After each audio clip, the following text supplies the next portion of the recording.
Yo, how's it going, everyone? We are back. More Dokkan today with the World Tournament, everyone's favourite game mode. I can quit Discord actually, let's close that. Things are a bit...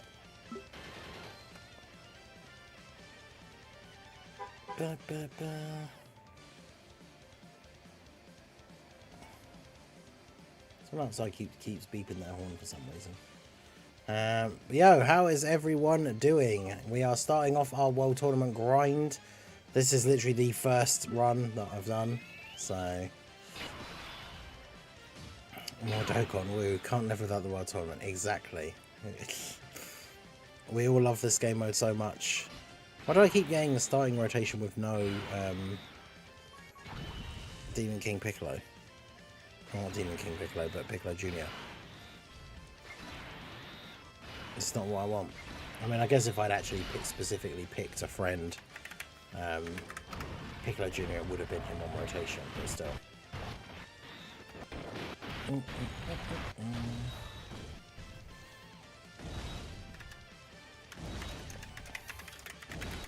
Let's get the second channel thing pinned in the chat. Grindy, yeah. I've done 30 runs. I mean, that's all you really need to do, I guess.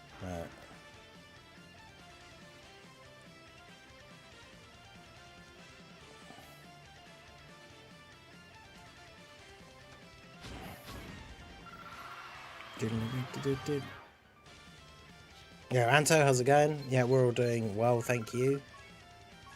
Yeah, this is the team. This is the best team. This is what all the top World Tournament placing people are using. Lotad posted a thing about it again today, just going over all the details behind why it's the best team and why it works the way it does. But this is literally the team. The people that are all vying for that #1 spot and the people that are going to finish like top probably 10 overall are all using this team. So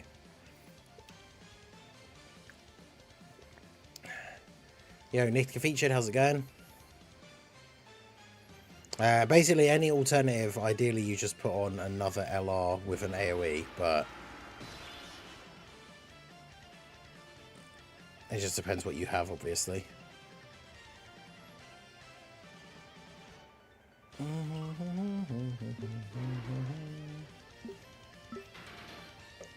It's gonna be even warmer on Monday. What?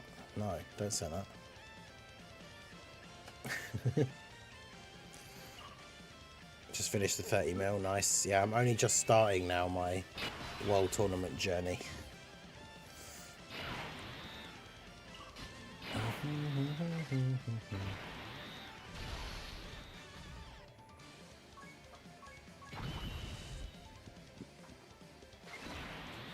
I love the fact that you get to start from times 30 now, though. It makes doing that stuff so much easier. Future Gohan is there because of the stats. It's something about, like, it makes the team overall stronger, and therefore you fight stronger teams, therefore you get more points.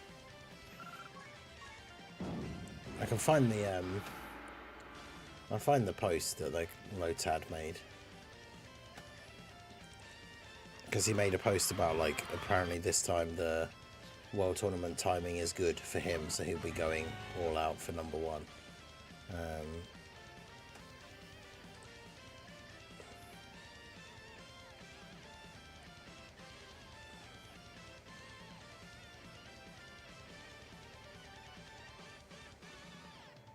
Let's see. Lotad. There he is.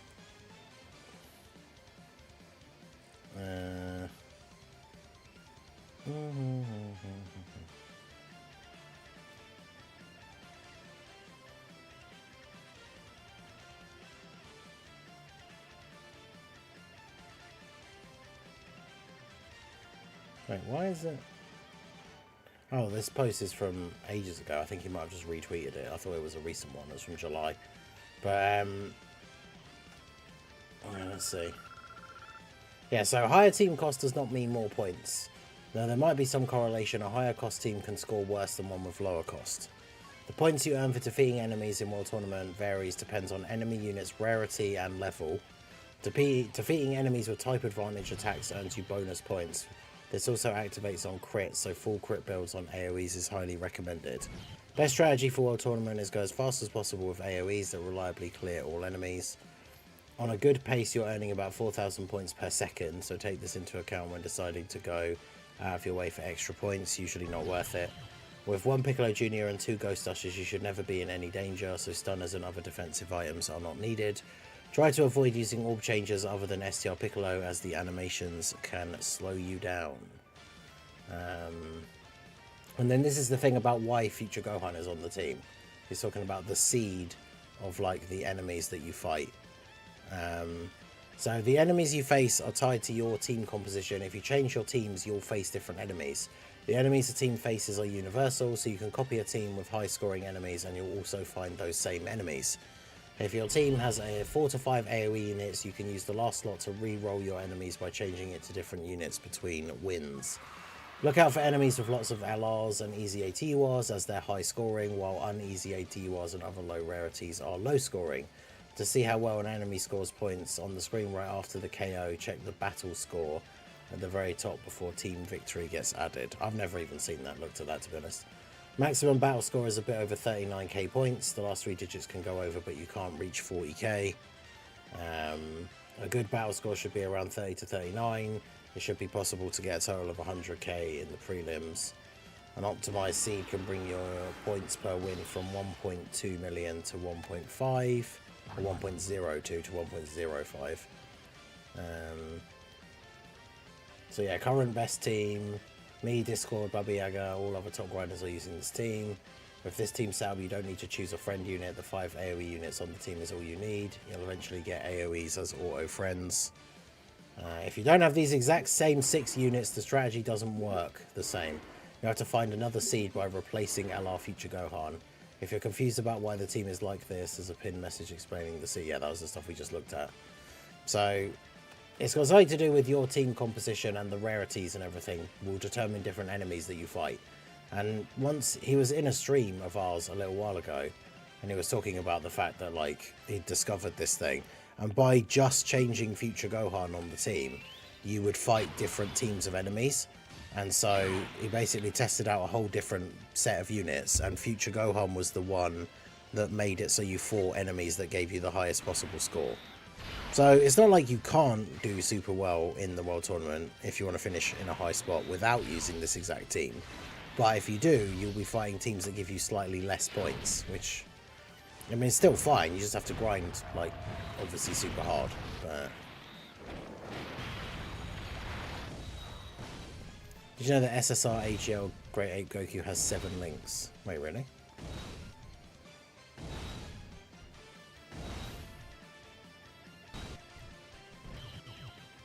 Does he lose? I'm guessing he loses one then when he...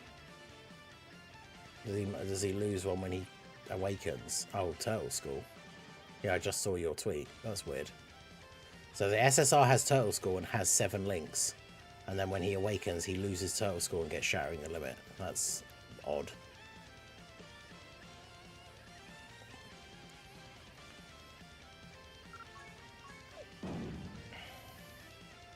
Using a free-to-play crossover team. Interesting.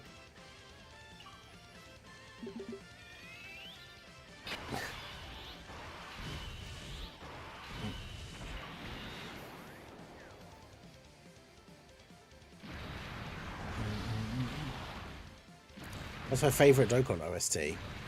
My favourite Dokkan OST is 23rd World Tournament Goku's active skill.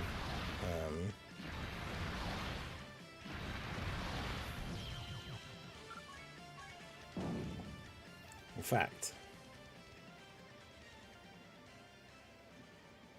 I'm going to put it on. It's on the other playlist, but...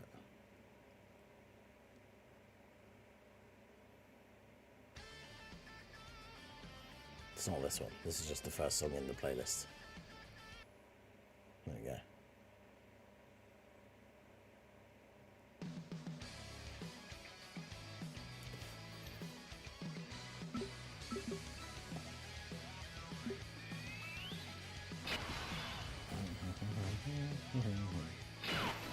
Yeah, Piccolo Jr. is probably one of the best. Sorry, STR Piccolo is one of the best AoE characters. Obviously, apart from Piccolo Jr., he just uses active skill. But in terms of attack, this guy gets guaranteed crits, which means you get more points for his hits. And obviously, his animation, look how fast it is, like for killing everybody. So in terms of optimizing time for like the number of runs you can do in a certain amount of time, then he's really, really good. We're hoping to see for worldwide. I mean, I still think Broly is up there as a, not just a chance, but like a good, like something that would be good to get, right? A new Broly with all those easy A's that a new Broly would bring.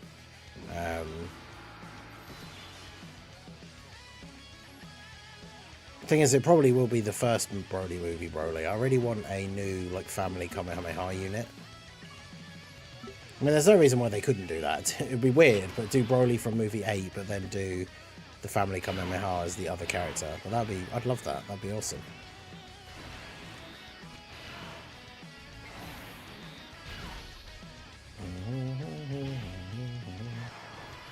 When do you think we'll get the free-to-play AGL Bardock's Dokkan Awakening? I'm not sure. We need to catch up to JP in quest modes first, which hopefully we will do soon. Because we've only just got him, so...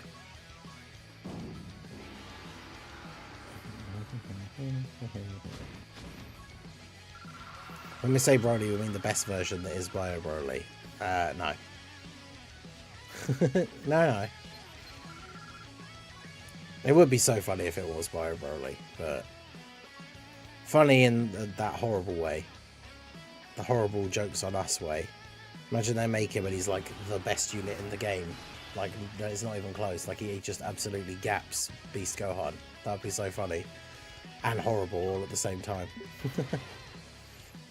Hey, it's Bringer. The resident World Tournament lover. So are you actually skipping it this time, or are you actually playing it, but you're just not playing it as much as usual?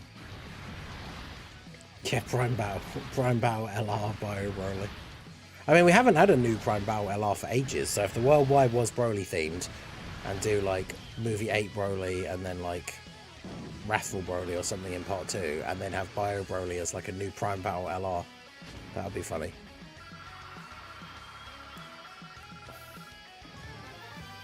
Bio Broly is better than beans on toast, how dare you?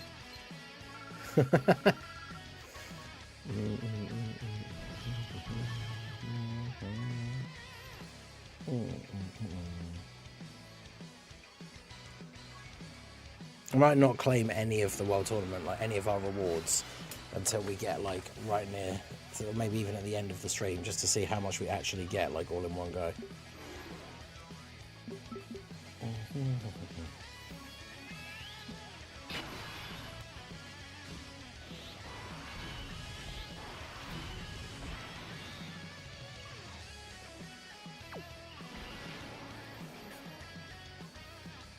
Yeah, I was really hoping for a GT, like Part 1, Baby and Super Saiyan 3 Goku, but...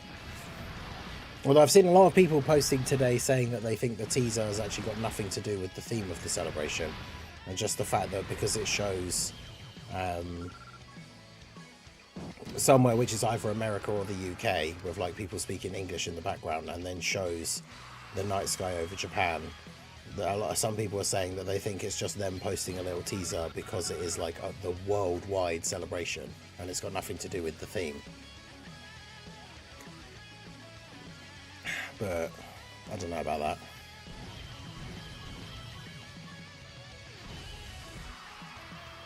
Because remember, the thing is, the thing that someone pointed out as to why they think that is because JP tweeted the exact same tweet when we had the teasers last time, but JP I think didn't actually tweet that tweet. They just retweeted the global one, which seems weird.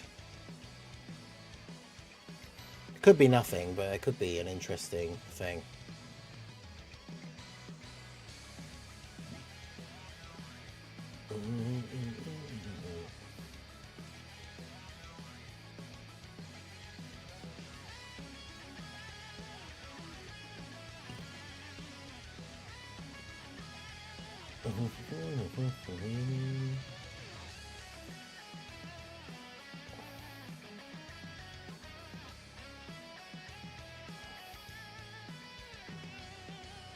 Well, yeah, exactly. The teasers are just that as well. It's just a teaser with like barely any information in it whatsoever. So people can have ideas, but no one should be like, oh, it's definitely this, because yeah, we have no idea at the moment.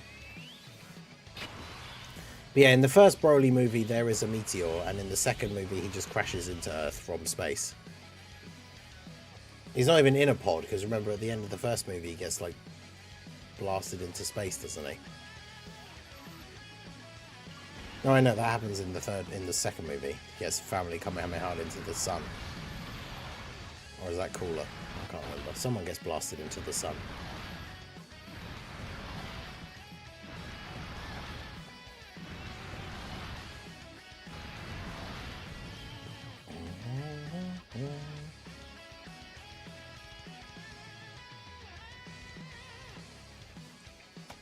That'd be kind of interesting. You go into your standby, he becomes a blown up body in space. And if you do the failed one, he becomes Mecha Frieza. Otherwise, he becomes Golden Frieza. I mean, it's certainly interesting, but...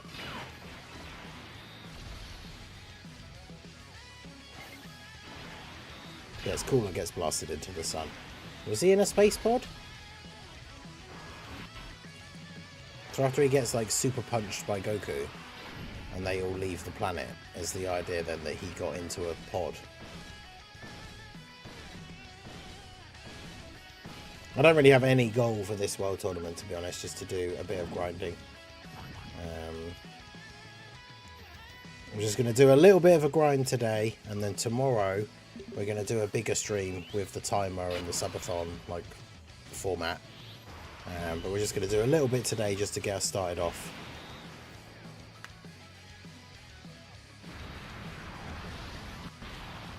Yeah, Goku returning from space could be, imagine like a Dokkan Fest LR Yardrat Goku. And they decide to do the Beerus Pajamas thing and they call him Super Saiyan Goku brackets Yardrat. Like, that'd be great. Put an update into the game at the same time to make the free-to-play one called that as well.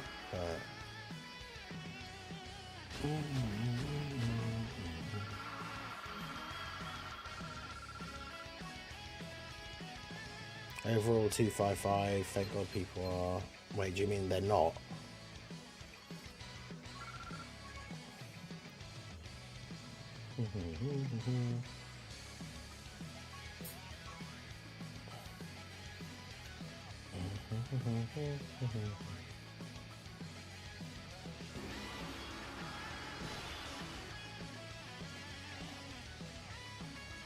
No, they aren't. Yeah, that's what I thought you meant, just from like the context of the rest of the post. Because yeah, it's a pretty decent overall placement then, I guess. When LR Roshi came out in the 6th anniversary, he was the best free-to-play unit in the game, but he's definitely not anymore. I mean, he's pretty much unusable at this point. I mean, kind of not, because he does have dodge, so in theory he could dodge every attack and then he would never die, but unfortunately he can't even like tank normals anymore.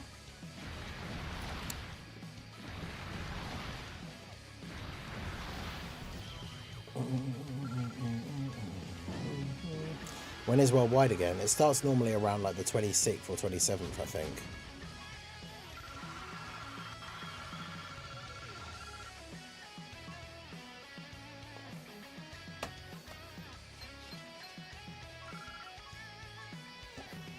What's that guy's name? Zoidberg.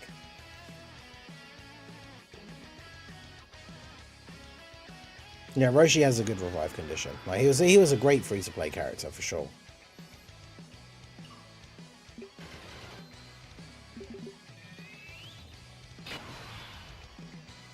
Yeah, hello Roshi and Physical UI Goku, the champions of the support memory event. True.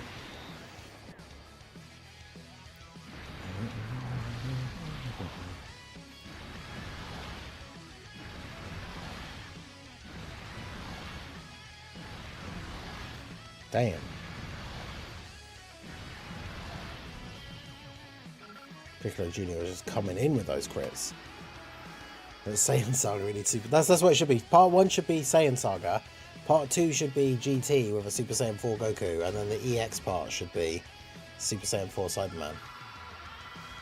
That's it, we've cracked it.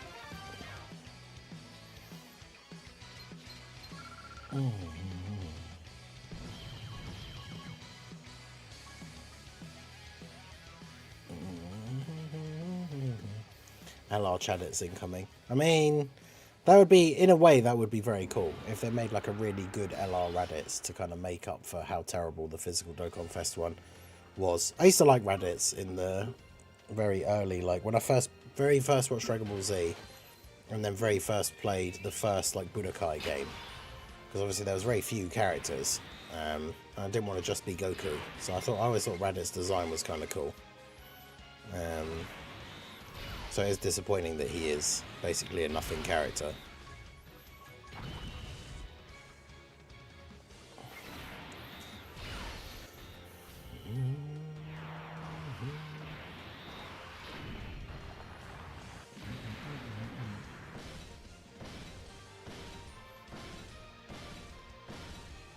Yeah, that event you can use some decent like free-to-play characters.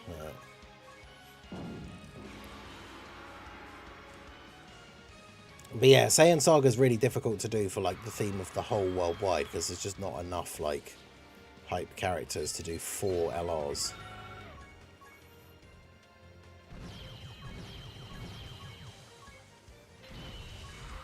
No, the Gallic Gun Vegeta and Kaioken Goku like thing would be cool, but then it's like, who else? I mean, I guess you could do like Raditz as the other one. And then,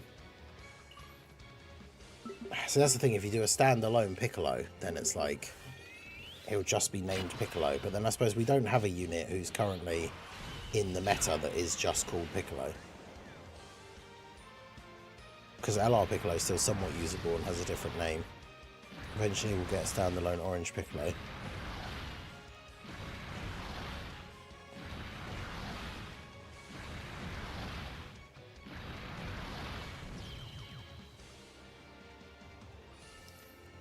Base Goku that goes Kaioken.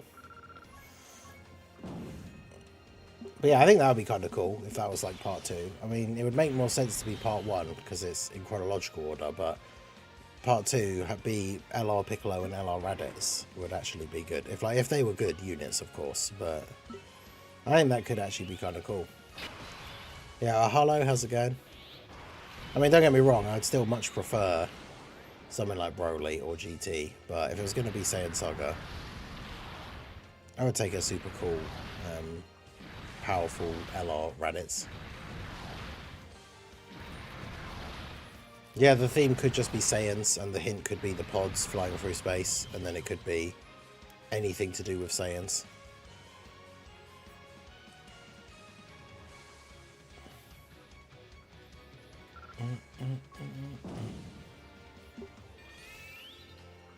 New Saiyan trio, Reddit, Snapper, Vegeta, that'd be cool.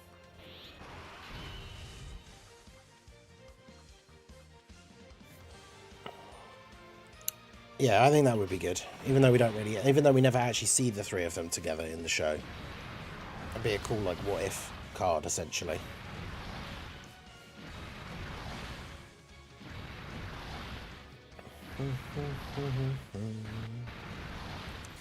But yeah, shout out to everyone coming out for the World Tournament grind. Make sure you guys hit that like button. I think the hint is more theme based. Yeah, potentially.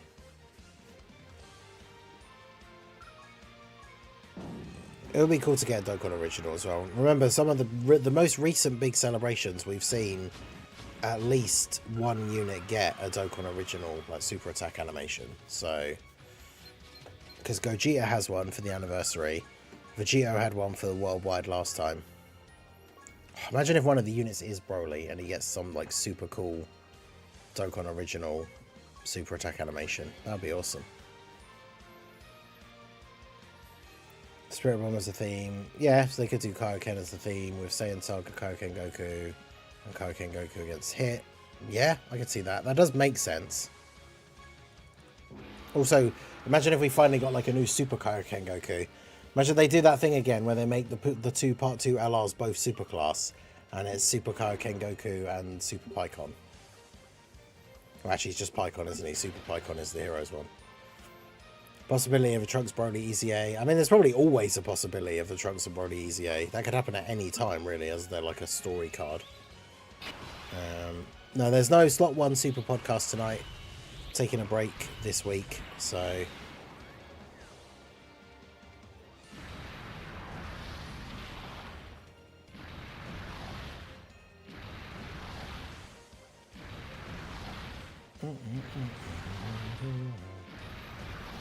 It's not anything to do with the World Tournament being on, but the fact that the World Tournament is on both versions. So we're all going to be grinding the World Tournament.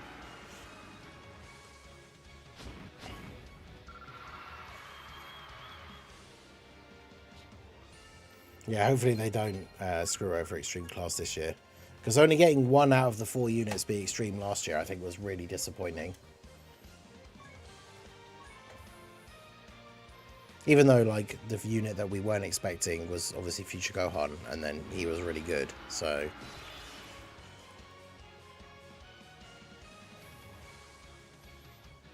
Yeah, alright, Amatsu. Yeah, four base Gokus.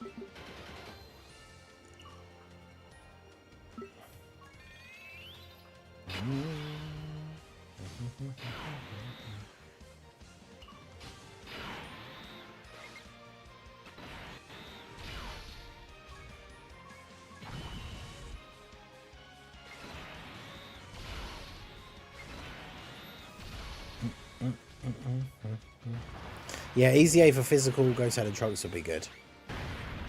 They gotta give them some kind of base in, like, dodge in their base kit, so they can build up their passive without using their active skill.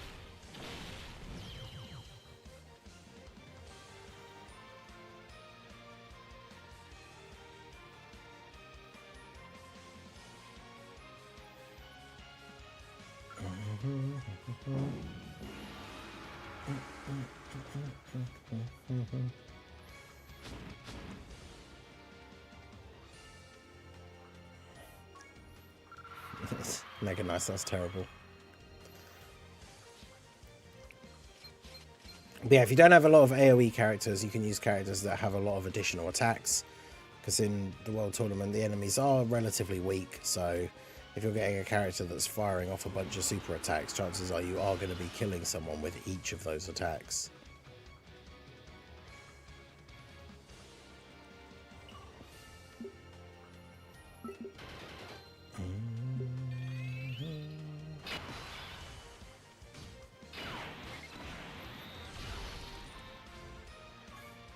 I didn't mean to do that. Future Gohan is just to up the overall power level of the team, which basically makes it so that we fight stronger enemies, so we get more points.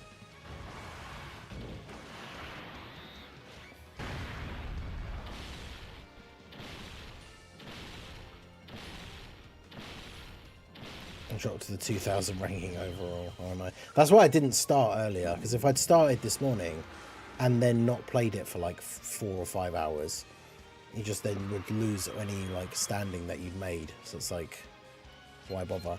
If you've got limited time to get your 30 wins, then obviously you've got to try and get them in when you can, but...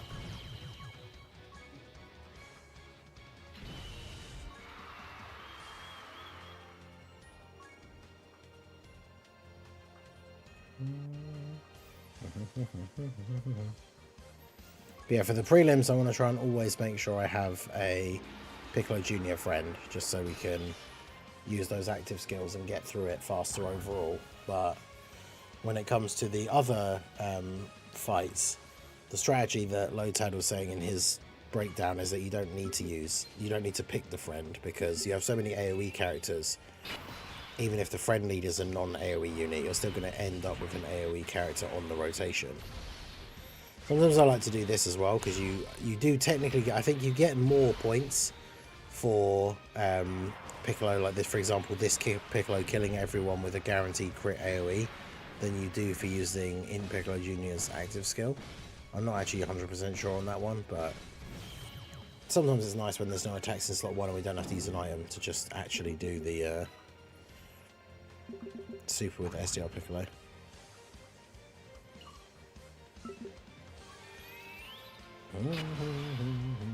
Is LR Zamasu as lead with a full extreme LR AoE units, except for Int Jr. Yeah, I mean, technically he is an AoE unit, I guess, just because we're just talking about his active skill, but yeah. I know what you mean. Actually bought the Yarmsha on that horrible DB Saga banner. Oh, nice.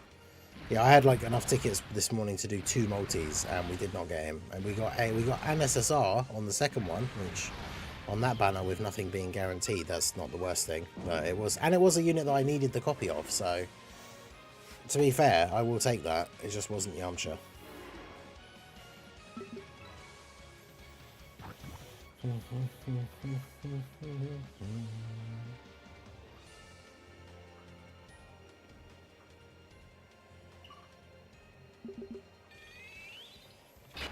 Yeah, we don't want to pull Kami though.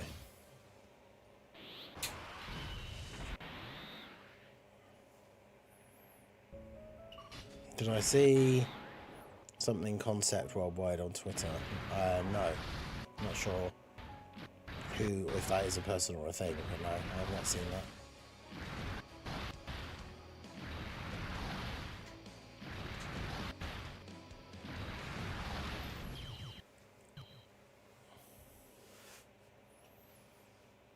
Enemies can super you, that's something to be careful of. That's why you want to be careful, especially in the final. Is the best strategy is to make sure you don't take hits. So if you've got enemies attacking you in slot 1, use a Ghost Usher, just get rid of all their attacks for the turn. Obviously in Piccolo Jr. does the AoE as his active skill, so you don't really need to worry. But yeah, the way I do it is just make sure you never get hit. So if you're going to have to take hits, use a Ghost Usher.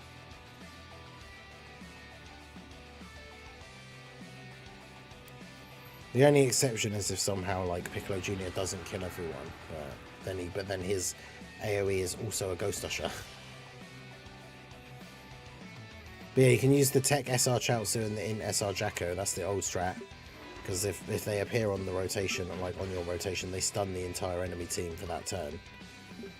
So that can work, but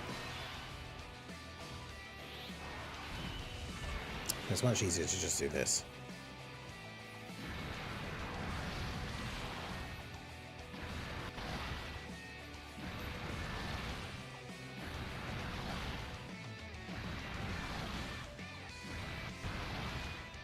It's easier to grind link levels than Warring World Tournament. I mean, that is true, because link levels you could just put like the auto thing on and just ignore it. But it's, well, yeah, it's exactly why Piccolo Jr. is so good, because he gets to do his AoE, which wipes the field, or if it doesn't, action breaks everybody, and it's before the enemy ever gets to attack you. So you save yourself tons of items. It's definitely the way to go.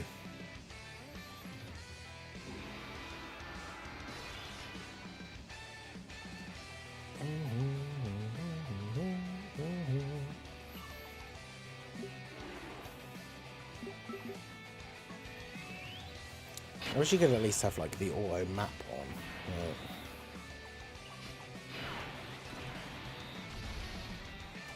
Yeah, so if you are going to have to take a hit in slot 1, that could be a super which would kill me, so I just Ghost Usher. And now I don't have to worry about it. But yeah, even if you don't have Int Piccolo, you can use an Int Piccolo friend, because the friend leader that you use in the World Tournament, it doesn't matter, you don't get their leader skill buff regardless. So if you don't have Int Piccolo, just use them as a friend.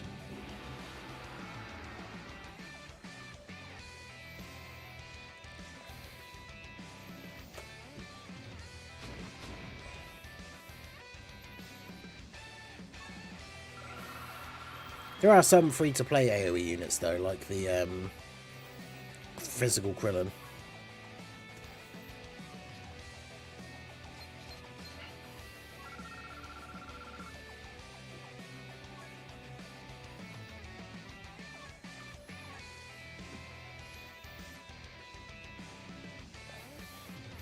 Yeah, technically you can get supered in any phase, but it's more likely in the final or the semi-final.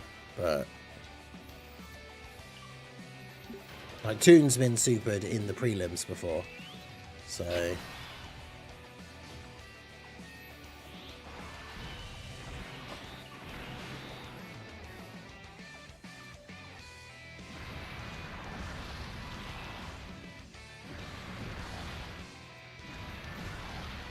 Hey, Dr. Jaden, how's it going?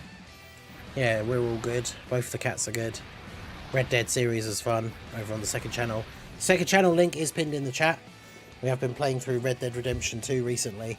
We will be playing the new game that comes out next week, Black Myth Wukong, which is like a Souls-like RPG based on the Journey to the West franchise with the Monkey King, which is of course one of the early inspirations for Dragon Ball.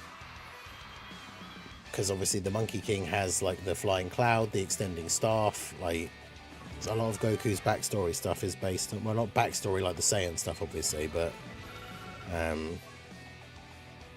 there's a lot of similarities to the Journey to the West stuff for Goku. So going to be playing that next week. That should be fun. Apparently there are already text spoilers from V-Jump around, so leaks can show up at any moment, by the way. Okay, interesting.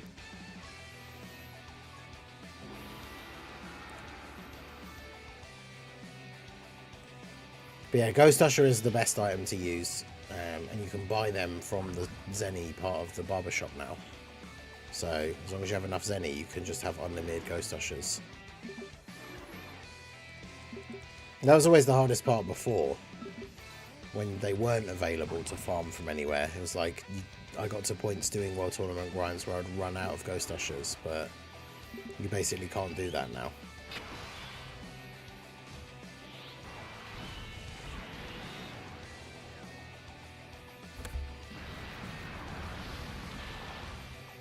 I mean, Beast might tank a super with a Whis.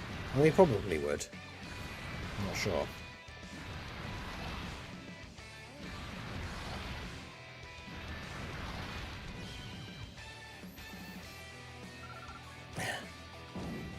Asking how to build him. And are you trolling him and saying full crit, which is a terrible build, or are you telling him the truth and saying full dodge?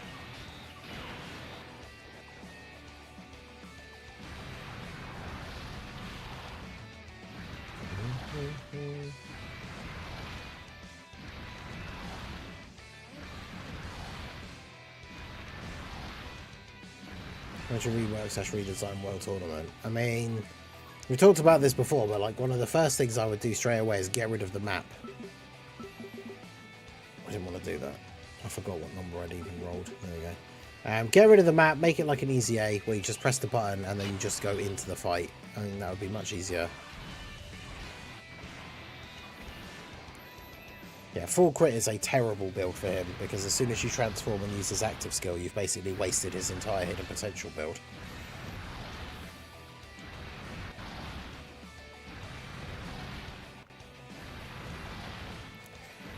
Like, I think it's one of those things where I feel very strongly about that one. Like, there are some units where you can say like, oh, different builds, you know, depends what you want to do. Like, there are the odd few occasions where you can say, no, that build is just wrong, and that is full crit for a physical topo.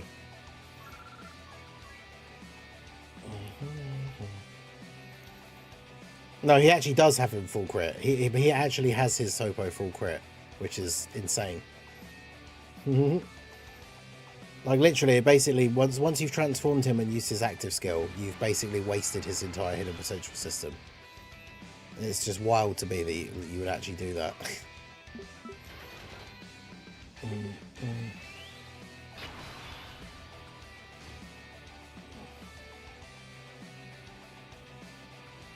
Yeah, it's like Beast Gohan needs to be 4 additional.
You still up now?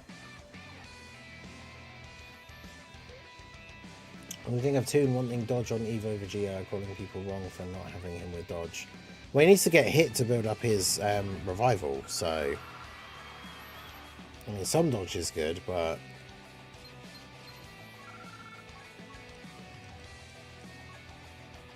He does build up his damage reduction for the turn by being hit or dodging, so that's fine. But to get his revival, he needs to get hit, so...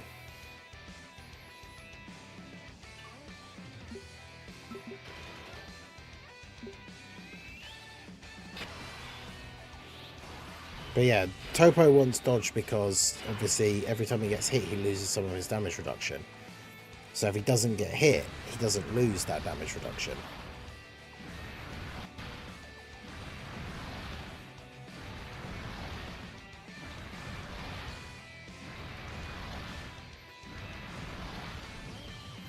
I mean, if you're using him as a slot 2 unit or a floater, then I guess it's not as bad. But...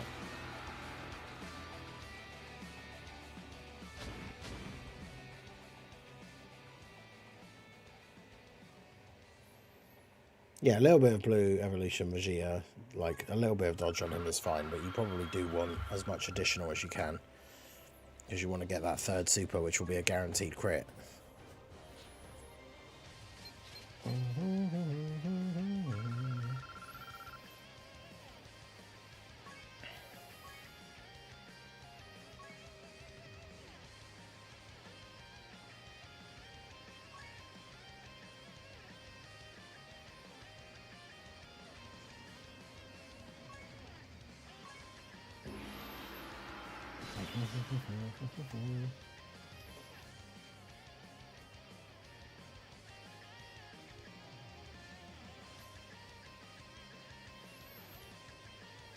Yeah, there's the hidden potential node changing thing is discounted to 1 stone at the moment, so definitely take advantage of that if you need to.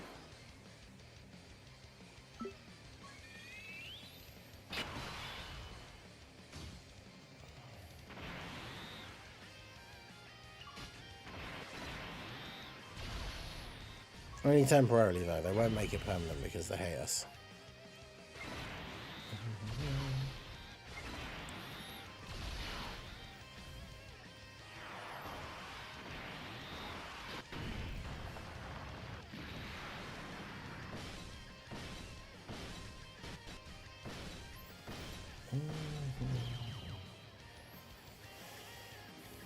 I mean, no worries, Dr. Jaden. I see, now we know Mega Nice is full trolling. Even he wouldn't do that. Full crit for Super Vegeta.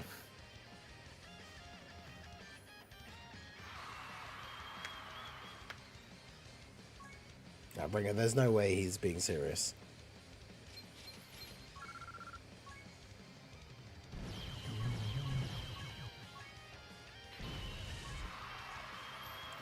It's so funny that S Super Vegeta is STR as well, so it means he has 5 crit. Like when you first get him, and he just doesn't need it. Even at 55%, he has guaranteed crits. So the fact that he has 5 crit is kind of funny. Anyway, Mr. Boo and STR Gohan today. Nice, nice.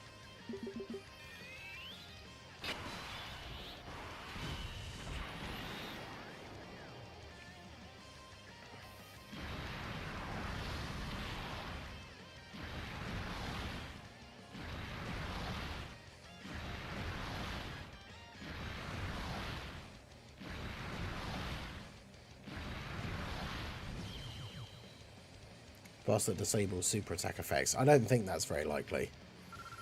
If anything, we'd get a boss where you wouldn't be able to crit specifically, not that it just removes the super attack effect.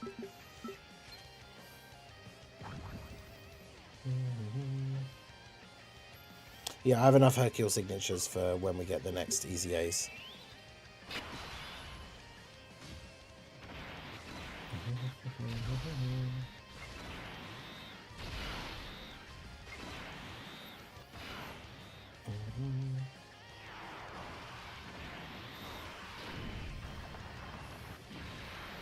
But yeah, make sure you guys hit that like button. Shout out to you guys coming out. Hopefully your World Tournament grind is going well, if you are indeed on the grind. But yeah, definitely remember a good opportunity to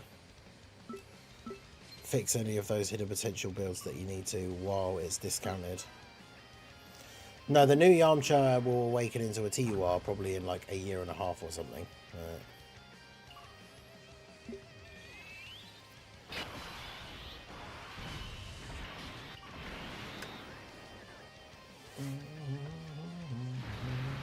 We do be working from home and grinding the World Tournament. We hate to see it.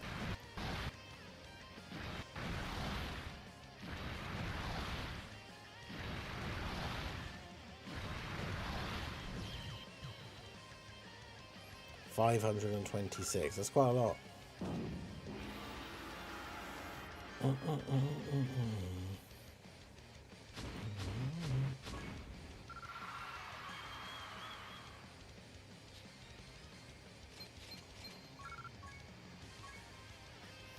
I'm up to 25 local already. We're on what? The road to the win number 7.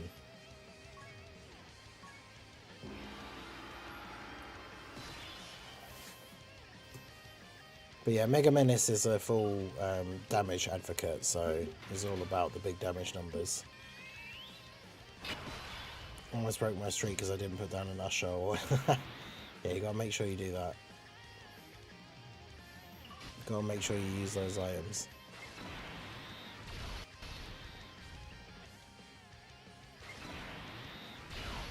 I need an int fat boo friend set anytime. Nice.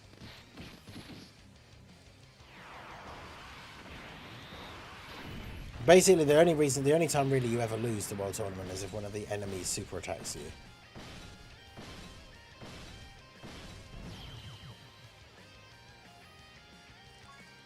Or I guess you can technically run out of turns. But that would be very difficult unless you're a very new player. Yo, Mandalorian Legion, how's it going? V-Jump leaks are coming out soon. Do we know like when they're coming out? Because it could potentially be today.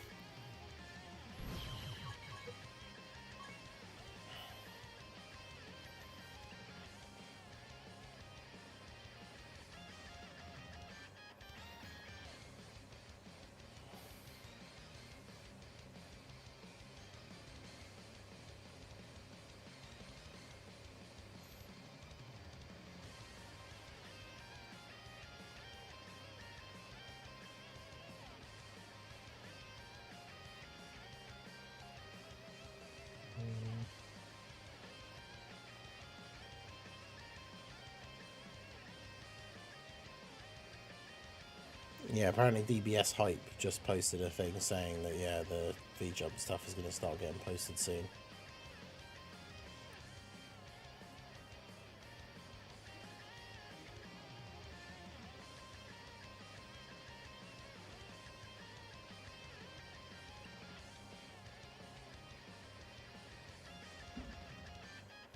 I'll get it up here in case he does post anything straight away, but...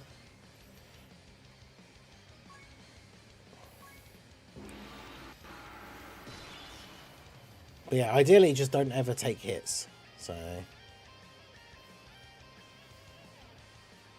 But yeah, you can run out of turns as well, because if you get into a fight and you don't kill the enemy in 3 turns, the fight ends and you go back to the map screen. But obviously nowadays, like, characters have a lot of built-in additionals.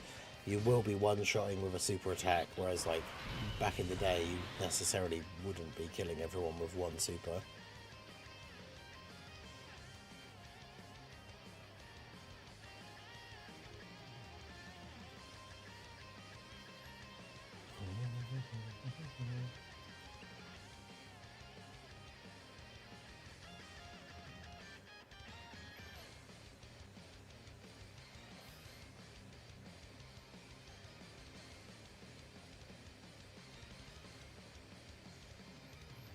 Seen people's Piccolos not clear it in the turns.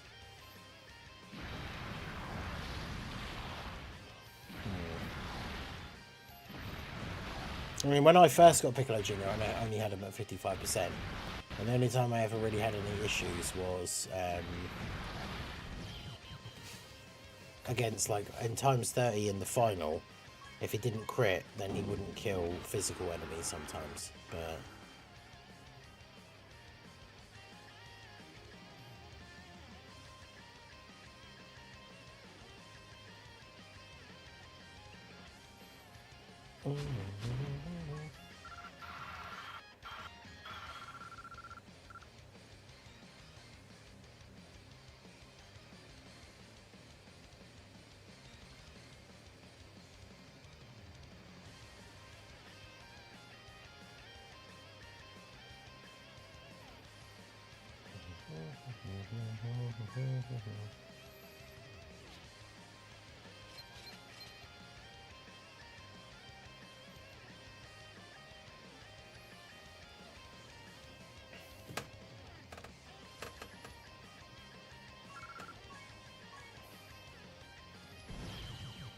%0.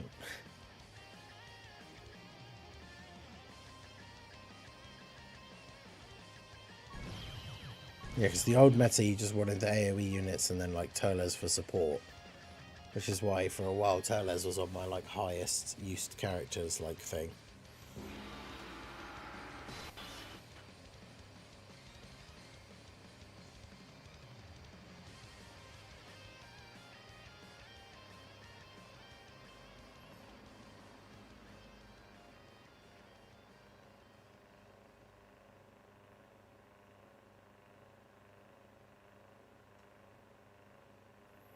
Yeah, people are posting about the thing, but there's no actual thing yet.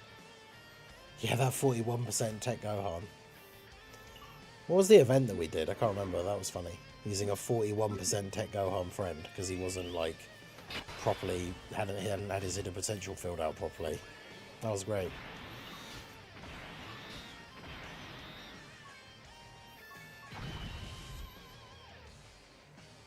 God, that was terrible.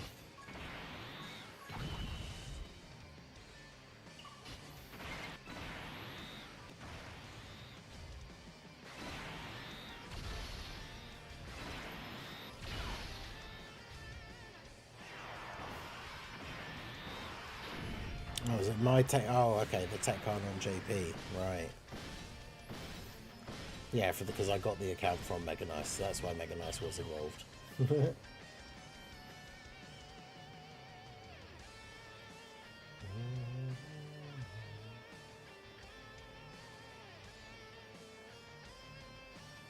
But yeah, so far, DBS Hype hasn't actually posted anything else.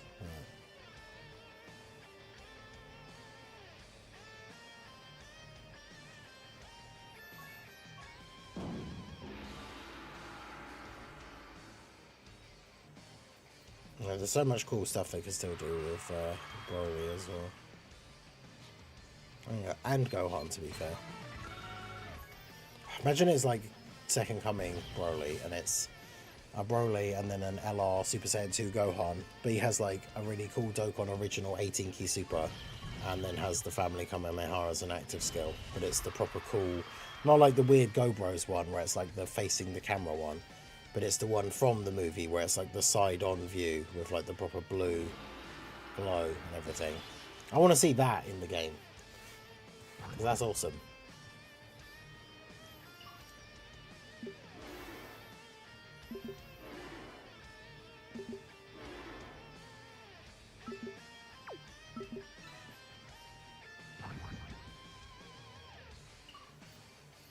Alright, get into the middle, pick a high number, let them all come to me.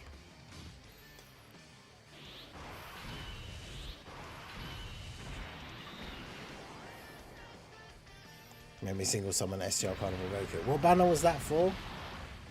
Was that full power Super Saiyan 4 Goku? I can't remember. They showed the free-to-play Trunks, yeah. So a lot of the time they show the free-to-play character if they do the V-jump thing.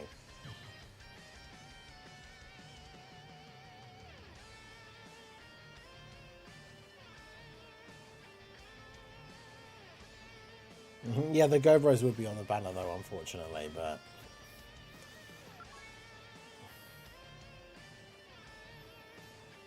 we'll just have to deal with that, I'm afraid.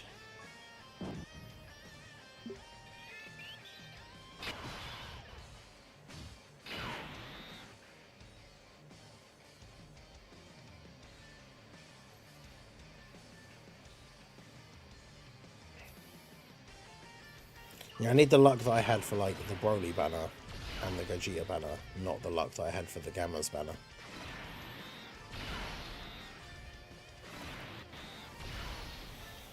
Yeah, imagine Bio Broly and he actually has big bad bosses. The only Broly to have big bad bosses and it's a Bio Broly. That would be horrendous.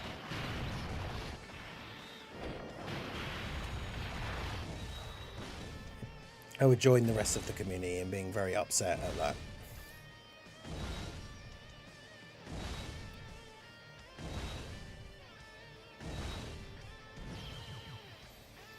Yeah, great Vegeta with the KO. I do like his KO screen as well.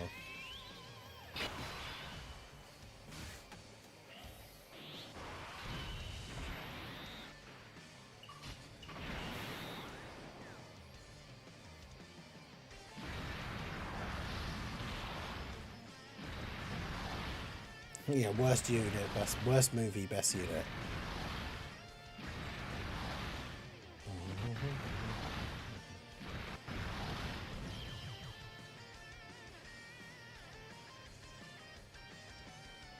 What?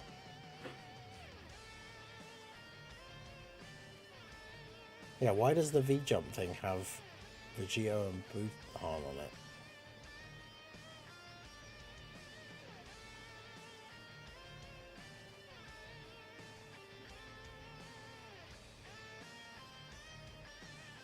Weird.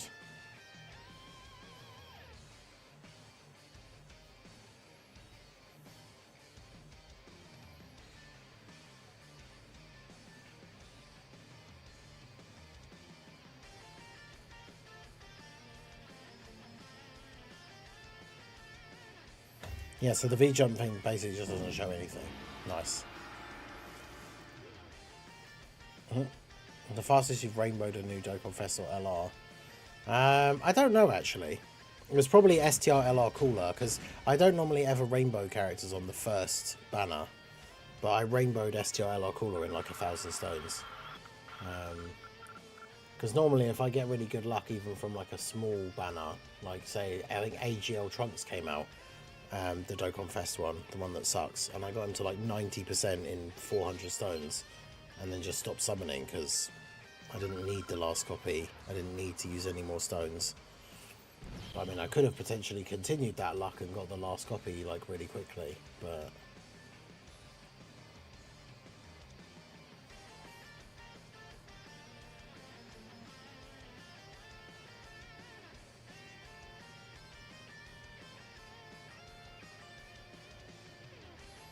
yeah, the other thing is not only does that not show us any new information, but like no confirmation about the theme at all.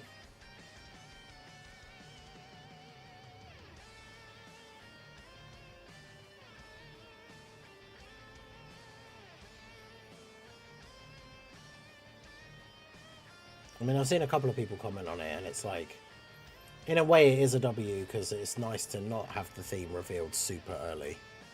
But can you add a global and JP role in the Discord for news purposes?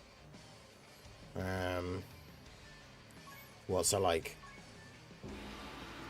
people can have the role for the account that they have, and then you can just tag like at JP when there's JP news and at global when there's global news.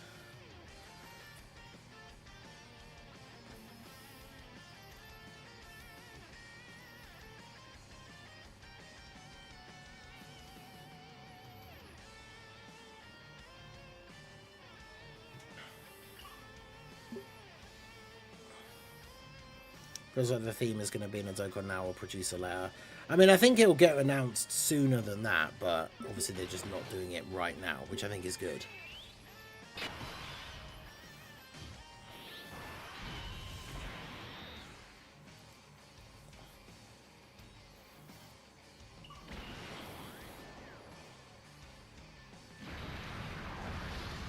Actually, yeah, that is a good point, because yeah, the games are going to be synced in like a month's time, so there's pretty much no point in doing that.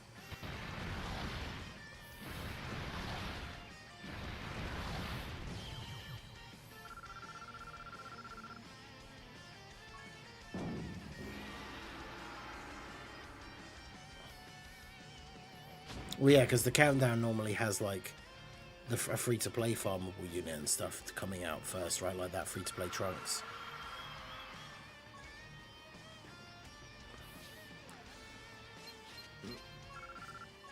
But yeah, we should be getting teasers fairly regularly now as well.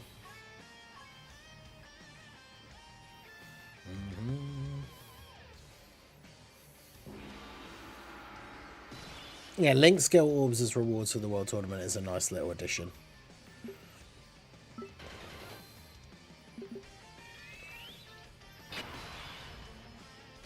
Wait, do we get the countdown images for the worldwide as well as the anniversary? I didn't even remember that.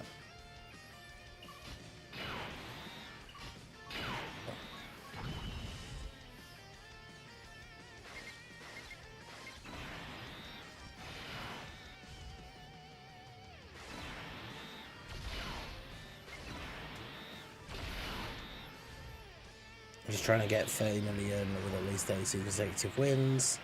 Grand Session is back. That's right. I actually completely missed what Bringer had said earlier when I asked about it. So are you not playing this World Tournament at all, or are you just taking it easy this time?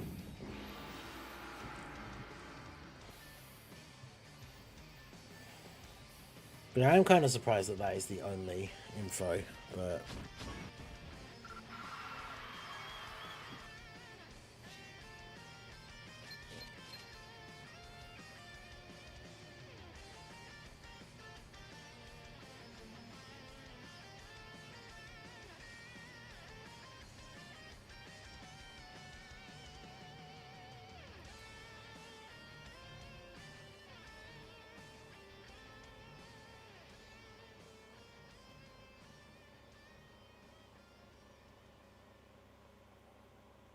Mostly just taking it easy. Mostly just taking it easy. What does that mean? Where you at?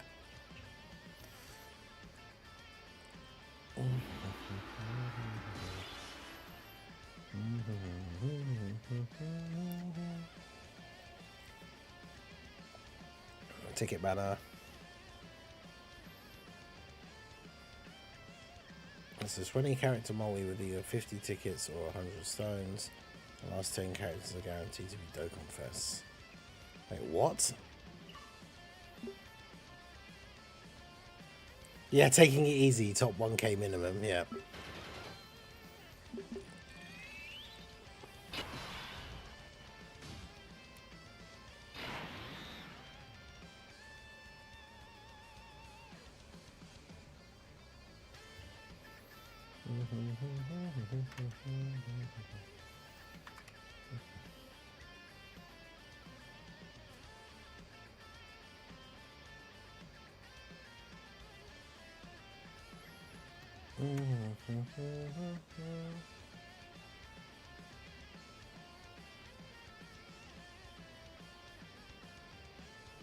All that wait for nothing, yeah.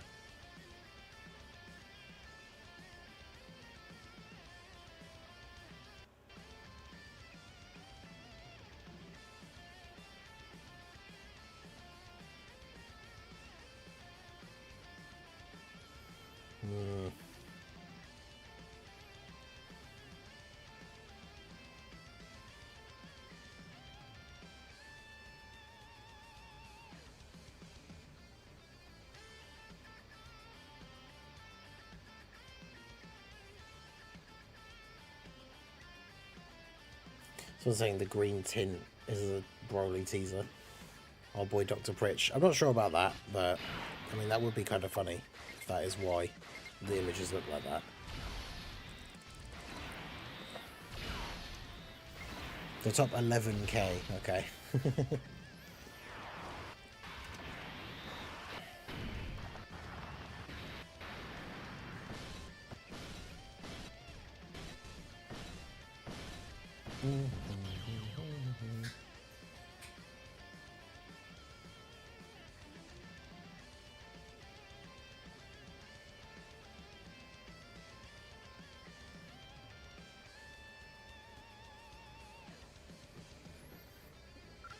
Someone who ever posted on the 5-9 thing just posted about the Wukong reviews as well. It's mostly got 4s out of 5 or like 8s out of 10, which is basically the same thing.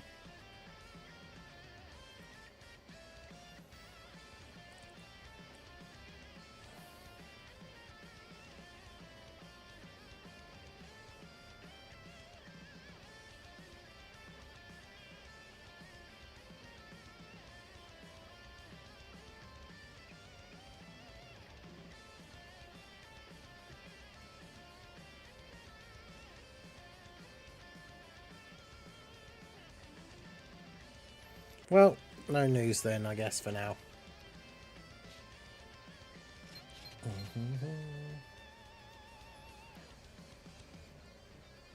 I mean, we still don't know. That initial teaser could really be anything.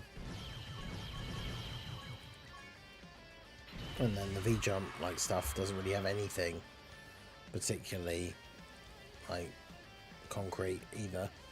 The ticket banner thing being different is certainly interesting.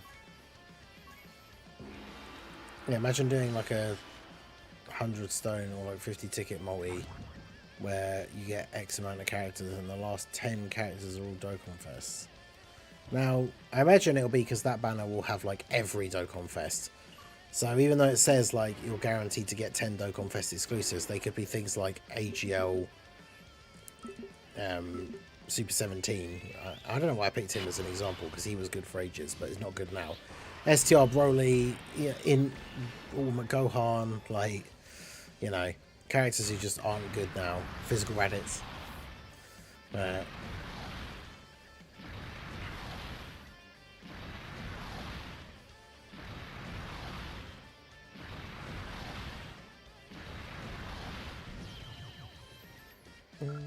Back in the top 1k, nice.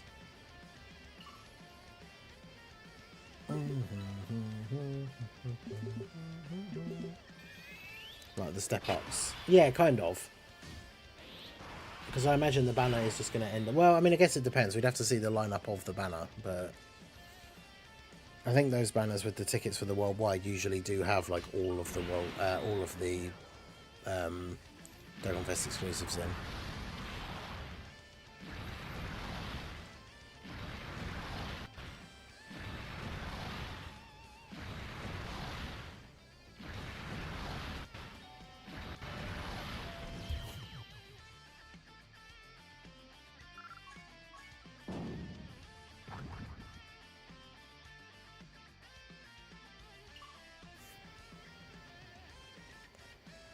Yeah, characters that are actually like EZAs and are still good. That would be kind of cool to get those, but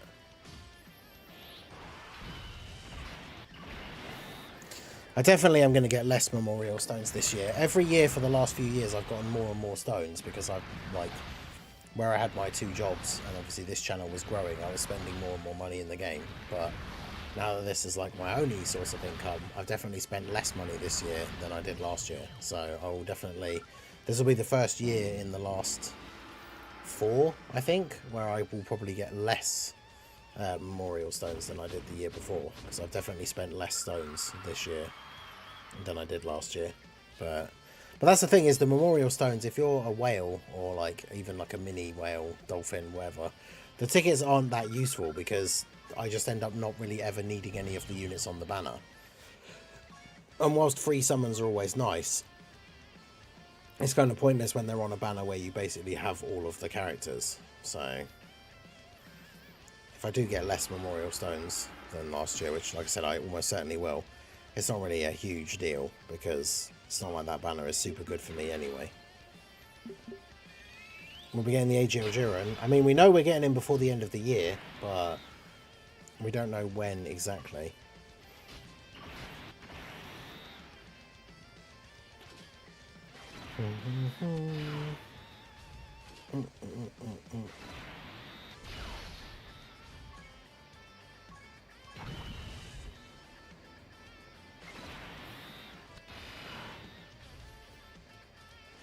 And tickets as well, yeah, like buying ticket packs instead of buying stones is another thing. Yeah, I think a lot of people just do get the 30 wins, like get all the missions done, and then just stop playing there, which is more than fair considering how grindy the mode is.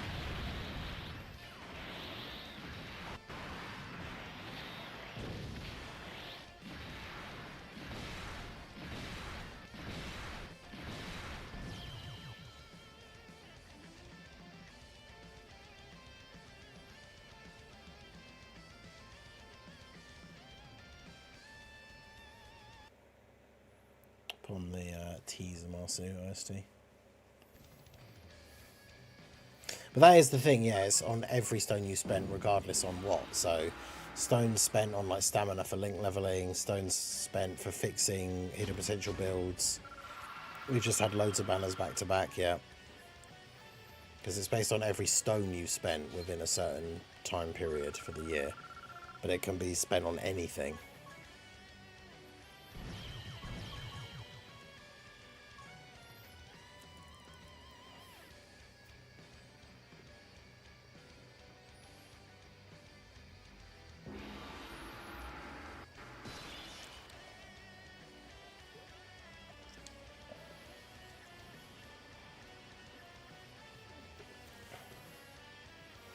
Yeah, I'm not sure how far it'll go up to in terms of the Dokkan Fests, but unfortunately there's not many that I need outside of the newest ones that won't be on there, so...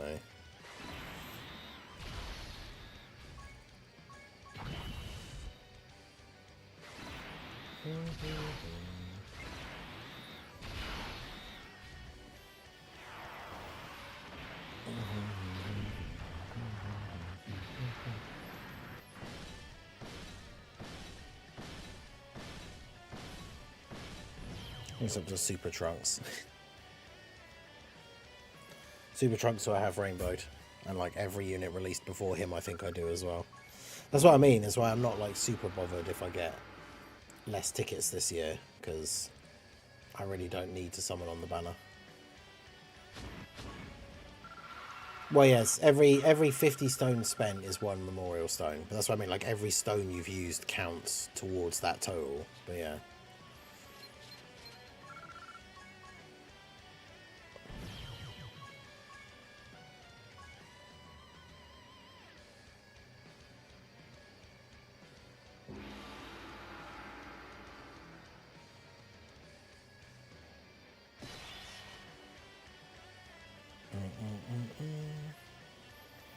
I'm tracking my stone usage. I spend way too many stones in my daily link leveling. I mean, Bringer does link level like crazy. That's understandable. I don't link level as much anymore because I've started running out of like the premium units to link level, and I can't be bothered with link leveling TURs and like URs and SSRs. I've done some, but yeah, I'm definitely not like super crazy hardcore link leveling anymore. Yeah, there was the thing where you could exchange some tickets for the rainbow summon tickets, which was pretty interesting. I imagine that they'll do something like that again.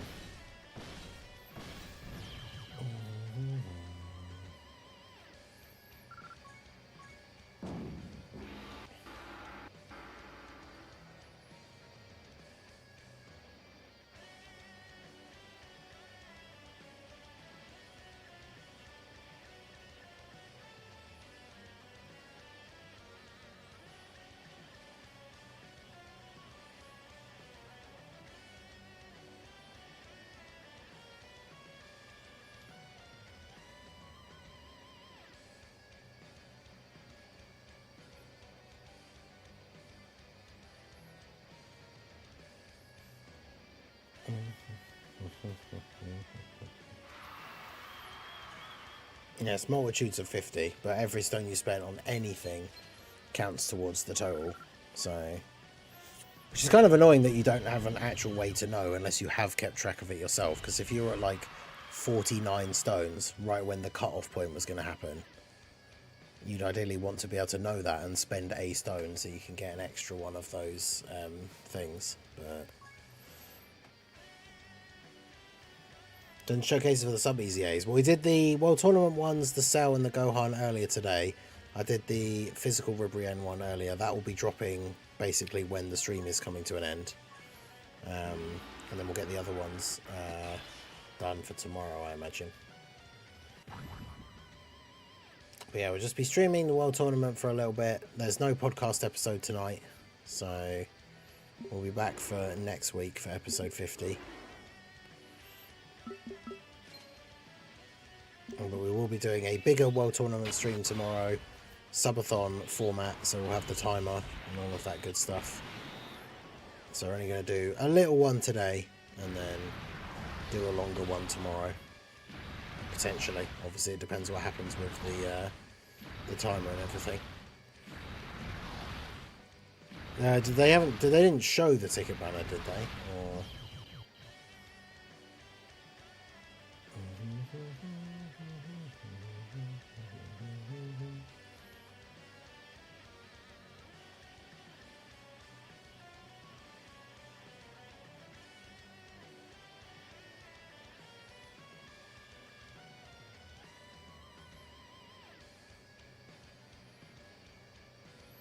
they showed that banner. Isn't that the banner that's out on JP at the moment? Oh no, it's that worldwide one down there.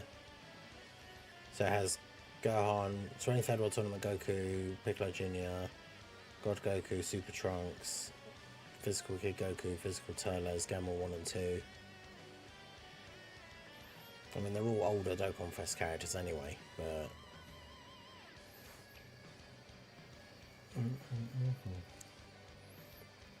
What are the chances LR, AGL, Marshall Vegeta gets a Super Easy A? Well, they did say Super Easy A's are for Dokkan Fest and LRs only, and so far we haven't actually had an LR get a Super Easy A, so in theory any LR could be the first one to get the Super Easy A, because they're not going to do them in specific orders, I guess. So yeah, I don't know, that'd be cool.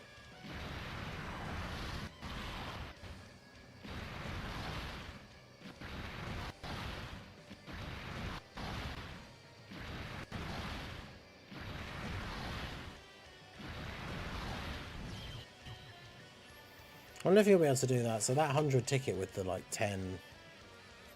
Well, it's, actually no, it's not 100 units, is it? But... Because I wonder how many... Because it's if it's 10 guaranteed things, I don't know how, like... How many times will you be able to do that? Because yeah, that would be awesome if you have a lot of the tickets.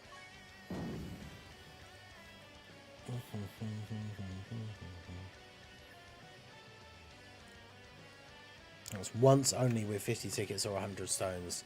You can get a 20 unit multi with 10 of them being guaranteed Dokkan Fest. Okay, that's once only, and then it's just the way it is normally, I guess.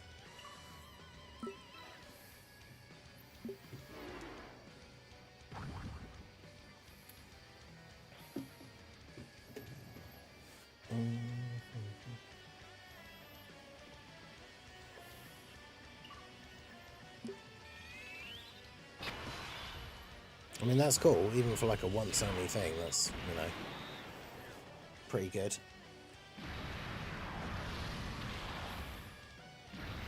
Yeah, shout out to everyone for coming out in the World Tournament grind.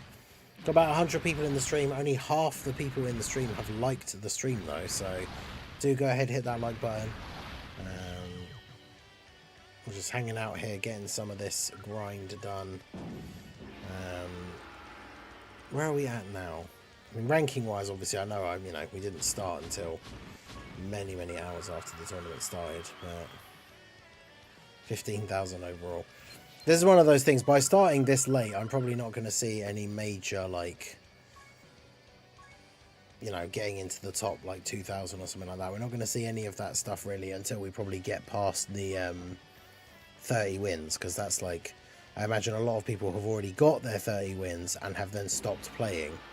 So obviously all of those people have a higher score than me, but once we get to that point, then we start like overtaking them.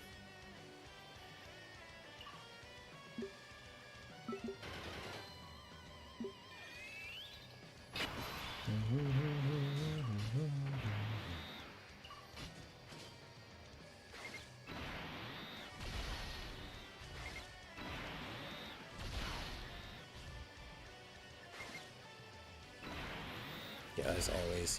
Remember they usually have 2 separate banners with different Dokkan Fests on them. Yes, that is true. Because there's so many of the units available now, they've had to split it into like two banners.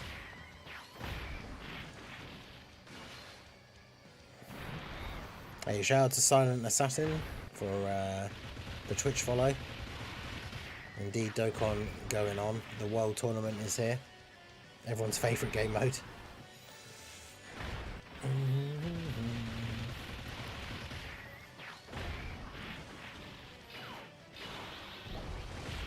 Yeah, we got the final copy to Rainbow, the Pilaf Trio last time, so there's no, I don't have any real goal for this one in terms of like finishing in a certain bracket or anything like that, really.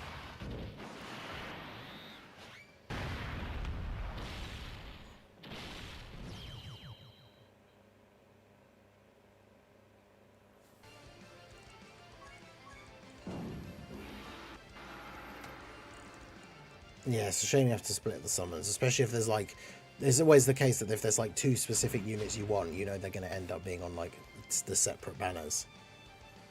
World Tournament is my favourite mode. See, there you go.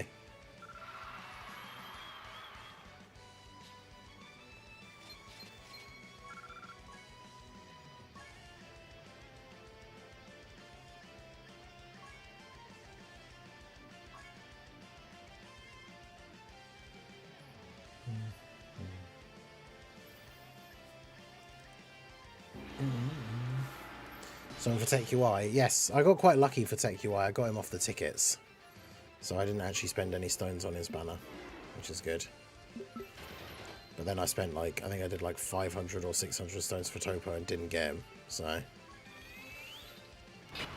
I was coming off the back of like a over 1,000 stone shaft on the Gamma's banner though, so I feel like I did deserve a bit of luck at that point.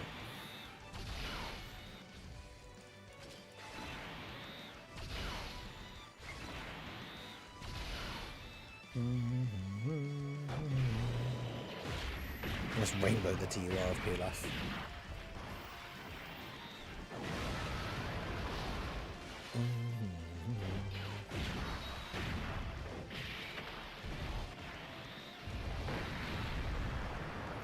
Took an arm on the kidneys worth of Dragonstones just to get 1 Tech UI. Yeah, it's tough out here in these streets for global players. All of these banners drop in so quickly all together. Part 2 of the anniversary straight into Tech UI, straight into Topo. Potentially a part 2 banner for Topo next week. Yeah, we've got loads of stuff going on.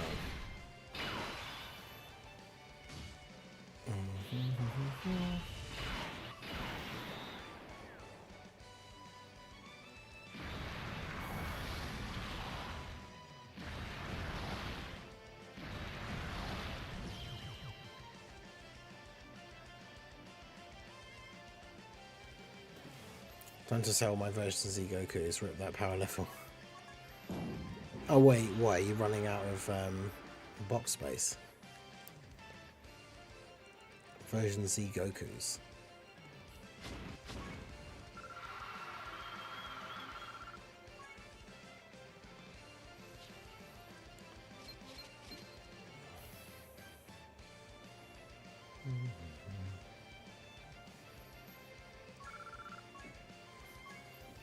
I'm not sure what the Legends crossover is.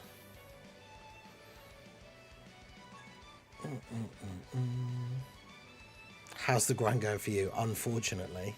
I'd rather do 10 Battlefield runs than the World Tournament. I mean, at least that has a specific end as well. The World Tournament just keeps going and going until the time runs out on Monday. If you do 10 Battlefield runs, at least you know once you've done the 10th one, that's it.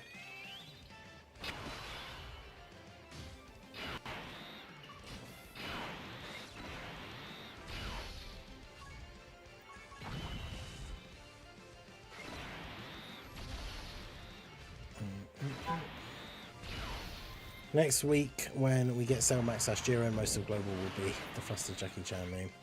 I mean, yeah, if we get another banner next week, that's going to be brutal. If the missions come out next week, then most likely getting Jiren. I guess it just depends. Almost top 500 again. Nice. Yeah, the first stage of the World Tournament is the most annoying, because you've got the most enemies, you've got the more space on the map. It is just annoying.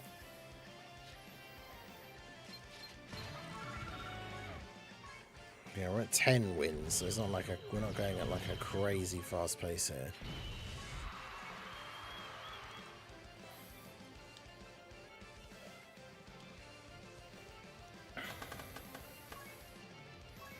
Baby Gale's banner would be good because it'd be an easy skip for most players. Like, there's absolutely no reason to summon on that banner.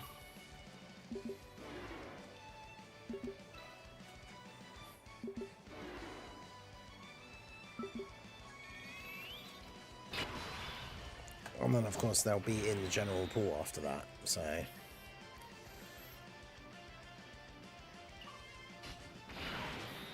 Oh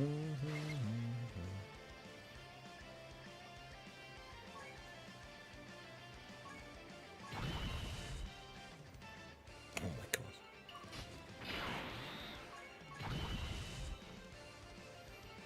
I want this banner.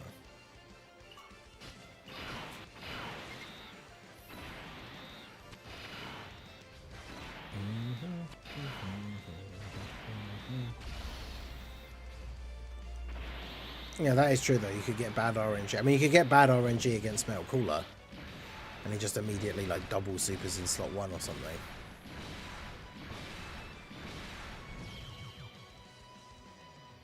Yeah, it won't be so bad if like any character that drops and could then end up being unfeatured in the anniversary. Because like if Cell Max comes out, I don't know if it's too close to the time, but if Cell Max comes out, he could then be unfeatured in the Carnival LR banner. Which would be pretty crazy. I think it's too close to the time though, but I'm not sure how they would do that.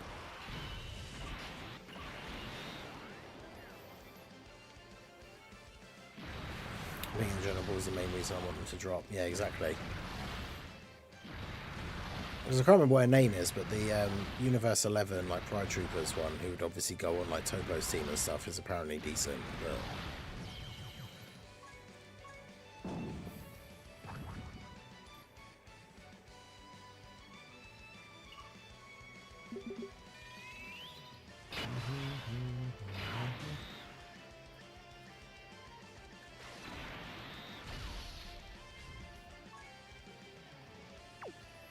That's the real difference with some of these characters and their inability to get key.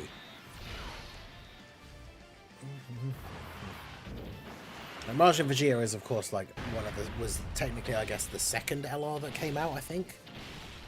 Does she have a Scour, or does she have a chance to have a Scour, or is it only with certain allies?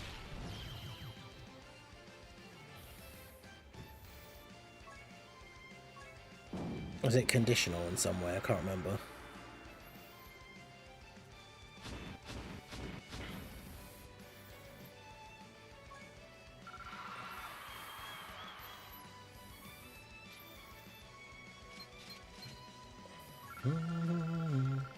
With the allies, right? Which, I mean, is with the allies you're going to be running her with anyway, so...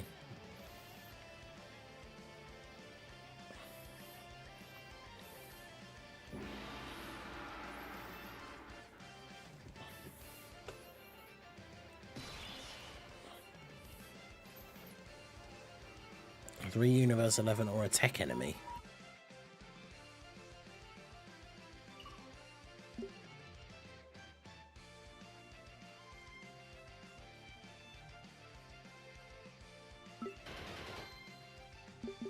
Oh, we got Chadet's enemy.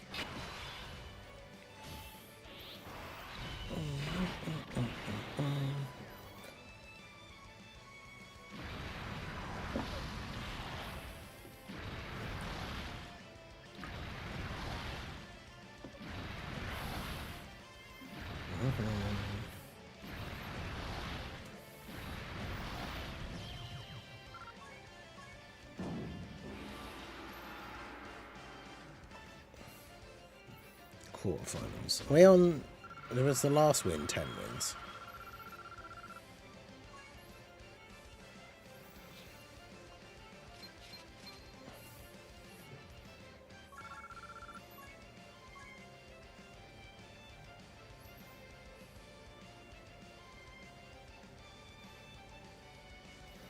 Oh, the ticket has green colouring in the text. I mean, I think people are just reaching because of the hint earlier about it being Broly. I feel like people are just trying to find any way they can to make it connect, right? I wouldn't be surprised.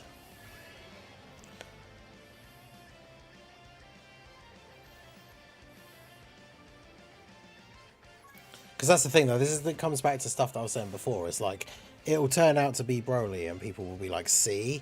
Because it had green in the text, and it's like, no, that was just that could be a nothing thing.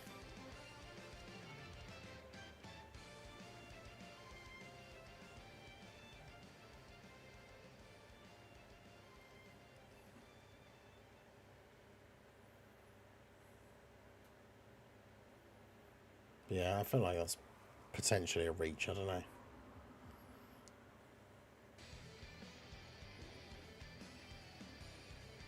Yes, Bio Broly confirmed. God, just imagine if it is actually Bio Broly. That would be so funny. But yeah, shout out to everyone who is out for the stream. Make sure you guys hit that like button. I think it's that I had pink, it was rosé. I mean, that is true. But yeah, if you want to help to support the channel, the best way to do so is either by becoming a channel member, or if you are a member already, gifting a membership to somebody else. It helps to support the channel as well as giving you a whole bunch of perks. You can see the channel members in the chat with their names highlighted in green with the Timebreaker mask badges. Different colour badges depending on how long you've been a member. I've got a whole different range of them in the chat at the moment right now. There's also members only posts that go up, especially when I clear slots on my friends list. There's a members only area in the Discord, all of that good stuff. So you do help to directly support the channel as well as get some perks. You get access to all of the emotes. We have 26 emotes on the channel currently, including a few goofy ones of my face. All of that stuff comes with the channel memberships. Best way to help support me and the channel, as well as giving some perks either to yourself or someone else if you are gifting. If you want to help support the channel for free, all you have to do, hit that like button. Make sure when the videos go up that you're checking those out, giving those likes, leaving me comments. That's the thing, even if you don't have a comment about the video or like the content of the video specifically, just leave me a comment on the videos to say hi, let me know what you've been up to in Dokkan that day, what your thoughts are on the upcoming celebrations and stuff like that, because anything that counts as like an interaction on the video, YouTube like sees that as a good thing. So even if you're commenting about something completely unrelated to the video, but like I said, what you've been up to in Dokkan that day or something like that, all of that stuff helps out the channel. And then yeah, make sure you guys join the Discord. The link is either in the description or there is the auto one that just got posted in there as well. Everyone is of course welcome to join the Discord. Alright, so we'll do that. I should just Ghost Usher. I don't know why I did the rotation this way. Hello. Final explosion, go!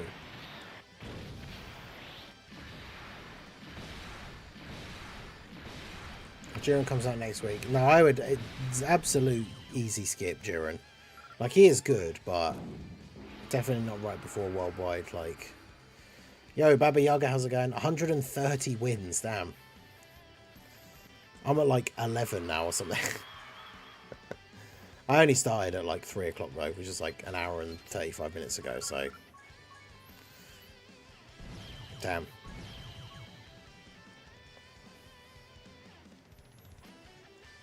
Who's number one? Baba Yaga is number one. Vetro is number 2. There's a couple of people actually, I've never heard of these guys.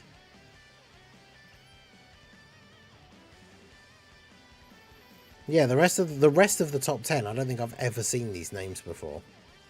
It's kind of crazy. It says 129 wins, but you are like 11 wins ahead of the person who's in second place. That's crazy.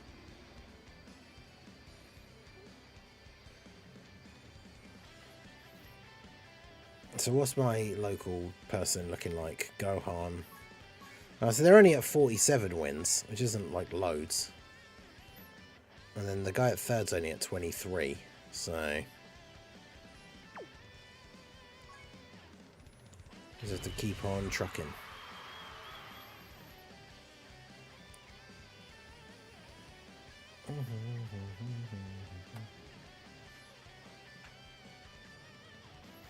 I'll be doing some stuff while the World Tournament's on.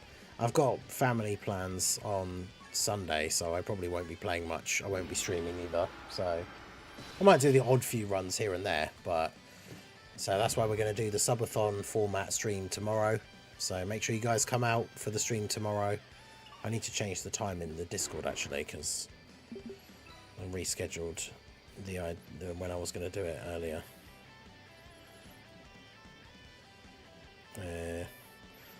But yeah, we'll be starting 2 PM UK time, and then we'll go for, I don't know, we'll see. Obviously it depends on the timer, but we'll be going by the normal Subathon format.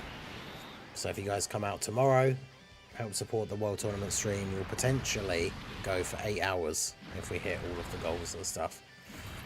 And we'll do a separate list, because we're not doing a full weekend one, so I'm going to draw up a new list of milestones and goals ready for tomorrow.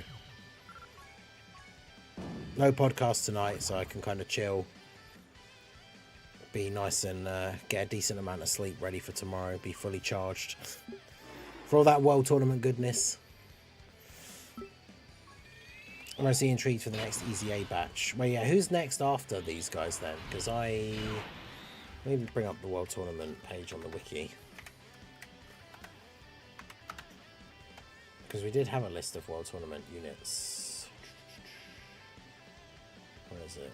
Is it list of rewards?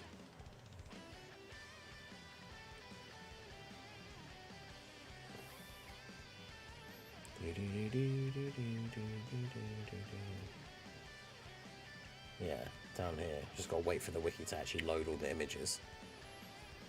AGL hit and physical mighty mask. Oof. Missed the 24-hour World Tournament Subathon stream. I don't think I'll ever do a 24-hour stream again. Like when I haven't had plans for the weekend, we've been doing the format where we split it across the 3 days. So if we hit the 8 hours each time, we do end up doing 24 hours of streaming over the weekend. But yeah, doing it all in one day is a lot. I mean, you guys know if you made it out to the first one, we got to it was like 22.5 hours. And there were people in the chat that were like, I'll add more time to the timer. And I was just like, nah, I can't. Even though it was only an hour and a half left to go, I couldn't do it. I think that was the one that was New Year's. Yeah. But yeah, I couldn't do it. So let's see. We got, yeah, Mr. Boo. They were the last ones. There's Gohan and Cell. So yeah, physical, Mighty Mask, AGL hit. Then there's Android 18, AGL Pan, STR Goku Black.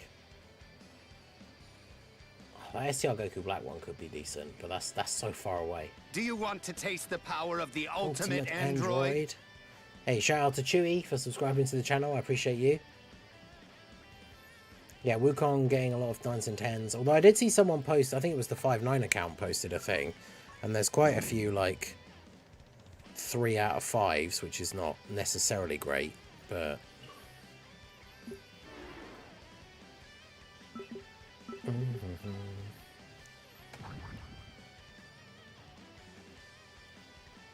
Yeah, Mob has a game.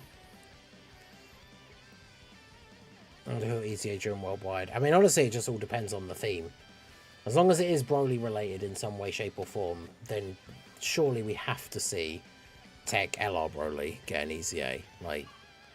He's the oldest, he's one of the oldest, if not the oldest, premium summonable unit in the game that doesn't have an EZA. So it'd be crazy if we didn't get him.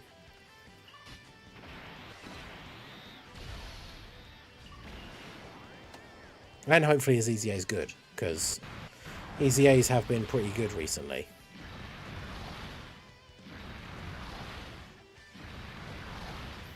case of false review. I mean, I guess it depends who it is as well, because if it's like IGN, then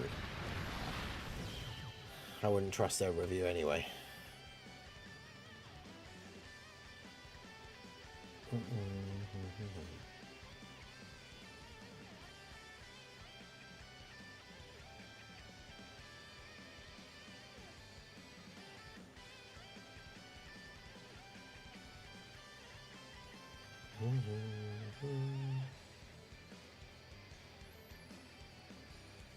Yeah, I don't know.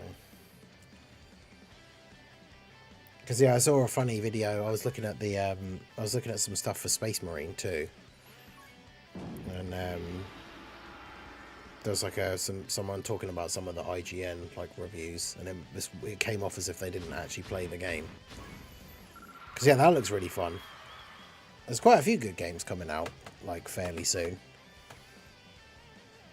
so there'll be a lot of stuff going on the second channel. Make sure you guys check that out. The links are pinned in the chat. That's where I do all my non-Dokkan stuff. It's over on the second channel, Ningen Plays. We're currently going through a playthrough of Red Dead Redemption 2. Black Myth Wukong comes out next week. We'll be playing that. Journey to the West inspired Souls-like game.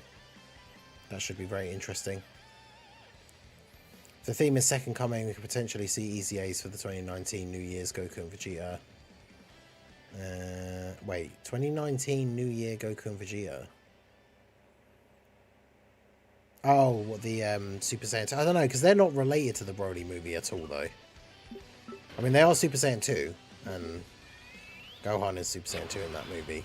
That's the other thing that I always forget, because I think we talked about it on a previous stream, but like, in that movie, because the movies are all kind of like non-canon and take place in their own self-contained little like timelines, I think it's supposed to be the case that the Gohan in that movie didn't stop training after the Cell games, so it's like way more powerful than the Gohan actually in the Buu Saga, and actually is a Super Saiyan 2 while fighting Broly, and Broly still absolutely manhandles him as well, which is funny. It's like that scene after the Gohan powers up and then flies at Broly and punches him in the face, and he just like doesn't flinch. That is true, yeah, because technically the Go Bros and stuff, the characters are on the Buu Saga, because it sort of takes place in that time period, like before the World Tournament starts, where obviously Goku comes back to life and everything, and the Supreme Kai appears and stuff like that. But the Videl can fly already, which means it's already set after the first part of the Buu Saga, where Gohan teaches her how to use Ki and stuff, because she can fly in the movie. So it's kind of set in that weird spot in the middle of, well, not even in the middle necessarily, but after the first part of the Buu Saga, but before the World Tournament happens. Goku versus Tien. I mean, it's one of those classic strategies, isn't it? Is predict like 50 different things, and then when it is one of those things, you can be like, see, I predicted it would be this.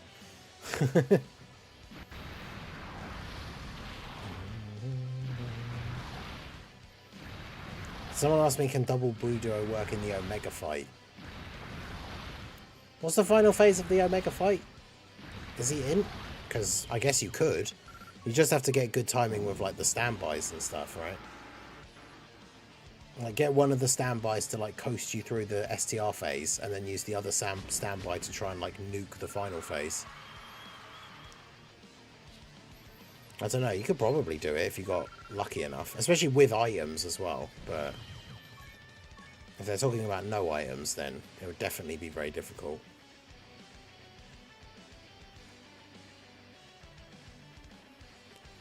Well, that's the thing. Goten doesn't even technically meet Goku, does he? But that is the other weird thing about it, is obviously Goten has never met Goku at that point in the story. But then at the end of the movie, when they're all getting decimated by Broly, Goten is like, I wish Dad was here, which is kind of a weird thing to say when he's never met him before. But that's why the movies are always weird, because apart from the most recent ones that actually are supposed to be part of the main timeline, they just take place in their own little self-contained like bubbles.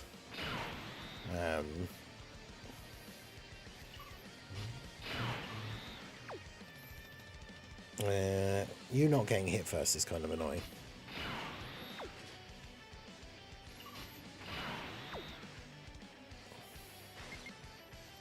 Okay, yeah, we'll do that.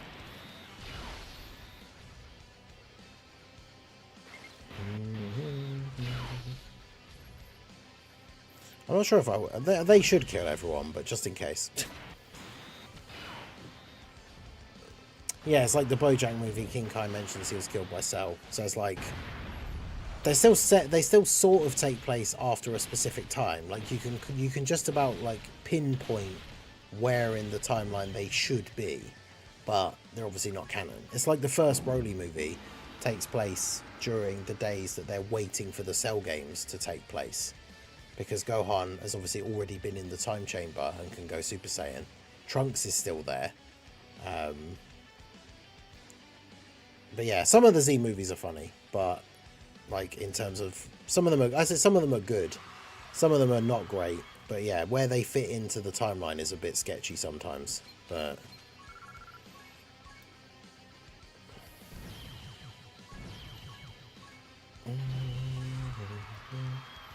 well, yeah, exactly. A lot of it, apparently it's a big thing in Japanese culture with like anime and games and movies and stuff, is they do not care about canon. Like loads of people over here moan about those stuff where it's like, oh, that's not canon, so it doesn't count. It's like they just don't care about that stuff apparently.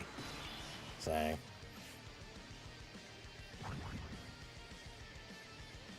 yeah, I think I've seen that. I can't remember whose video it is. Well, I've seen the video come up before, but I've not watched it. But it's like why the movies don't actually make sense, like in the main timeline. But again, they're all supposed to just be fun little standalone adventures. Most of them weren't written by Toriyama. He had some input on some of them, and like some input on some of the character designs and stuff like that. But yeah, all of the movies, it's just fun to think of them as their own little separate thing. And some of them are fun. Like, I mean, I used to really like the BoJack movie, but like we've talked about it on stream before, the very end of the movie is pretty much just a carbon copy of exactly what happens at the end of the Cell games. Like, all the Z fighters get rinsed, Gohan gets mad, goes Super Saiyan 2, one-shots all of the minions, like he does with the Cell Juniors, and then uses a big Kamehameha-like attack to defeat the final boss, and there you go. Yeah, Japan doesn't care about spoilers as well. I mean, we saw that with the Broly movie marketing, where they brought out literally like it was the third and final trailer that came out like a week or two before the movie came out, and it literally had Gogeta in the trailer. So it's they don't care about that kind of stuff. They more so care about hype. They don't care about spoilers, and they know that like showing everybody that Gogeta is going to be in the movie would get people hyped to go see it. Well, they don't care about spoilers at all.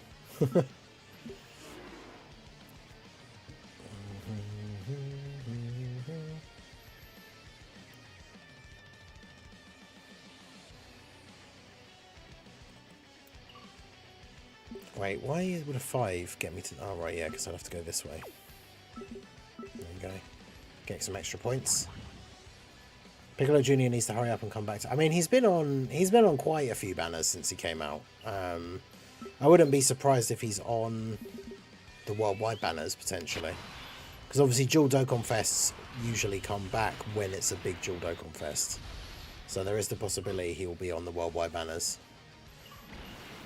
He'll be on he'll be on the ticket banner, so depending on how many of the memorial stones you get, you can trade in a certain number for a guaranteed specific character that you want. So you could always get him that way. But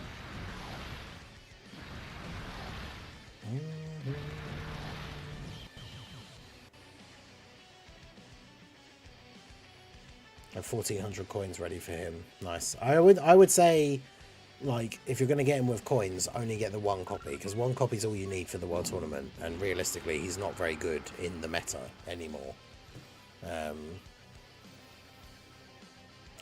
Drace, yeah, I cannot wait for Dragon Fist Goku to come back. Dragon Fist Goku, I think, has got to be one of my... He's probably my favourite TUR of this year. Obviously, technically for Global, he came out this year. For JP, he came out right at the end of Well, actually, did he come out in January? Was it already New Year? Because they're always called the New Year's Dual Dokkan Fest. But did they come out on like the 31st or something? I don't know. But that STR Dragon Fist Goku, I think, is so underrated.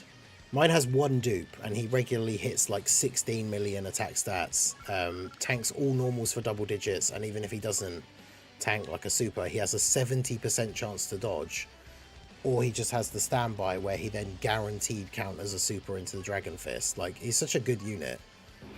I think he's super underrated. Like, as soon as he comes back on a banner, I will obviously be summoning on that banner for whoever the new character is. And then once all my summons are done, I will probably use my coins to make sure that he's rainbowed, because he is just an insanely good unit. Plus I love Super Saiyan 3 anyway, so, you know, that helps. But I'm pretty sure he's almost guaranteed that he'll be on the worldwide banners, right? The New Year Dual Dokkan Fest characters were on there last time, I think. And he hasn't come back yet, so he's got to be on there, because him and Hirudegarn haven't actually returned a single time for Global. It's 28th of December on JP. Okay, so technically he's a 2023 unit for JP, but only by like 3 days.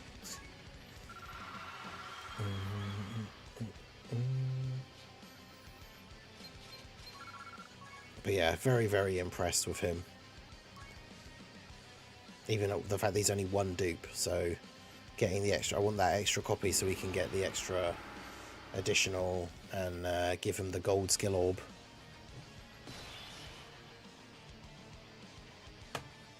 We need more Super Saiyan 3 buffs though. We need the Super Saiyan 3 team to live again.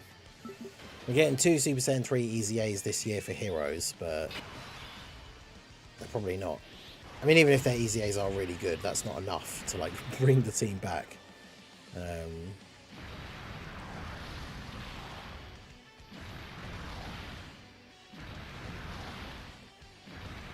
Dragon Fist build. Yeah, probably full additional and then dodge, I would imagine. Yeah, that's what I want to know, is are we going to get the Dokkan Fest X Carnival like the anniversary and the first time they did Carnival banners for the worldwide? Or are they going to do what they did last year for the worldwide and do 2 Dokkan Fests and then 2 Carnivals? Personally, I think the Carnival X Dokkan Fest format is better. I know a lot of people don't. So it will be interesting to see what they do. But because they've done it both ways now. The first time they introduced it with the cooler one, they did Dokkan Fest X Carnival, and then last year for the Future Saga one, they just did dual Dokkan Fests and then dual Carnivals. So I'm not really sure. There's no, I mean, honestly, there is no way to know until they announce it, because they've done it both ways. So we just have no way to know until they actually do it. But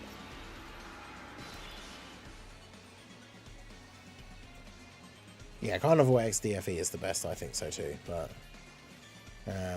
yeah, Worldwide Celebration can be mixed. It's not going to be all like one Broly movie, or just, well, that's the thing. It could be Broly and Bio Broly potentially, but what's your most overrated unit? Mine's LR, Gohan, and Goten. Oh, well, the Go Bros. I love them. I thought they were so good when they first came out. In terms of overrated units,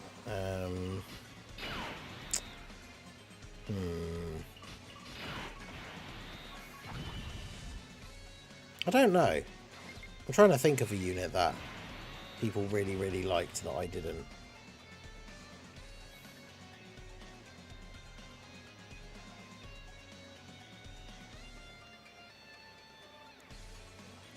STR Bojack was really good.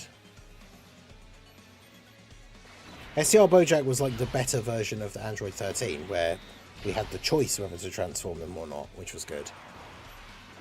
Yeah, I would say just go for the one copy of Piccolo Jr. He's only useful for the World Tournament now. Like, he's not good enough to be used in the current meta of actual difficult content. And 55% is all you need for the World Tournament, so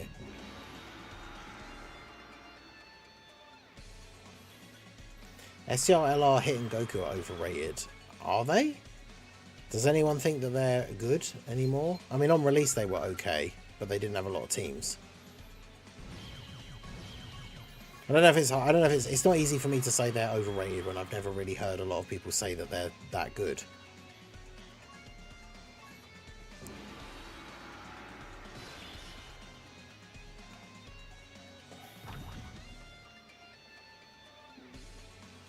Bojack and Cooler were very, very similar, yeah.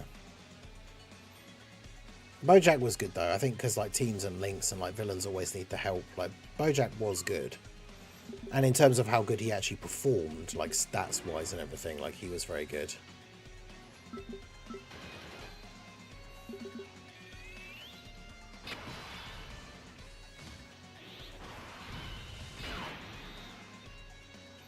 Oh, if you mean LR STR Cooler, yeah, definitely not on that bandwagon. Like, he was my favourite unit in the game when he came out. I was so happy that I rainbowed him like off of his first banner with like insane luck. Because normally, as I've said before, I don't try and rainbow characters the first time they come out, because then they're just a dead pool when they come back for the first time. But like, I just got super lucky with the summons. I didn't go crazy on his banner and just pulled all the copies of him. I think in our initial summons, I got him to like 90%. I think I did like 79%, and then when the stream had finished and I was like editing the videos, I did like another multi and got another copy. And then that evening I streamed again, and we ended up doing a thing where it's like I'd do another summon if we hit the like skull for the stream, and then pulled another copy of him. So like, just rainbowed him on the first day for less than 1,000 stones, which is crazy. I don't think I've ever been that lucky on a banner, like even until now. Never had that kind of luck, which is insane. And it was for a unit that I really liked, so I was very happy about it.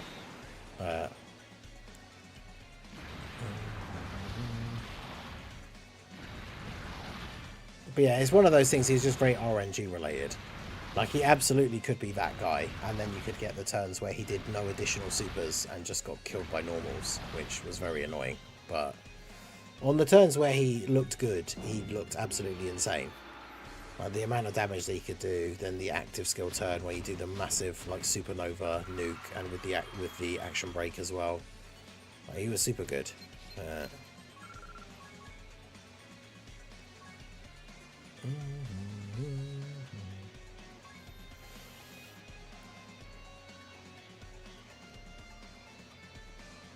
More stones for the hero's agenda.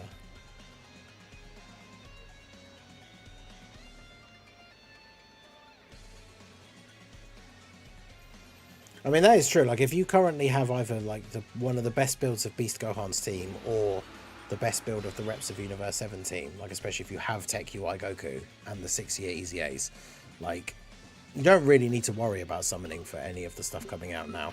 Like, you don't need Topo, because you already have like the best team in the game that can beat all of the content. So obviously you can summon for characters that you like if you want to, but last year for Heroes Agenda better go out with a bang. I mean, hopefully it isn't the last year for Heroes, but we don't know. Now, there's no reason they have to stop doing the Heroes collabs just because the game isn't getting any new updates. We still have tons of characters that are in Heroes that are not out in Dokkan yet, so they definitely could keep it going. But yeah, I saw the V-Jump scans. I personally don't think we can really glean much information from it. I've seen a lot of people throwing out some wild speculations now just to try and have interesting ideas about what it could be, but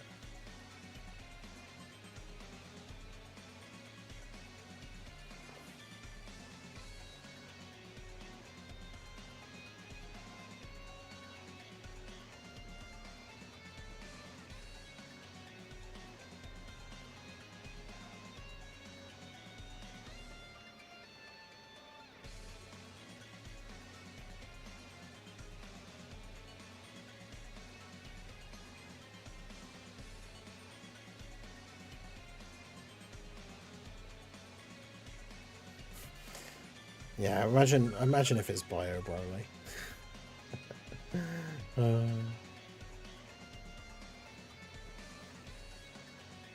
That's not Zero Super in the quarter. Oh, in the quarterfinals. Ooh, yeah, that's brutal. Alright, we actually now will back out and collect some of our rewards, because I need to get some of the meat items. So far I haven't picked up any of the World Tournament rewards, and we are, what? Let me just double check it again, so I know. I've got, is it 13 wins? Yeah, I've got 13 wins. So I was at 449 stones when I started, because that's what I'm at now. And we've done our daily missions for beating the World Tournament a couple of times. So you want to make sure, even if you do get your 30 wins and then quit, don't do them all in one day and then don't do any more. Because obviously you ideally want to get these 3 stones for getting a couple of wins on each day. And we have these ones that give us some tickets and kais and another stone. And then we have all the stuff in the gift box.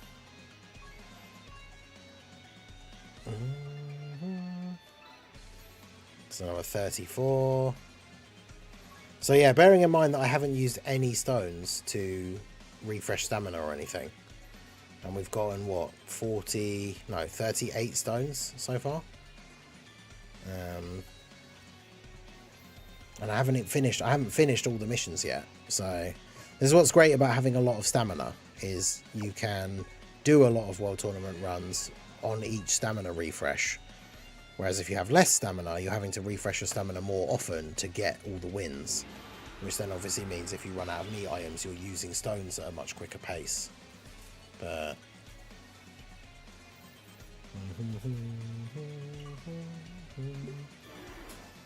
I mean, yeah, I wouldn't be surprised if we actually get a Bio Broly and he's like the best unit in the game. That would be so funny. It'd be such a hilarious troll thing for them to do, because surely they have to know that he's not a popular character. But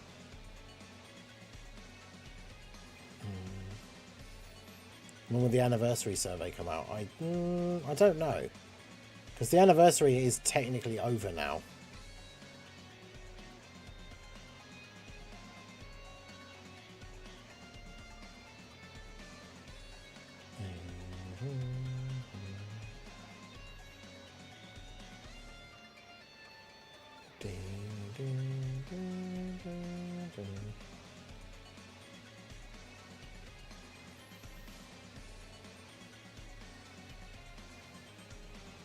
But yeah, I think it is always funny to see people speculating about what it could be, and then we'll find out soon enough. That's one of those things. I like seeing other people's speculations and stuff, but from everything that I've seen so far from that teaser and the V-Jump leaks, I have no idea what it is. I don't think it's clear at all. So we'll just wait and see, and hopefully it'll be good either way. Even if it's a character that I'm not super hyped about, as long as the unit is good, then that'll be cool. But yeah, we just have to wait and see, I guess.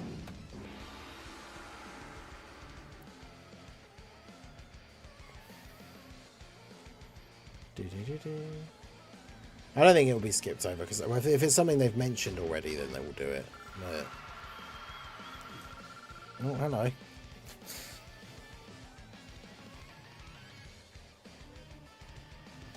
Oh, what are you doing? Come here. Oh, got a little mid-world tournament visitor. You come to grind. Can you do it for me, actually? I'll teach you how to swipe up and do Piccolo Jr.'s active skill for me, so I don't have to. That'll be super convenient for me, but I mean, yeah, that's what, imagine Bio Broly comes out and everyone's like, oh, Bio Broly, I hate Bio Broly, I'm skipping. And then his details come out and he absolutely gaps Beast Gohan. That'd be so funny. I mean, some people still wouldn't summon for him, which is fair enough, of course. But it would be funny if he's just that good.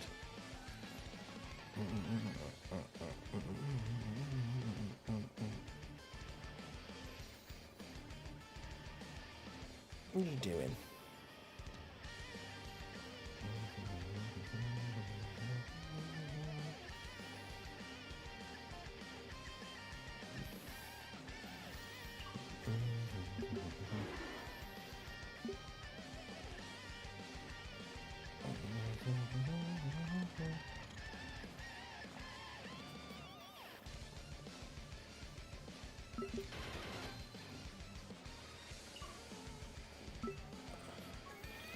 But yeah, Sparkman, I don't know if you just haven't been around the streams for a while, but that was that was my old cat. This is our new kitten, Sif. Oh, he's not really new anymore. He's been around the streams for a while now. We have Sif and Mac. Mac is chilling over there on the windowsill, looking out the window. He's a chonky boy though, so he doesn't get over here quite as much. I've shown him off on the stream before. Check out the members area of the... No, not the members area. The Discord, I should say. For the pet section. Where there's lots of pictures of various pets from everyone in the Discord. Which is a nice, fun section that we have now. So if you guys are in the Discord or want to join the Discord via the link, we do have a section for posting pet pictures. Or you can just use the bot command. And the bot will find pictures of cats for you. It's a great addition. I'm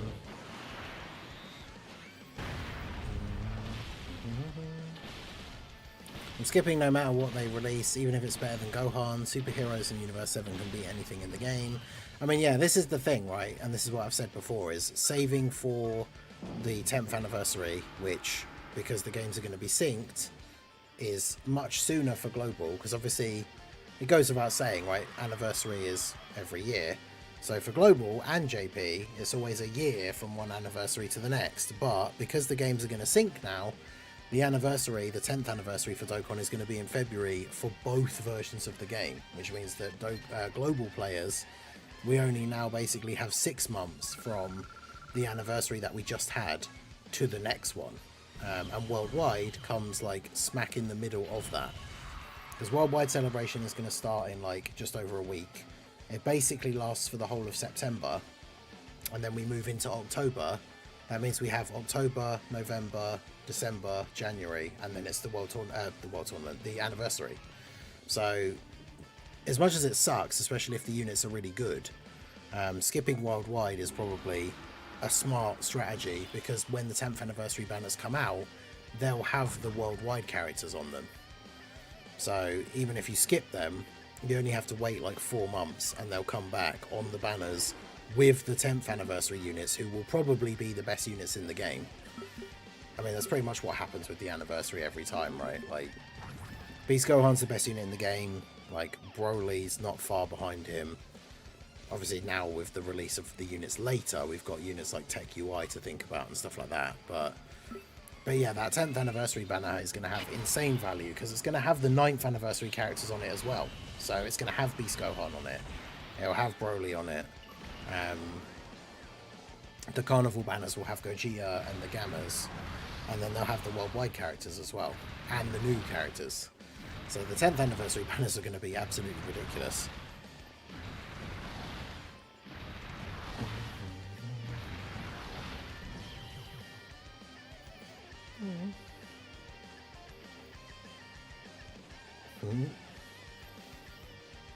Beast isn't the best skin in the game. Oh yeah, of course, it's Raditz. How could we forget?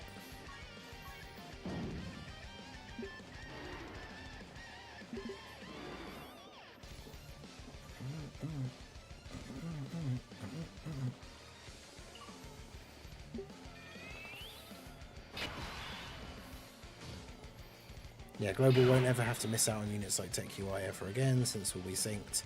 Yeah, none of this like weird shenanigans, and then like the stuff that they did with Rose, where he came out on Global first, but then his celebration came out on JP and had tons of extra content, and then they finally remembered to fix his passive only when he came out on JP. Like, none of that stuff will happen anymore, because everything will just be coming out at the same time on both versions. So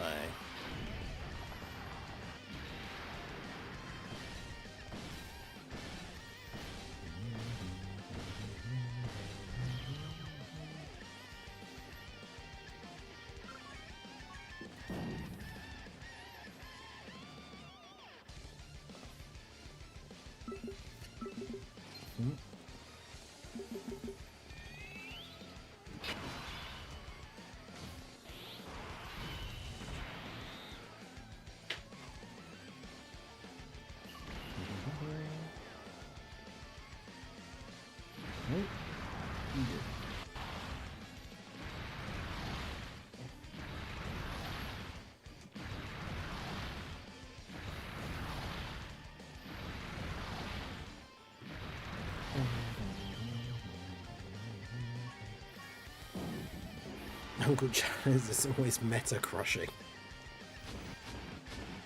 Man. It's such a shame because like it would have been good for Raditz to get a good Dokkan Fest, because when are we ever going to get a Raditz again? Like when a new one comes out, like probably not for years. So he finally got a Dokkan Fest exclusive and he sucked. It was so disappointing. AGL Baby as the friend character, that's random.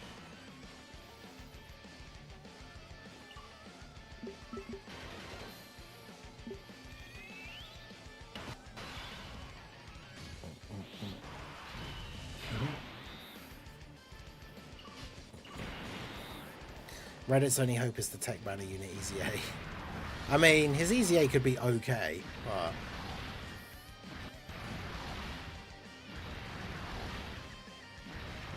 yeah, that's what they need to do, is make his EZA like he becomes the best EZA TUR in the game or something, just to make up for how terrible he was when he first came out. What are you doing? What? You can't go up on the desk. What? Wait. Keep trying to grab my beard and whatnot. Off you go. Yeah.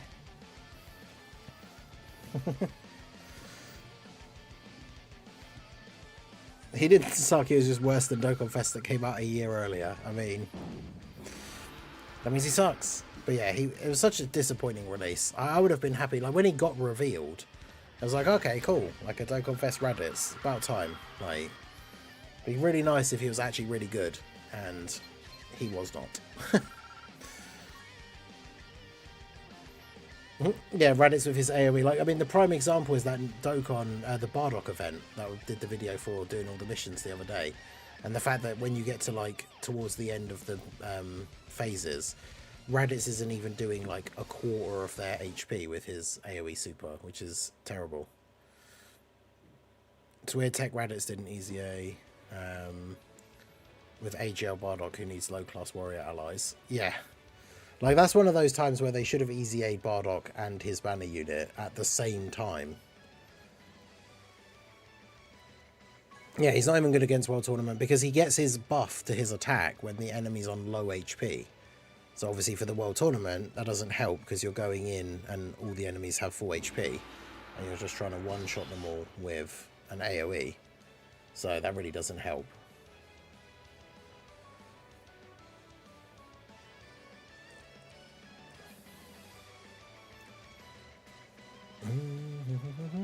Yo, DCJ. Well, technically the last stream was at 7 o'clock this morning for me, so no. But it is, what, 5 o'clock in the afternoon now for me?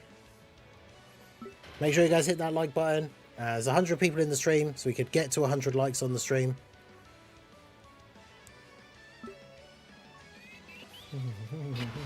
Also hit #1 local. Yeah, that's right. You guys, you can do it. I believe in you.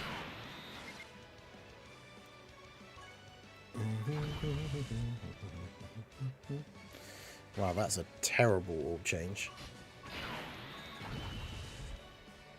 Right, it's a little bit better, but still not good.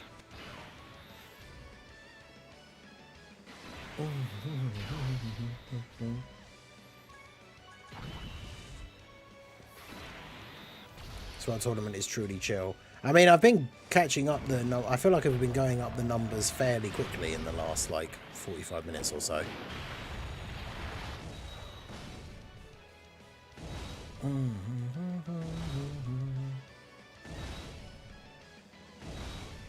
Everyone in my local has lost the will to play. Not even getting 10 million points. Ranked 241 overall. Damn. Yeah, it's interesting because I know there are some people, there's not that many I imagine, because those people are a special kind of crazy, but that play JP and Global and grind the World Tournament on both. So it's like, what do those people do now? It's like you just have to pick one. Maybe it's just the first day. I mean, to be fair, that is also true. The first day is usually quieter than the rest of the weekend.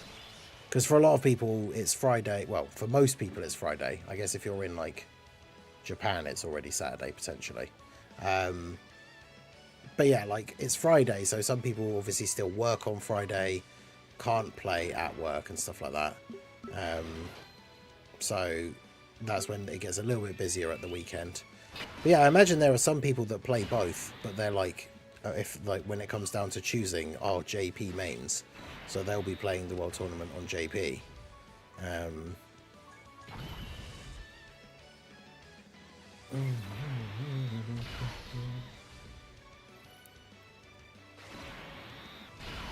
That's because I get the whole World Tournament.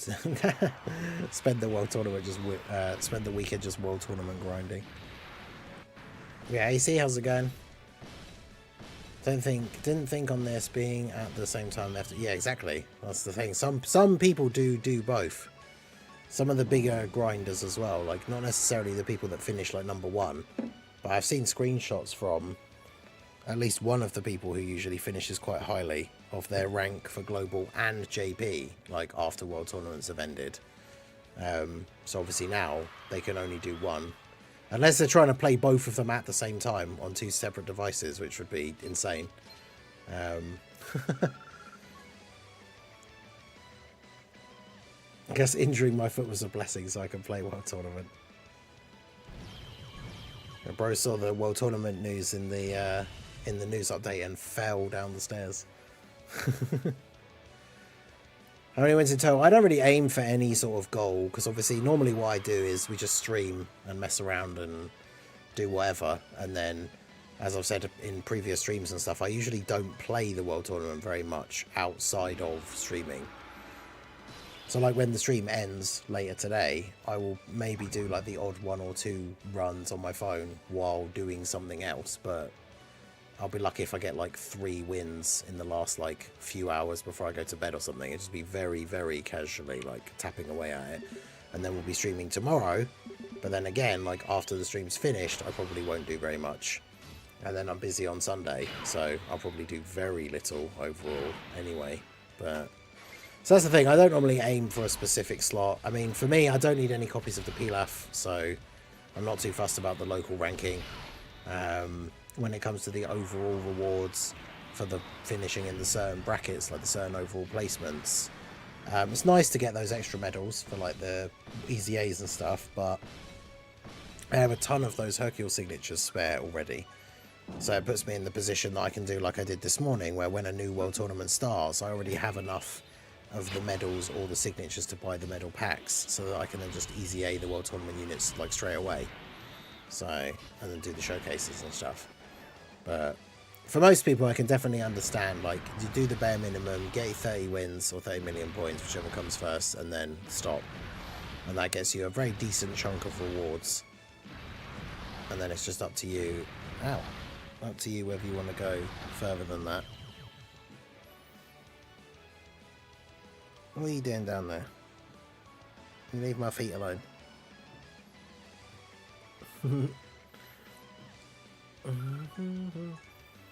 Yeah, I would say Cell is worth it. Great Saiyan Man, not so much, because he's not terrible, but I just don't know like where you would realistically use him. Whereas like you could use Cell on the Boo team and him actually be quite good.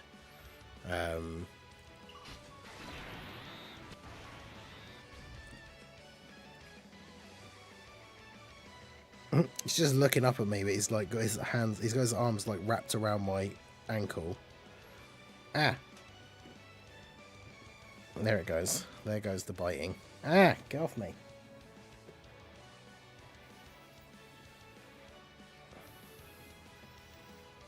I've got such sharp little claws. A little menace.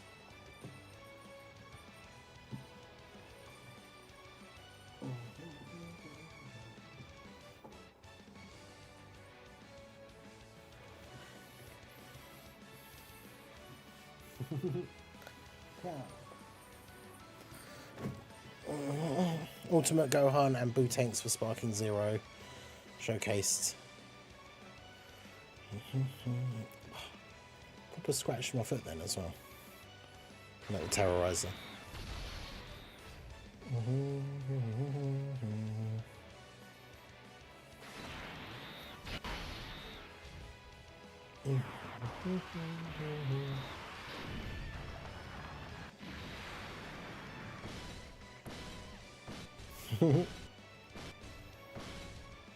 Shock to face.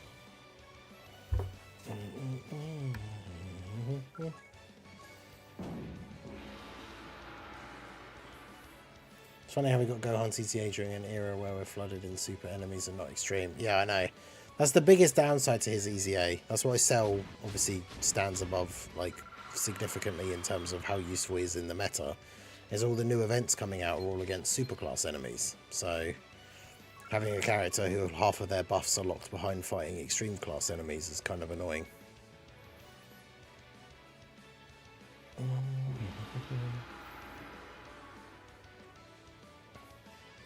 That picture is so funny. It looks like a mugshot, which is appropriate and criminal.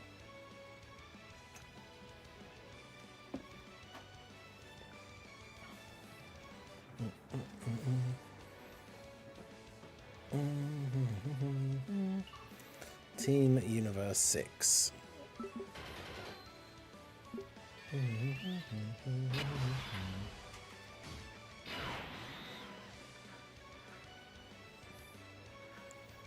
Now you can finally know items in with that Gohan. Well, that he's not a heroes unit. What do you mean?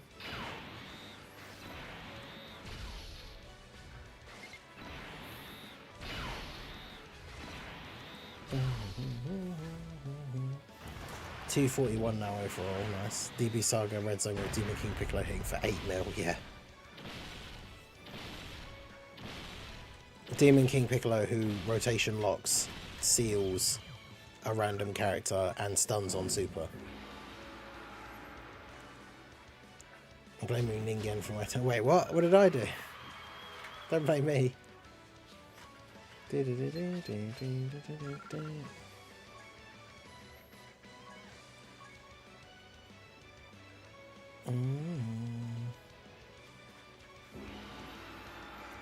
15 million damage cap. Oh yeah, rotation lock, seals, stuns on super, and has an AoE, which is always in slot 1.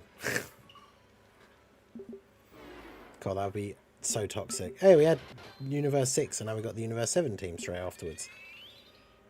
Let's go. We'll take back-to-back bonus teams.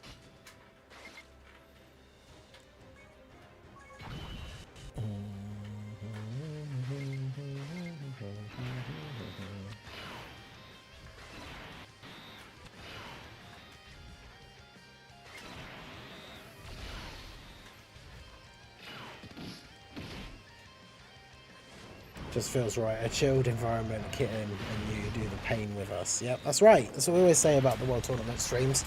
We're all in it together.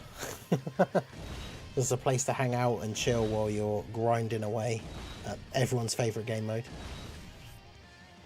Rotation locking is just the gimmick of the year, like how AoEs were last year. Yeah.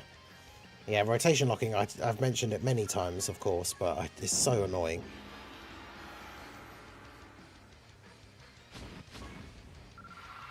It's just because, like, on a fundamental level of, like, how the game works, it's just super, like, anti the way you play the game.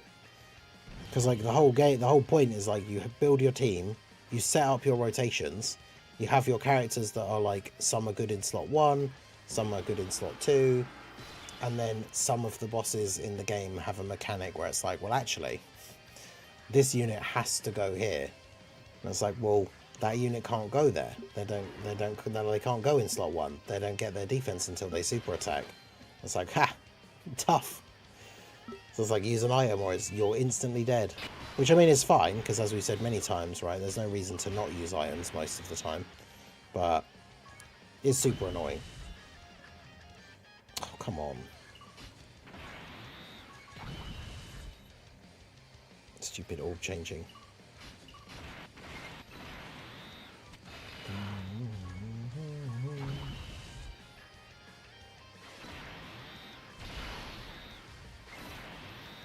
I blame Taunt for this.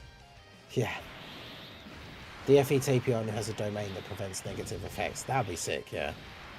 Because remember that, I talked about it in the video when we were talking about the movies speculation, but that AGL Kid Gohan from the Dead Zone thing, He has an active skill that removes all allies' status effects, which would include locking, sealing. Like, so that could be super useful. But yeah, true. AoEs could be the same as well, yeah. It's like, oh, AoE slot 1. Especially, like, even back when the Red Zone first came out, with, like, the SDR Broly phase. It's just like, oh, he's supering immediately in slot 1, which is an AoE. Oh, well, I guess I'm dead.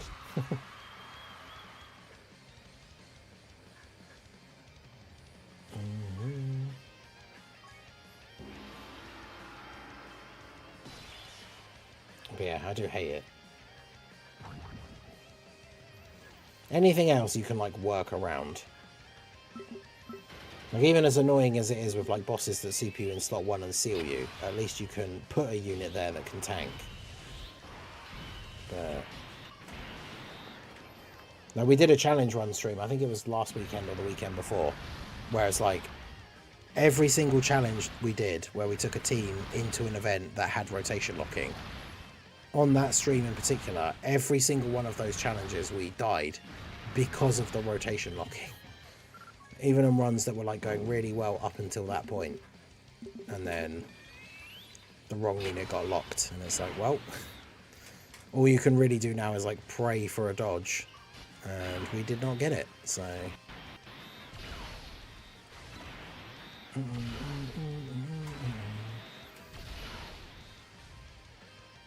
yeah, Tapion for the OST.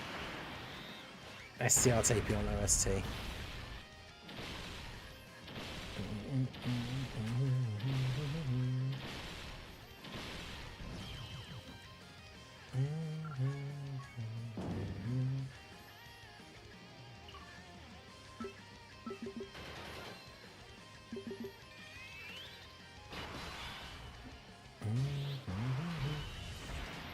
Pet Town is Monday. I think it's a new set, although, or did it say in the news it's like set 17 or something, I think? I second giving the LR baby friends. I mean, realistically, you can just use any friend, like.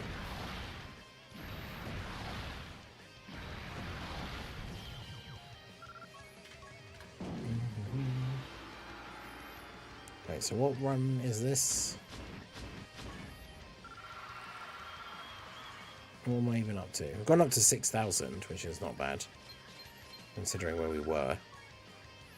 Yeah, I've got 16 wins in a row. Okay. Not bad.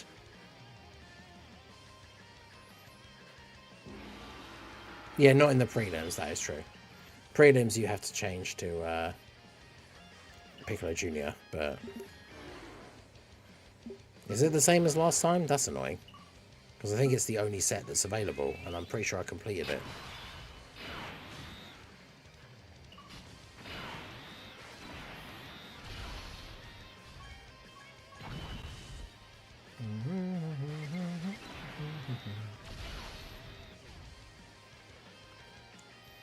Yeah, the free weekend summon for Topo tomorrow. I'll probably save that and do it on the stream, in case we get something cool. We hope to do it on stream.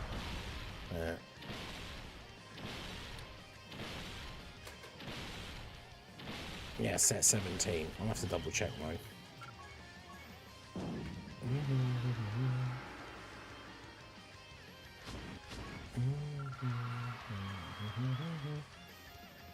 If I pull the androids off those free tickets, I'll feel stupid. Did you buy them with coins? I purposely haven't bought the last copy because I got mine to 3 dupes off of the Topo banner.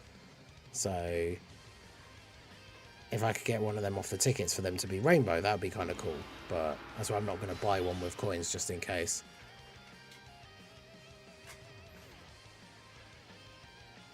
Because yeah, I wouldn't mind getting that last copy of them, but obviously the goal would be to get Topo and then actually have his team. Because I've got Dispo, we've got the like the STR one from UI Goku's banner. Got the Int Topo Pride Troopers, Easy Aid.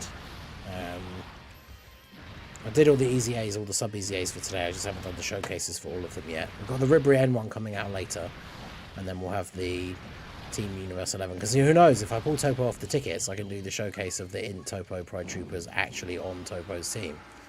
But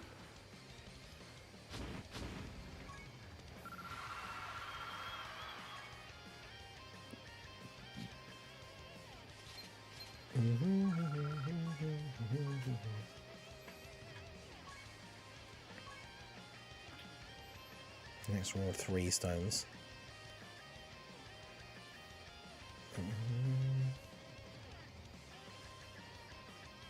It does like giving me LR Piccolo friends currently, doesn't it?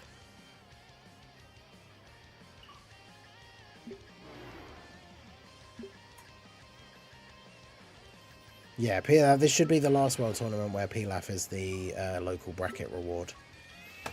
Which means hopefully next time, the next World Tournament is at a more convenient time for me, because it would be nice to start off with a new LR reward and actually get #1 in the local for a change.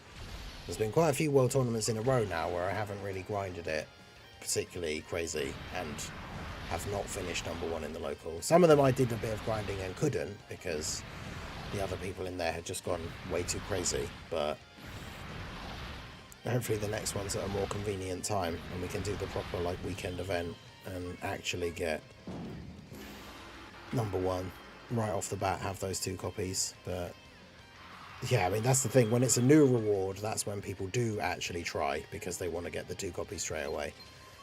So yeah, I don't need any more copies of him anymore. And one of the World Tournaments, I think it was the second one, I did finish first. So I've already got him rainbowed anyway. But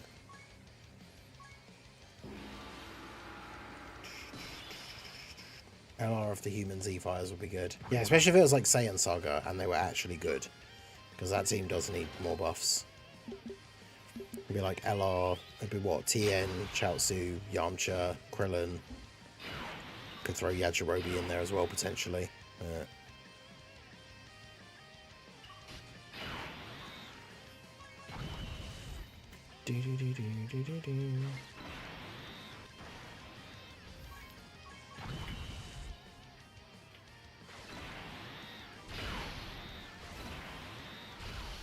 Just in a multi on UI to get this well and got 2 Durants.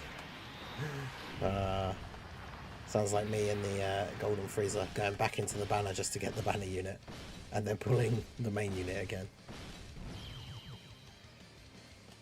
Dokkan Dev's put Ningen in my local so I can get #1 local. No, I don't want any of you guys from the chat that end up in the top like 300 or whatever in my local.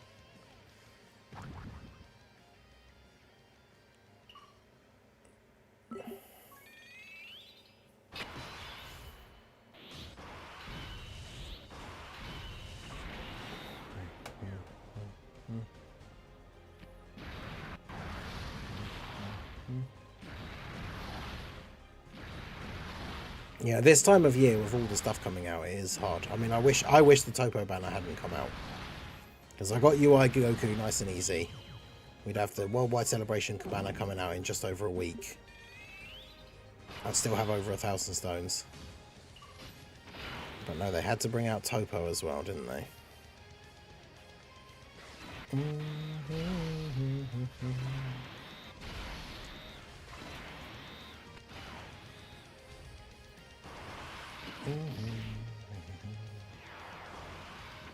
Next World Tournament LR is an Android 18. I mean, I think it's unlikely.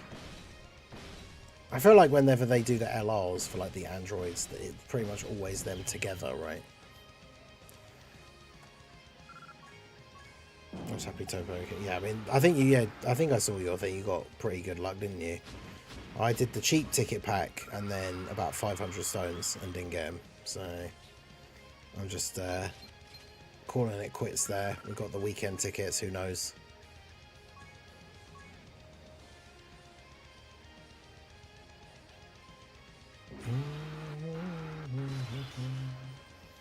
Future Gohan with human Z fighters.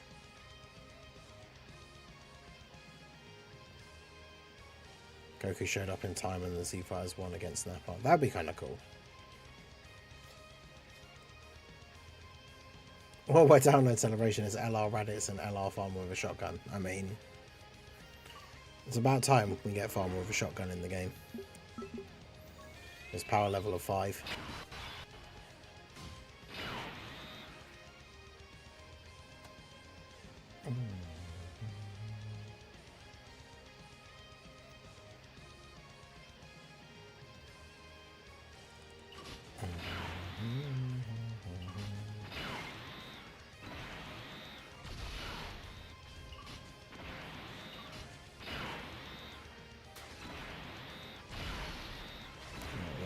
to do.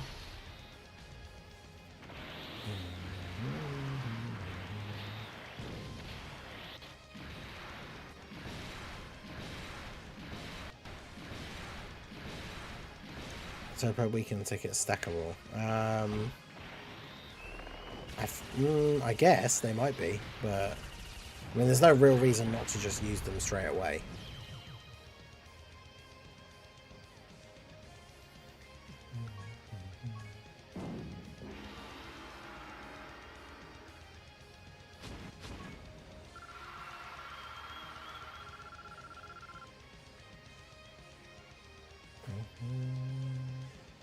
But yeah, I don't see why they wouldn't be, because you can use them until they expire. So, in theory, you should just be able to keep them until right up to the end and then use them all at the same time. You know, Night Ving, how's it going on the Twitch side? I did not get Topo, no. I did not get particularly lucky on his banner. I didn't pull the Catapesla either. Pulled a couple of copies of the androids, so they're at 90% now for me, but it wasn't the best. Yeah, I saw the V-Jump leaks. The ticket banner thing looks interesting. Especially the thing with like the once only 20 unit multi with 10 guaranteed like featured units, which is interesting.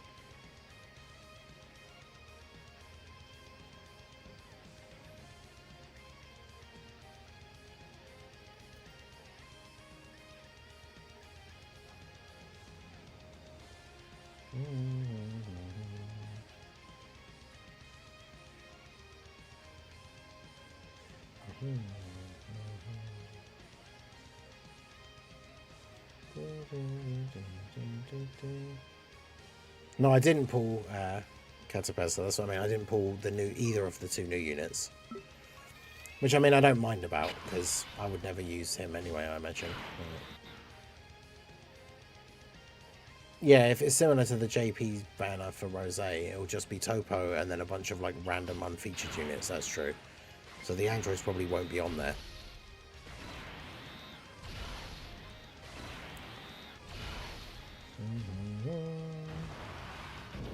Yeah, I think it's 3 weeks worth, so the 21 tickets in total. I think. I have to double check. It says it in the news, I'm pretty sure.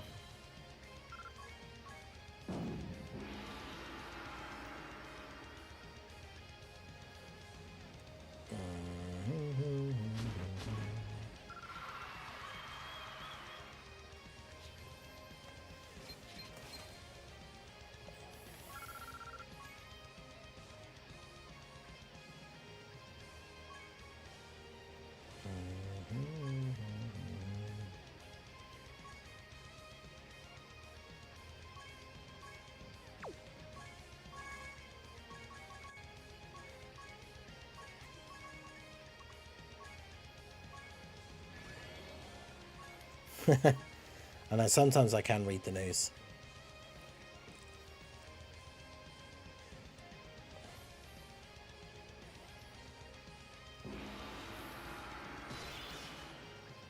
And my secret, I get Little Blue to read the news to me, because as a Dragon Ball fan I can't read, so... ding, ding, ding, ding, ding.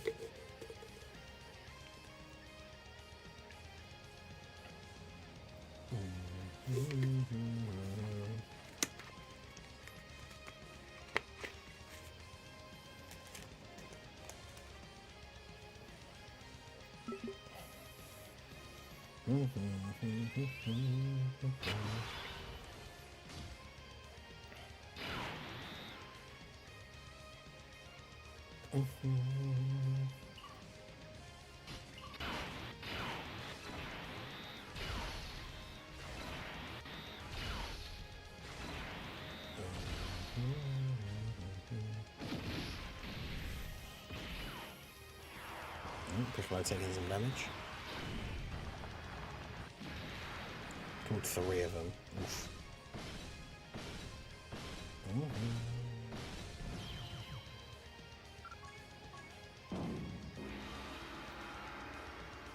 Where does that put me up to now? Wins wise. 18, okay. So 2 more will be at 20.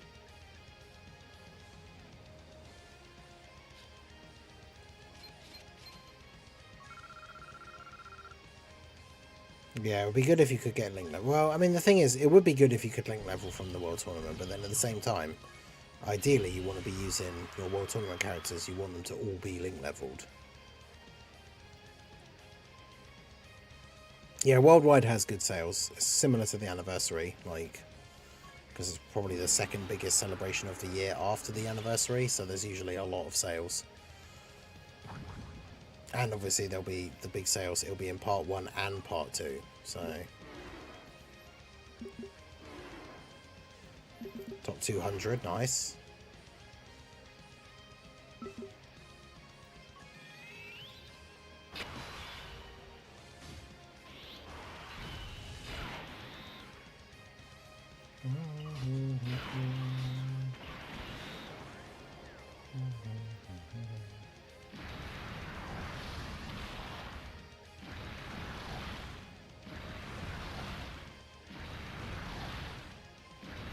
Yeah, I think the ticket banner, is it available as soon as it hits like midnight, like the actual reset time?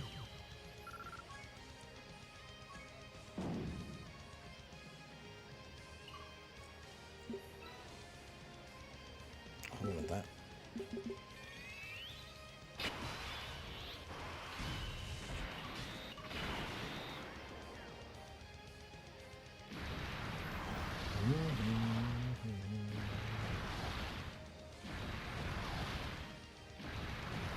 Yeah, remember that Battlefield resets in like a couple of days, so if you haven't done all your clears, you miss out on those rewards.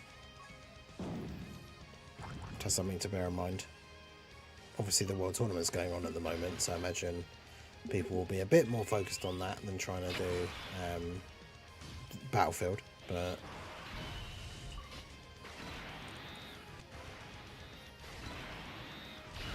What's that? Oh boy, STR Piccolo get a quick W in here, pick up some same type orbs.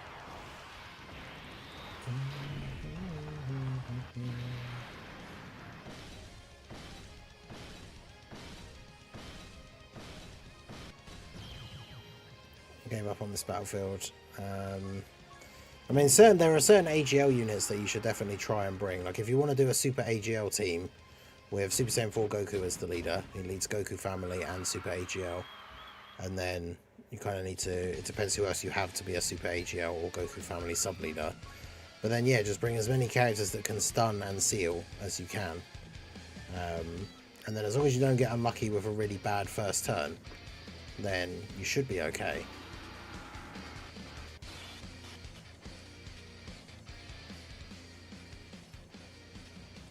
Because that's the thing, he can be affected by all status effects straight away from turn 1. So sealing, stunning, attack lowering is all really, really good for him.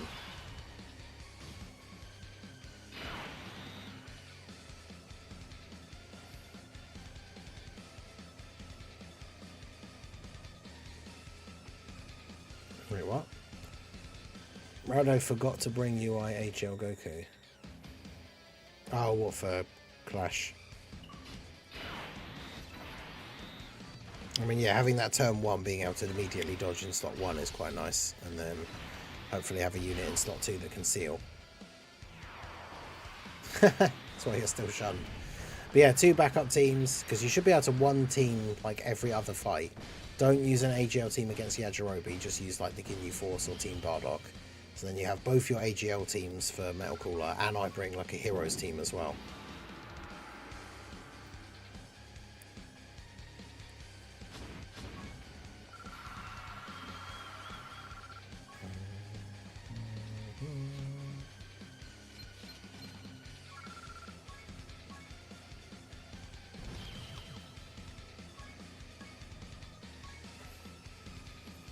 Yeah, the boos are annoying with the dodging as well. And they can hit crit pretty hard. Yeah, I had AGL Pan as the leader as well. I know not everyone necessarily has her, but Angel Super Saiyan 3 Goku is an absolute MVP there as well. Because he tanks in slot 1 and can stun.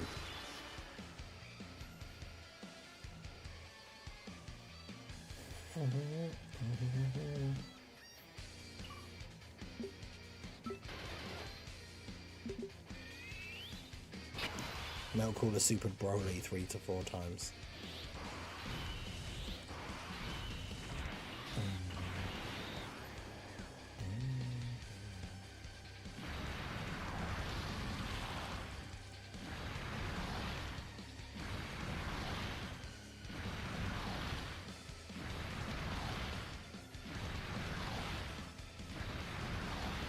Yeah, Garlic Jr. can be a bit of a pain as well. But again, like, all of those guys can have status effects put on them. And that's the thing that I think some people don't think about when it comes to Battlefield, because we're used to not being able to do it on the other difficult events. But like, stunning and sealing is super good. Yeah, characters like Jiren or Hearts who have a chance to stun in their passive, that can be useful. If you just start the first turn, it's like, oh, he's stunned.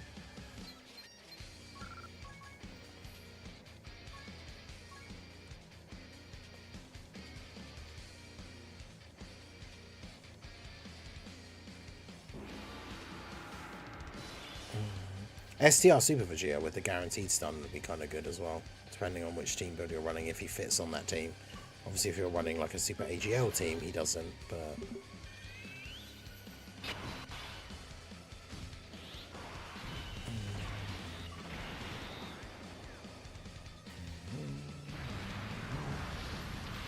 Call and Super Me 5 times in slot 1 in one run. Yeah, he'll do that. He super attacks in slot 1 very regularly.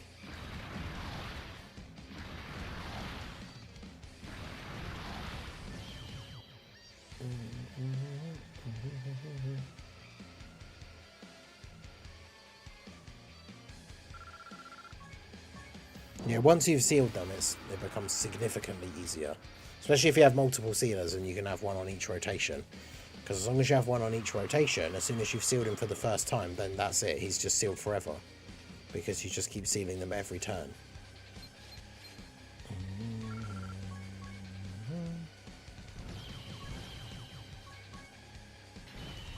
Right, so this gets up to 20 wins, and then we can take a look at the some of the tickets that we've got and stuff.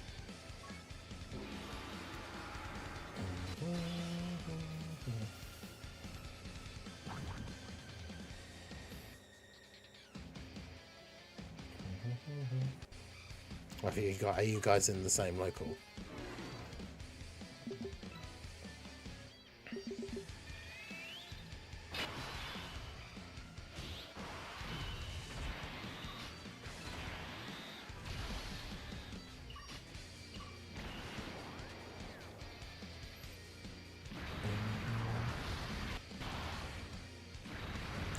Dodge. Yeah, that's the most annoying thing, is bosses that dodge, and then yeah, they dodge your character that's going to seal or stun, is really annoying.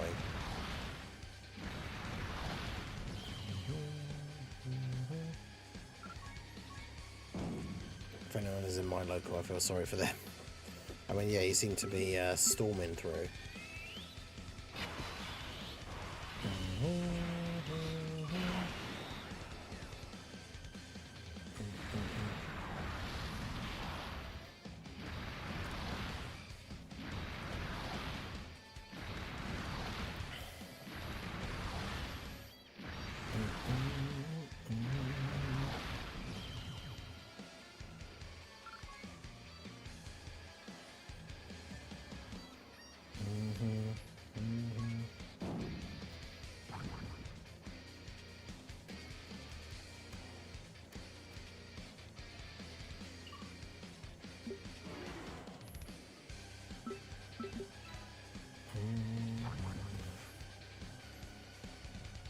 Tech Cyborg Tau stocks going up for Battlefield. Yeah, guaranteed to hit and can stun. So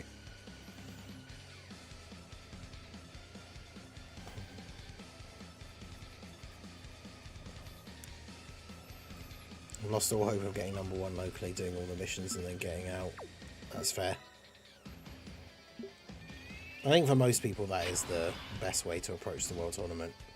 It's just such a massive grind. Like, I know a lot of people just don't have the time or inclination to do it, which is completely fair. Some tryhards on my local. One dude's already up to 46 wins. I think the one in number 1 in mine is at 46 wins, which, I mean, I'm at 20 and I only started just under 3 hours ago. So I imagine people who started right at the beginning are probably pretty high up.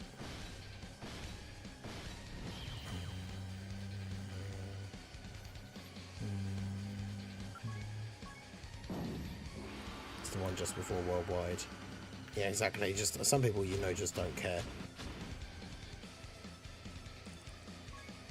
I mean, we know Baba Yaga, who was #1, was at like 130, and that was like over an hour ago at this point, so...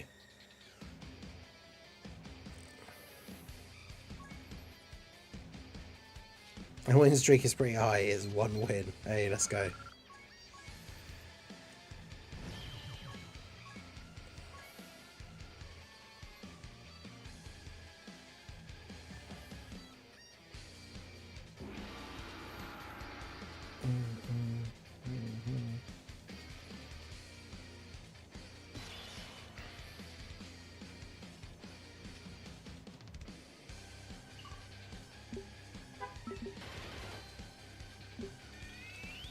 I'm trying to put Future Gohan on my team, I keep getting bonus opponents. I mean, there you go, the Future Gohan tech is working. Oh, okay. It's going to be some big damage.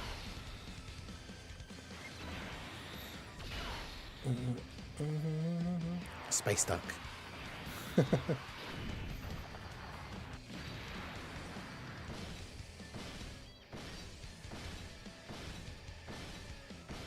Oh yeah, literally, like, that goes so fast, it doesn't even care about, like, fully showing the number. And it's straight on to the next one.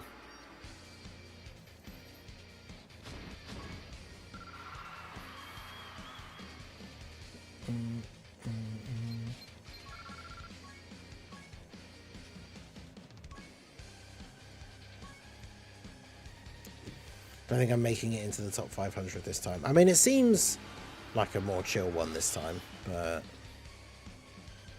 It is only the first day, so it's hard to know for sure.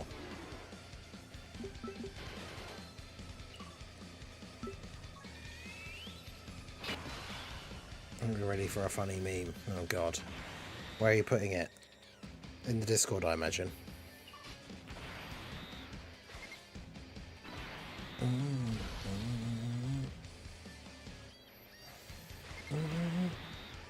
Very easy to get into the top 250. Yeah, I mean, I'm not doing too bad considering Discord in general.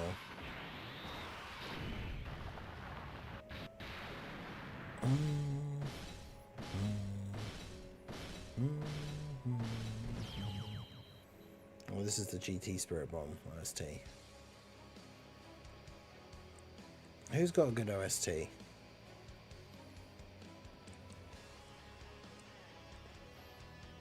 I'll put on the next OST that's on the 2023 playlist that I see get requested in the chat.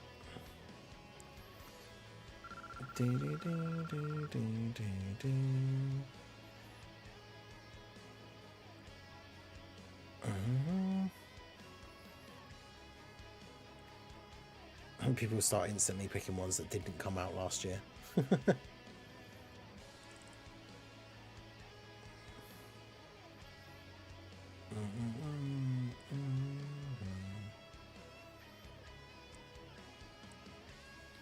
Neither Birdku nor Yajirobe are 2023 units.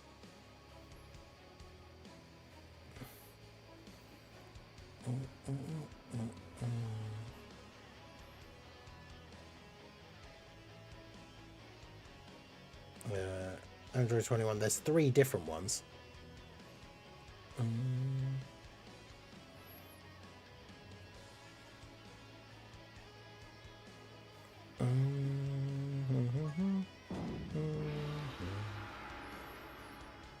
I gave you 3 Gamma 1s in one multi. Damn. I think I got 2 in one multi earlier. When I say earlier, when I did the summons. I had a multi that had Tech Gamma 1 and AGL Gamma 2 in it. So I pulled both the Gammas in the same multi. But didn't pull the LR Gammas during the anniversary. I thought that was a salty one. I didn't like that one. Getting the Gammas together in the same multi but not getting the LR. We didn't like that.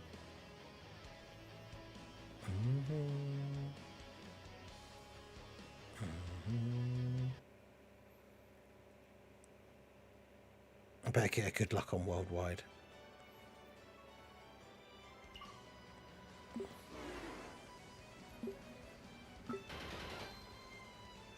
Oh, it's the legendary power team. This is the bonus team that gives you the most points.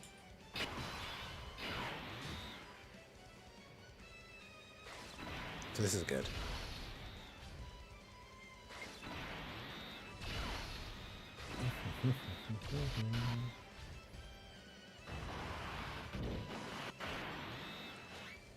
I got lucky and got all but the LR Gammas as well. Worldwide is not really good for me, since it usually goes good luck then bad luck. Yeah, I mean that's the thing. I got lucky for the first 3 banners. I really, as much as it sucks that I didn't get the Gammas. I did 1,000 stones on their banner. I did the 77 ticket summon. I did that 7 ticket summon afterwards as well. All of that stuff and didn't get them. But the other 3 banners I got incredibly lucky. I pulled Gogeta on the tickets, I got Beast Gohan on like the second 3+1 rotation, and then I got UI Goku on the tickets without having to spend any stones on his banner at all. So it's one of those things where I really can't complain. My anniversary luck, even if we include UI Goku, because technically he came out while the anniversary was still going, my anniversary summon luck was pretty fantastic apart from the Gamma's banner. So you can't win them all. That's pretty good. So, right, so we're at 20 wins. Let's have a look at some of these. See if we can get these, see if we can get one of these Yamcha. The new Yamcha unit from the DB Saga banner. How many tickets am I going to have now? 25, so we can do 3 multis. Let's see.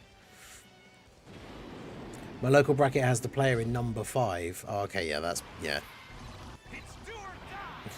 Am I cooked? I mean, unfortunately, yes. I mean, because the only way for you to become number 1 in your local is to finish at number 4 overall or higher. Which, I mean, go for it. But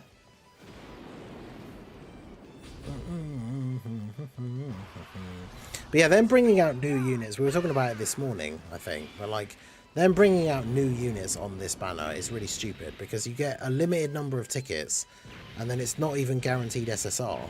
So like, you might not even get, yeah, like I've done 2 of the 7 ticket multis and we didn't even get an SSR, let alone getting the new one specifically that we want out of all the ones that are in the banner. We got Goten and Trunks, so that should hopefully be an SSR.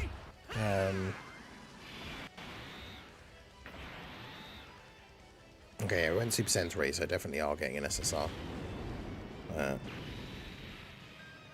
Can we get Yamcha? No, we get the Int 4-arm TN, who easy A'd last World Tournament, and I already have Rainbowed.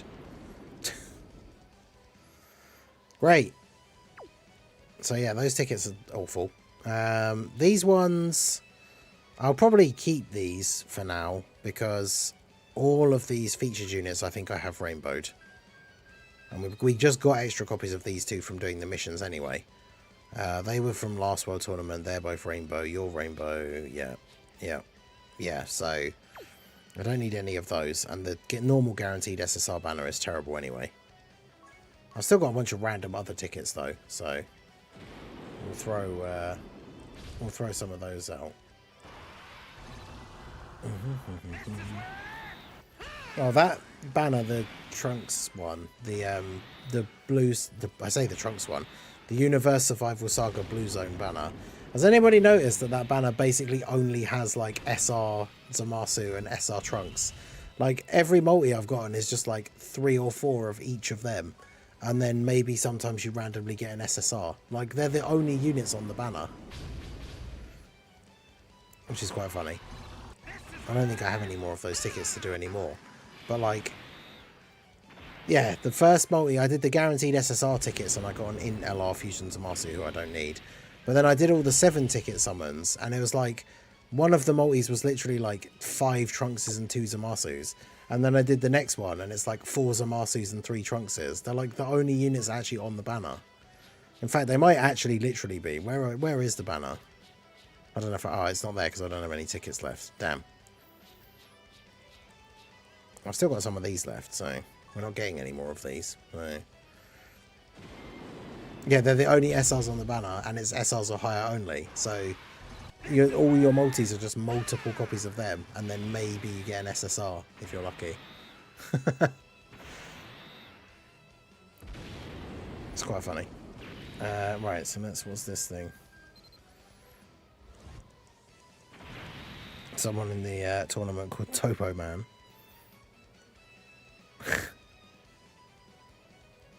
And then some horrible Topo cosplay. That's hilarious. It's only DBS units. Yeah, exactly. They're the only SSRs. So, I mean, it's just funny that they would make a banner like that. Whereas, like, the banner only has SSRs or higher. But there's only 2 SSRs on it. Like, okay. Interesting. I just got to get rid of these last couple of tickets. Which means I have to do singles, which I'm not a huge fan of.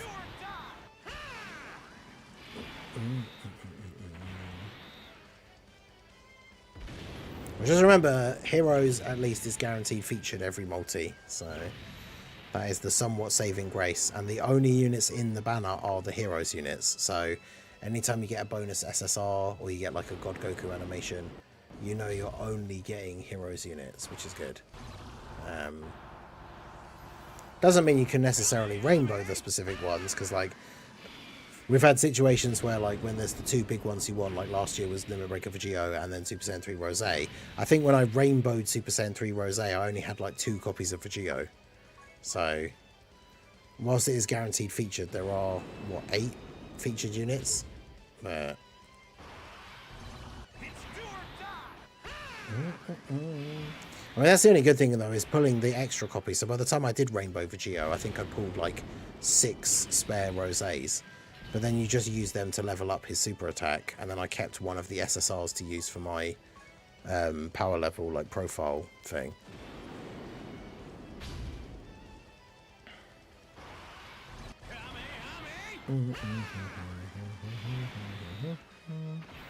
Yeah, I did have to double take when I did the first summon. I was like, what? This is like the only SSR I pulled. But then, yeah, obviously, very much soon came to realise it's like, oh, they're the only SSRs actually on the banner. Alright, so we can't use any of these. These are all gone. And yeah, we don't have any more like blue zone tickets or anything.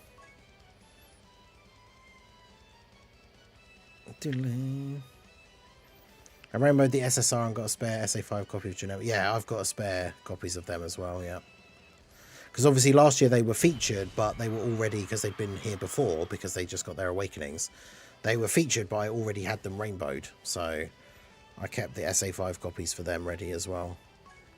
I've got SA5 copies of a couple of the Heroes units. Like, I think I've got a Super Saiyan 4 Gohan one as well. But him and Bardock won't be getting their EZAs until next year. If we get more hero stuff, of course, after this year.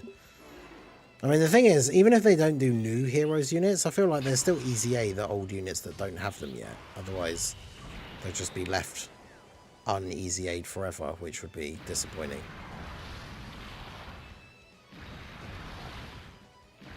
Imagine how busted, like, AGL, Timebreaker Super Saiyan 4 for Geo will be when he gets an EZA.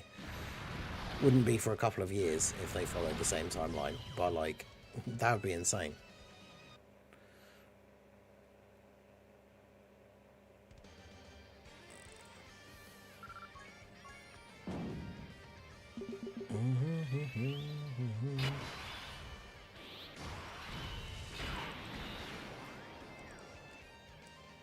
Yeah, exactly, because we can still get stuff, and we can still get the EZAs and stuff for the old stuff. But even if they stop doing new units, they could just turn the hero celebration into just a more crossover themed celebration. Do stuff like dropping a new Super Saiyan 3 Vegeta or something. That's something I would like to see. If they do stop doing heroes, just replace it with another Dokkan Fest, but make it a crossover Dokkan Fest, like, every time. So it's always a crossover celebration. And then, yeah, like, do a new Super Saiyan 3 Vegeta, do a new Super Saiyan 3 Broly, do a new Mars Saiyan, like, some of these other crossover characters that they've done in the past that don't count as heroes units. Because, I mean, the fact that we even have Mars Saiyan in the game is awesome, and then we have the other masked characters from Heroes. So, I would love to see them actually do another Marseillan at some point, but as like a Dokkan Fest or an LR.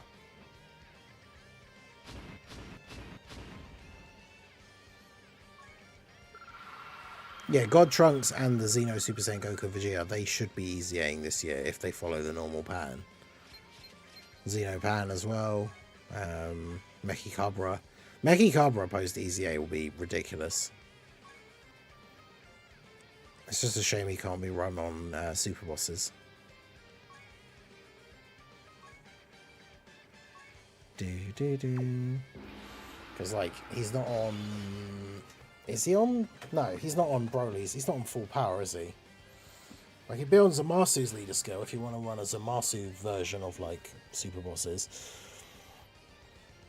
Yeah, exactly. Marseillan to Super Saiyan 3 Bardock. We've been talking about that unit for years.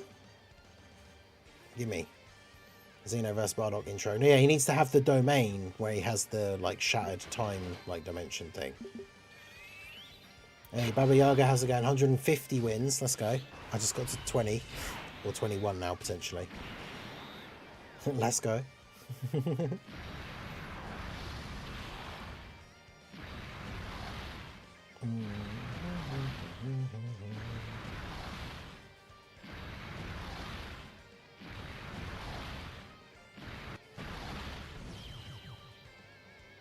But yeah, so they did random stuff in the past.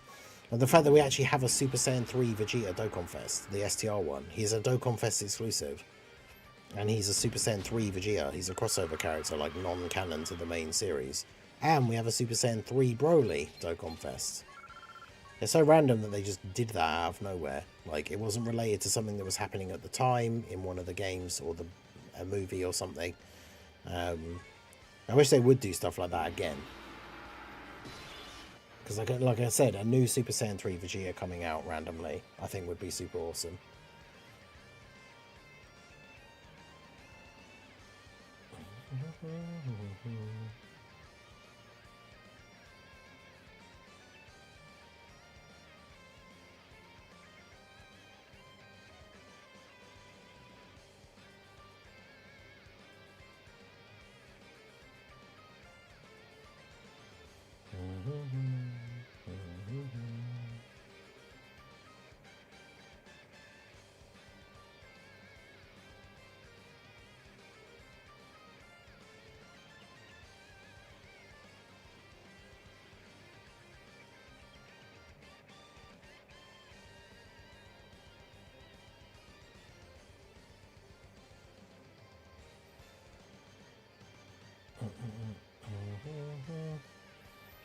Yeah, the Super Saiyan 3 Vegeta, like, his Super EZA will be generational, as they say.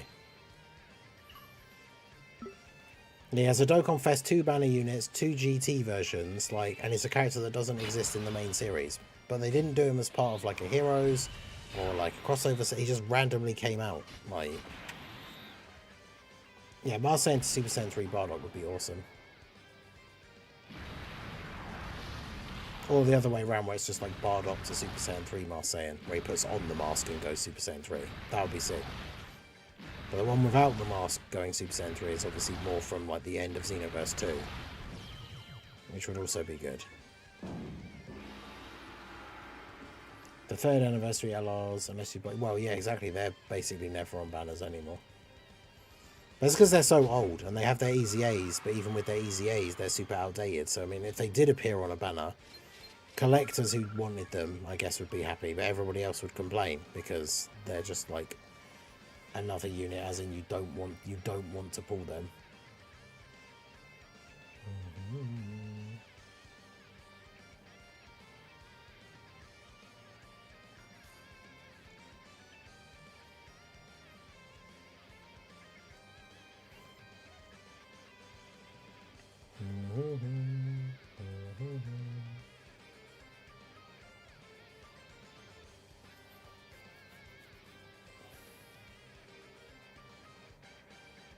Yeah, the Tech Super Saiyan 3 GT one's really cool. Or do you mean the Tech normal Super Saiyan 3 one?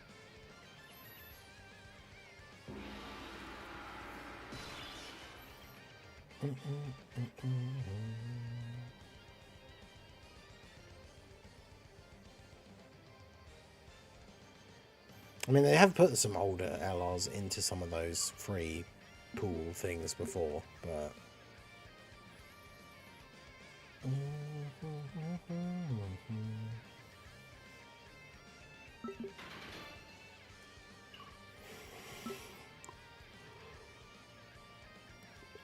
Yeah, Tech Super Saiyan 3 GT Vegeta, he was actually really good when he got his awakening. So his Easy A has a lot of potential. Yeah, I would love to see him get a really good Easy A.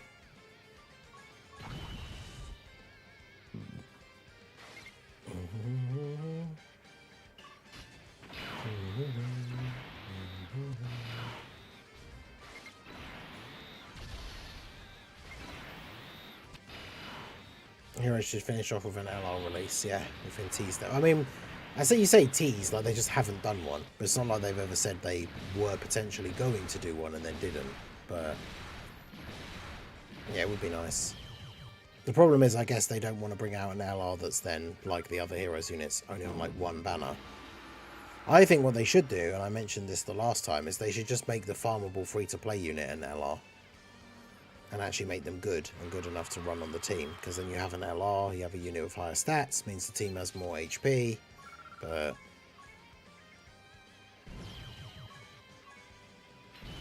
Instead we'll just continue to not get one. We can use the weekend Dokkan tickets. How's it going, Saturday?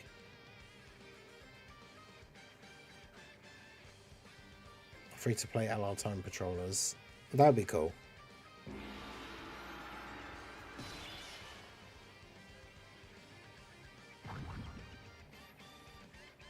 Yeah, the next teaser could be, if the first one was today, I think the last time, weren't they like 2 days apart for a couple of days? Was it 2 or 3?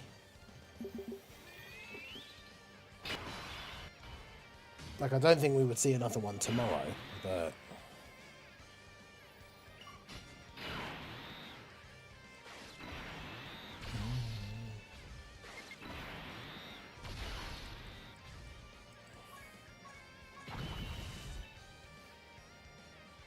But it is possible, I guess.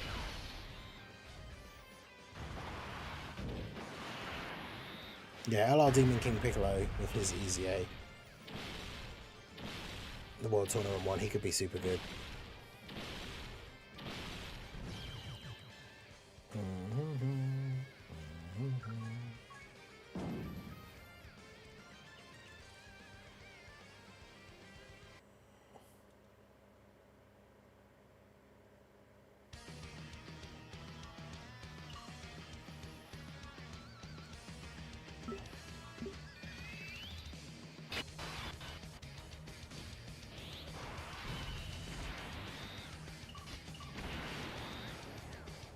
And LR Demon King Piccolo is the next Easy A with the next World Tournament. And there you go. Not long to wait then. I guess that would be in line if they actually were going to do something DB Saga related.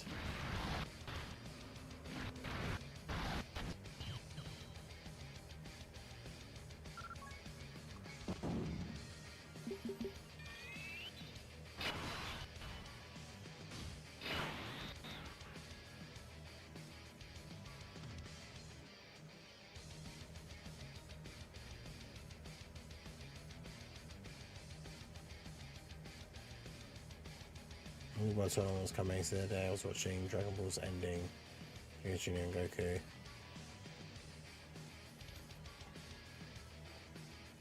Just chilling at work.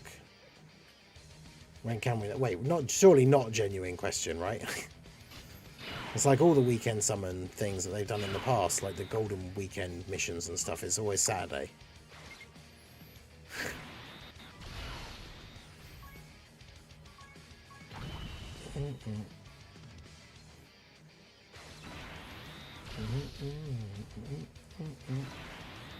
This guy. But yeah, it should be as soon as the reset happens, I think. So it's not like early in the morning. So the reset is what, in like 6 hours? Is it just over? I think it might be... Yeah, it's 1 in the morning at the moment for me. So it's like 6 hours and 45 minutes is the reset. And that's when the banner should be up. When does the weekend start? I mean, you say that, but some people would say it's Friday. Some people say it's Friday afternoon. Some people consider it Saturday and Sunday only. I mean, technically, it should be Saturday and Sunday only, as far as I know. But DB fans can't read and have no idea how to read time or know which day it is. I mean,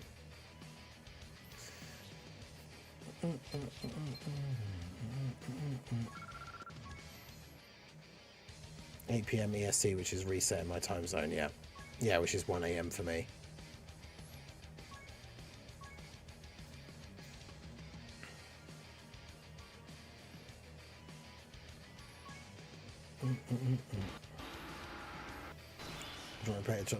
Fair enough.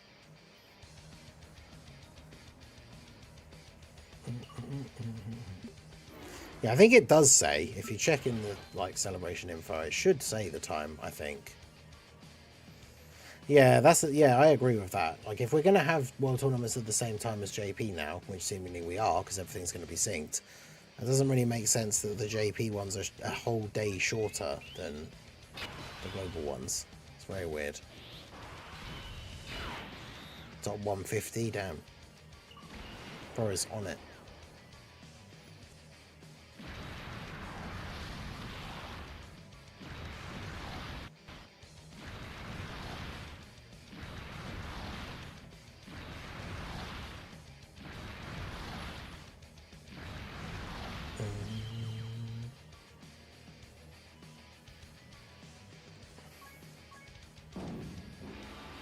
Top 5k.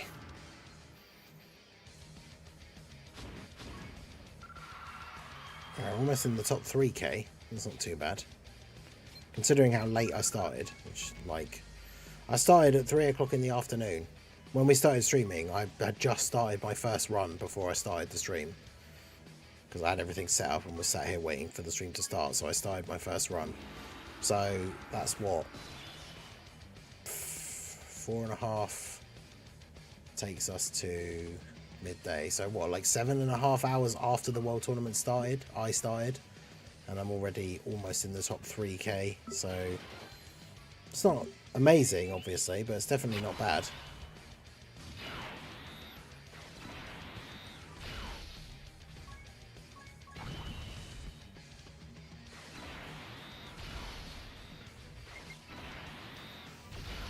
Clearly I'm a DB fan. Oh, we've had plenty of that in the stream today, so, you know, it's all good.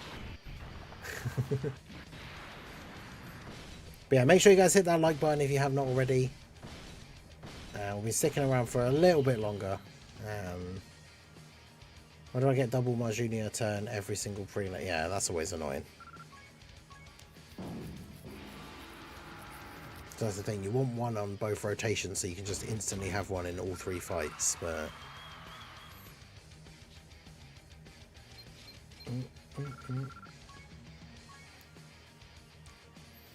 Yeah, potentially time zone thing, I'm not sure. Just seems weird to have them on both versions at the same time, starting on the same day. But then for JP, it's like a whole day shorter. Weird.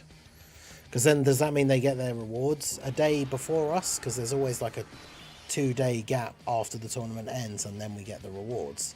So does that mean because theirs ends a day earlier, they get their rewards earlier? Because that could potentially be the case. That'd be kind of weird and annoying for global players. I forgot Wukong can be downloaded tomorrow. Nice. See, I have mine pre-ordered, so...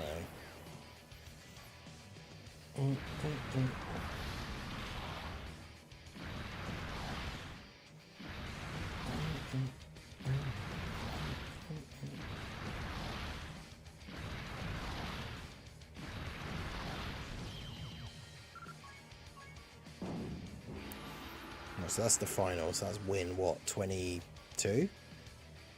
Or 3? 22. Up to 23 million points. Will we get global or just top grossing rewards? And if one doesn't get it, the other does. Yeah, that's the interesting thing, because a lot of the time in same time celebrations they match like top grossing, but going forward everything is shared. So would they do that anymore? I feel like probably not. Or would they just look at the top grossing of like both combined and then give everybody stones on like both versions the same amount? I'm not really sure.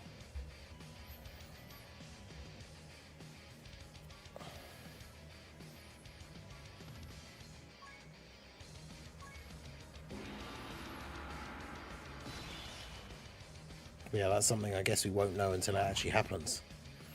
Yeah, they gave us the special pose easy A banner twice, which is kind of funny. Top gross is going to be 1 stone from now on. Yeah.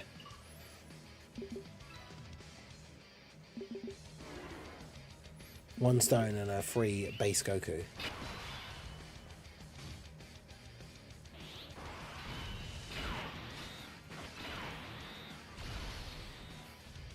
I remember seeing someone saying we didn't get the same amount of thank you overall stones, but I think that might have been biased. I mean, didn't we get more stones in total? Like for the anniversary overall, didn't Global get more stones? And we got discounts and tickets, which JP didn't. So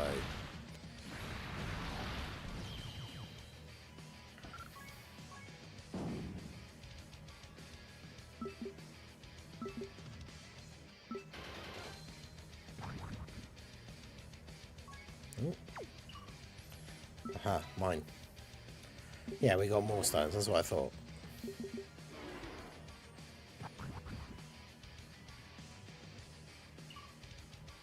Yeah, and a lot more tickets because we also got the free ones on the Part 2 banners, which JP didn't get, which means we got more summons on the banners for the same amount of stones. So not only did we get more stones, but we got more summons for the stones that we actually got. But as we always say, right, like people will complain about everything. It just is what it is.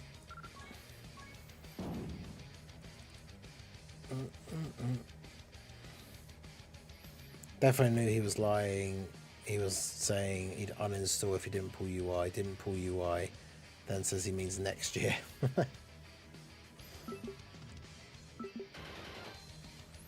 Definitely got more stones. Didn't feel that way to a lot of people because the content was weirdly spread out. Yeah. And then they dropped UI immediately afterwards. But yeah, the anniversary was crazy. As we said, like as we knew even before it happened, like the 9th anniversary is the best celebration in Dokkan history. The events were all good, the units were all good, all the Easy A's were good. Like, yeah, it was a great celebration. Bit of the timing, like the pacing, was a bit weird at points, especially for Global. But so much good stuff.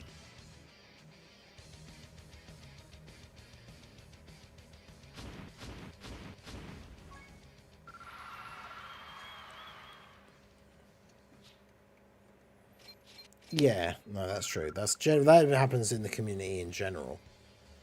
Well, yeah, the Beerus is alright, but yeah, the free-to-play Int Freezer was kind of poo. But then all of the free-to-play anniversary units are usually quite bad.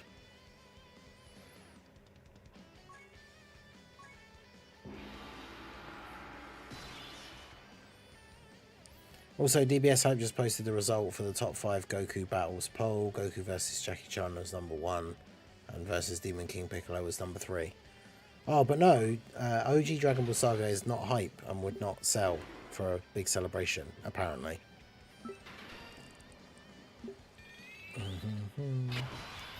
The 30 discount is not featured. It is guaranteed SSR, but it's the 3rd multi. So you do the 30, then the 45, and then the 50 is guaranteed featured.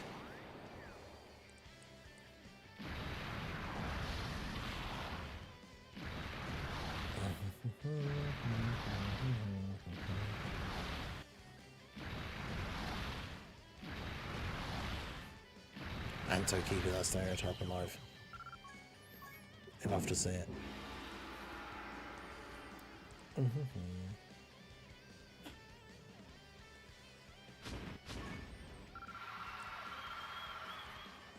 Yeah, no, if all of the discount steps were guaranteed featured, that would be insane. Dokkan is seeing the SpongeBob meme if they drop Jiren before worldwide. Want to see me drop a carnival banner? Want to see me do it again? I mean, we literally had part 2 of the anniversary was a Dokkan Fest and a carnival banner, and then they dropped a Dokkan Fest banner straight afterwards of UI Goku. Then we had Topo, and then we're potentially getting another Carnival banner. But yeah, I mean, Jiren is an easy skip, I would say. But,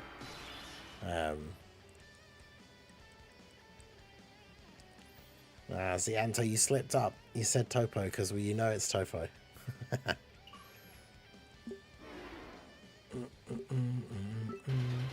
I mean, yeah, I pulled the LR Ginyu Force, so I kind of do want to have Topo because his team can be quite good, but I'm not dropping any more stones on his banner, so maybe, you never know. Maybe we'll get lucky on the ticket summon tomorrow. I'll do it on the stream. And we'll see how we get on. But not going to hold out any kind of hope, but we'll see. Would love another 20th World War Tournament Goku with dodge mechanic where he redirects Ki Blast back to the attacker. Yeah, that could be interesting. One into one banner, yeah. Yeah, drop Jiren and Cell Max. Drop Jiren and Cell Max on a double rates Carnival LR banner, but where you still get pity coins, but you can only buy Cell Max with them, not Jiren. That'll be great.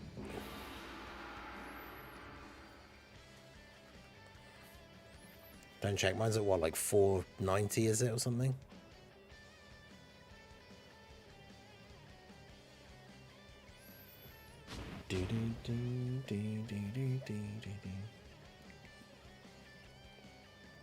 I mean, yeah, that would actually be good. Like, both of them on the same banner, double rates. You still get pity coins. You'd only be able to get Cell because he's the only one that has the pity coin mechanic, not Jiren. But that would be awesome because it's double rates, so you might pull both of them anyway. And then if you do enough summons, you're guaranteed to get Cell Max. But while you're doing them summons, it's double rates. So the more SSRs you pull, the more you can trade in for extra coins. Well, that would be awesome.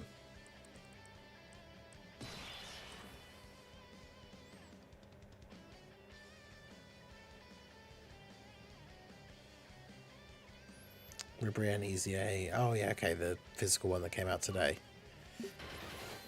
Yeah, I mean, I don't have the Gammas, who obviously would be very good on that team, but I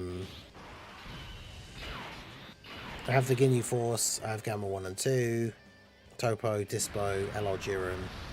Like, Topo's team build for me certainly could be quite fun, but did not get him, so if you do have them, then obviously they make another great addition to the team, but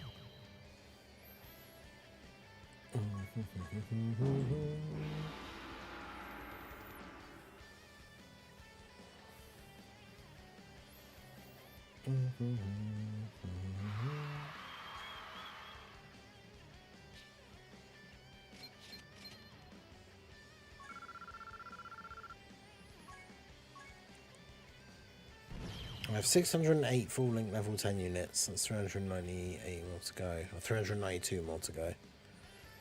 Damn. 608.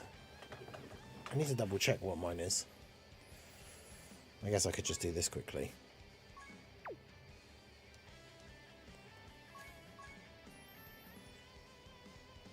There you go. 820.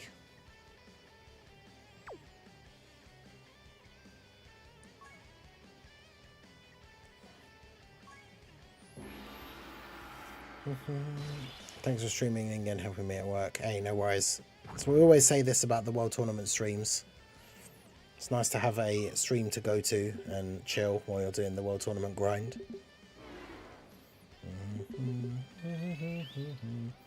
Topo's banner are missing. Topo, Catapesla 17 and 18 count. Oh, really? You don't have any of them? Or do you just need, or do you mean you just don't have them rainbow, so you need extra copies of them?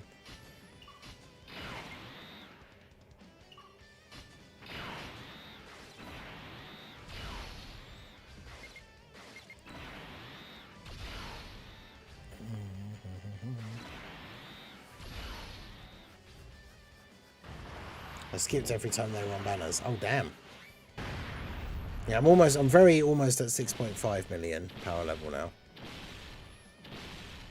Obviously, we won't be doing any link leveling this weekend, as it'll all be World Tournament grinding. I've got a couple of units on my World Tournament, on my link level team that have like a couple of links left, like 1 to 3, that are just level 9. So they're almost done.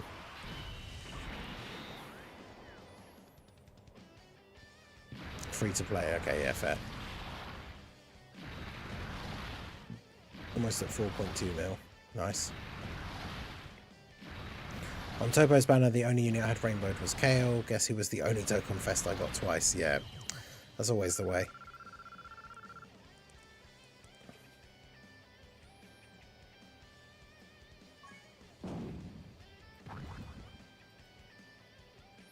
Yeah, the in-tournament of power androids are good. They're like a fun addition for that reps team. But like, if you have all the LRs, you just don't need them. If you have Tech UI Goku, you don't need them. If you don't have Tech UI Goku, they're probably the better leader for the team than out of all the other options. But...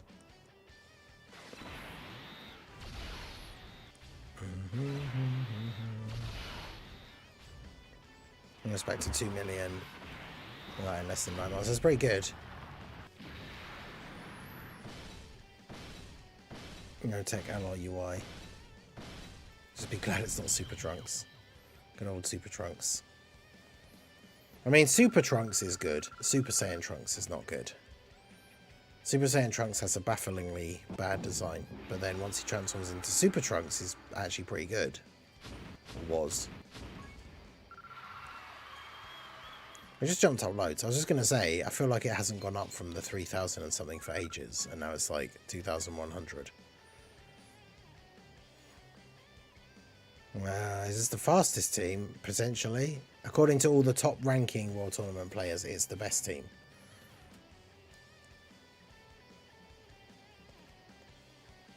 Yeah, wait until USS gets new units and now they don't have a place on the team. I mean, they're kind of like the 7th unit you would pick. So if you have the optimal 6, you don't use them. But... because it's like... Tech UI lead, AGL UI, Int Blue Evolution, physical Kaioken Goku and Blue Evolution Vegeta, and then 17 and Golden Frieza and Team Universe 7. And the full LRs, all 6 members of the team. And if you're missing one of those, then you could put the Int androids on the team instead. Because there is STR UI Goku, but he can get caught out, and of course he can't link with the Tech UI Goku until the Tech 1 transforms, which is annoying.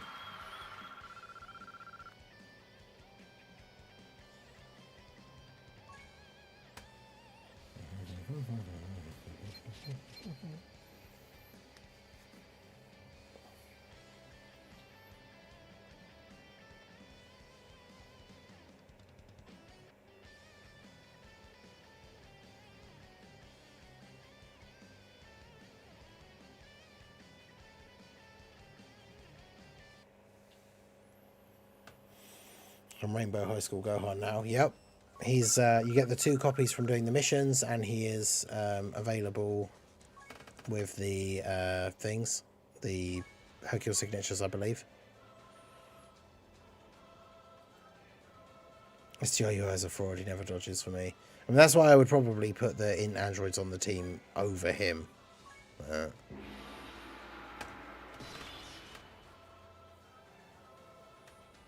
He didn't dodge and took a 570k. Well, if it's a super, that's pretty good. I mean, he's not really supposed to tank supers, so...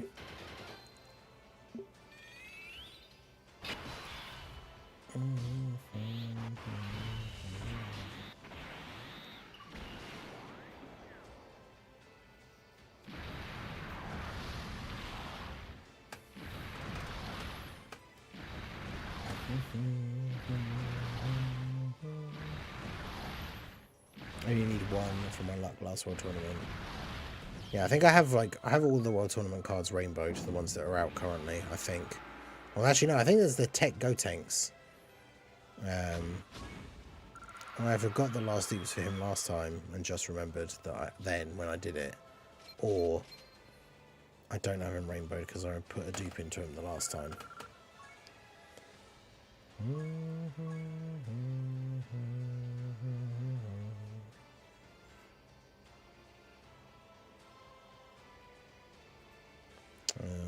Yeah, ready for the final, that's fine.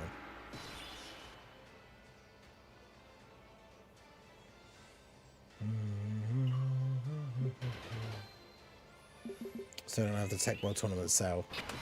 I mean, you get 2 copies of him just from doing the early missions, so that's good.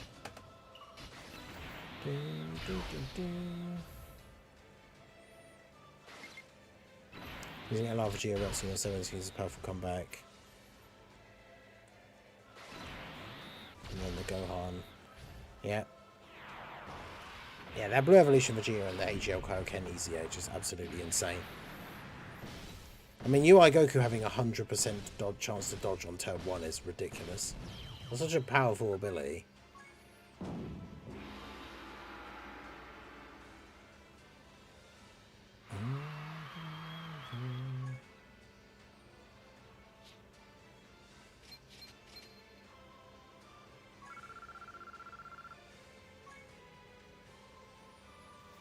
Take Blue, I've rainbowed him with 2 dupes. Nice.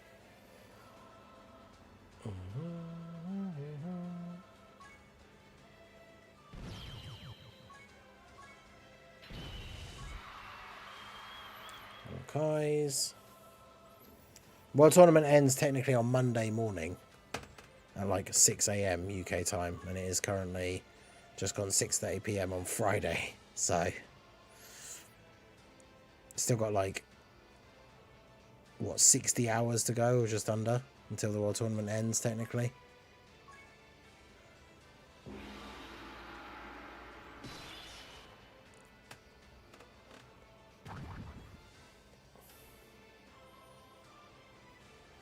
I mean, yeah, the Universe 7 team, it's like Universe 7 and Superheroes are in like a tier above everything else, I feel like.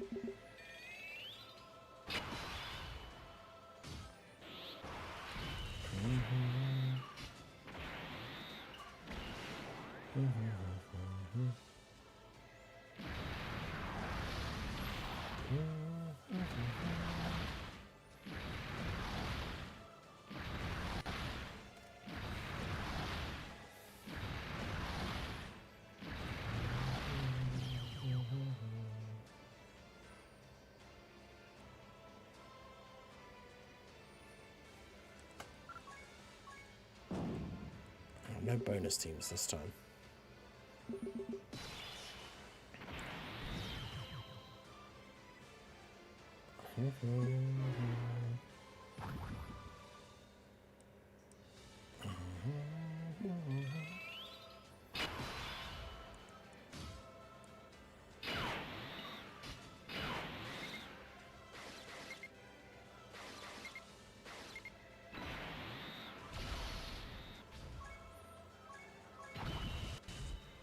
I mean, I guess I can use that and be fine, right?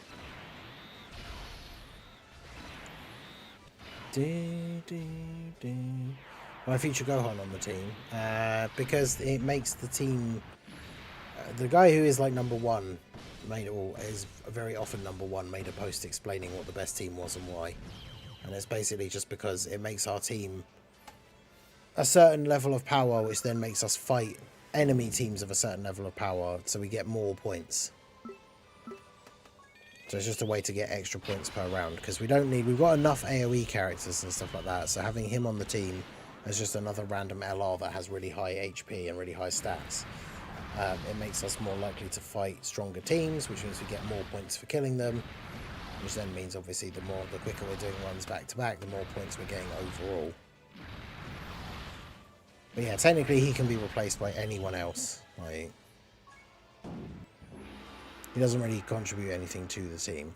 I mean, he gives the STR Piccolo experienced fighters, which I guess makes him hit a little bit harder when he does his AoE, but I mean, that Piccolo gets guaranteed crits. He pretty much always just one-shots everybody anyway. I guess if he's not creating an AGO enemy in like the final, he probably wouldn't kill him, but...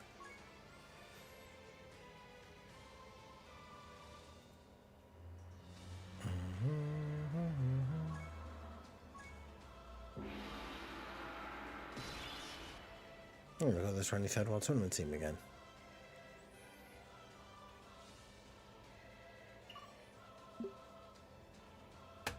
Go this way. The Memorial Stone banner goes up Goes up to 23rd World Tournament and Piccolo Jr.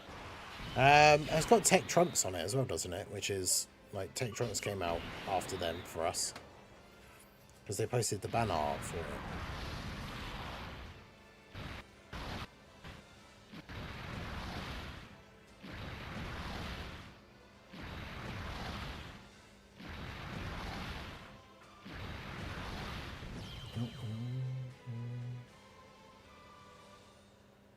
Cool, I had no idea. Yeah, we used to always think it was just about team cost, but the guy that has very often won events. Yeah, because Super Trunks came out this year for us. Super Trunks came out in January.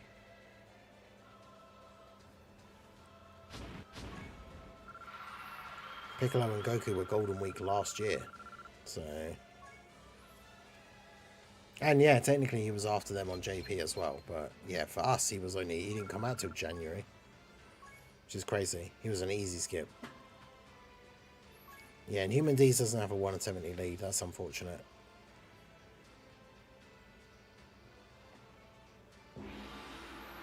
Need a good extreme character to lead that team.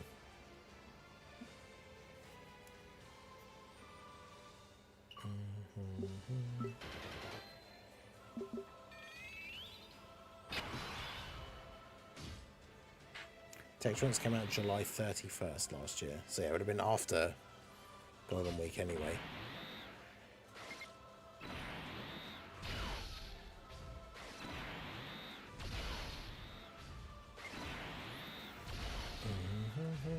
Yeah, in Human Deeds, Revenge needs a new better leader because Bardock, like a lot of the characters on Revenge are extreme and don't go very well with Bardock, so.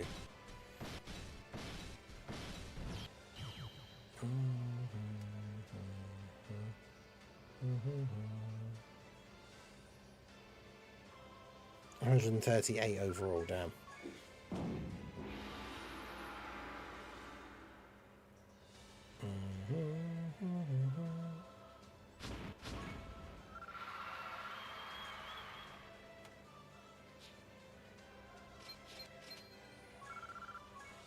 Yeah, it's very weird in Human Deeds not having a proper Dokkan Fest leader, but who knows, that could change with the worldwide celebration. Oh, I've got the Tech 8 Vegeta as a friend. Interesting.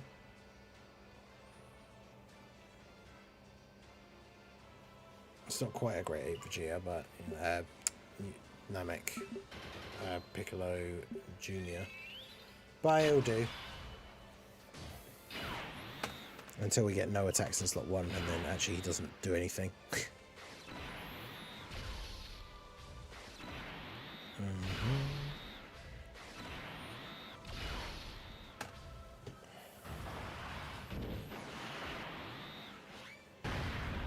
Because yeah, I want to see that STR, like the Frieza and the Army of the Dead from like the Fusion Reborn. That unit is like an extreme revenge support. Like that character with an ECA could be really good for a revenge team. Yeah, Revenge needs a proper leader, and ideally an extreme unit, not Bardock.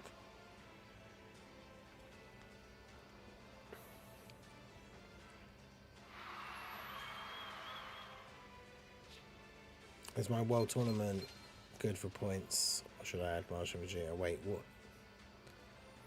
I do have HL Martian Vegeta. My team is Ginyu Lead, LR Krillin, Int Martian Vegeta, STR Piccolo. I mean, why do you have Int Martian Vegeta? Oh, what do you mean Int my Junior?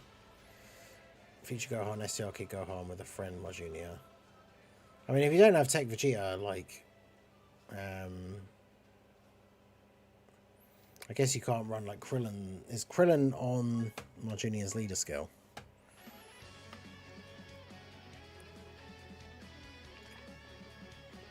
Is Cell on Revenge?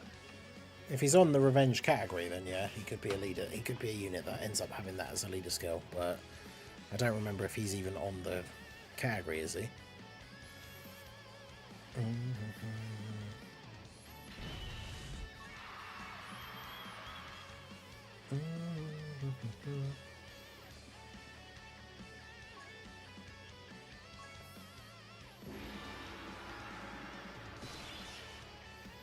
Golden Frieza, yeah.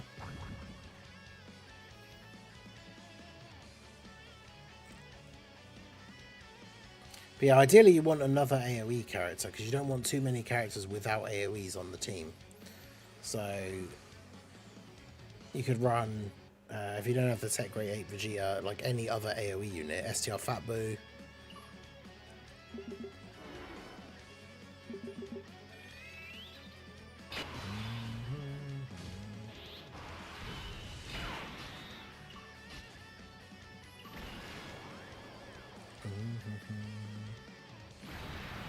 Perfect cells are on the category, okay.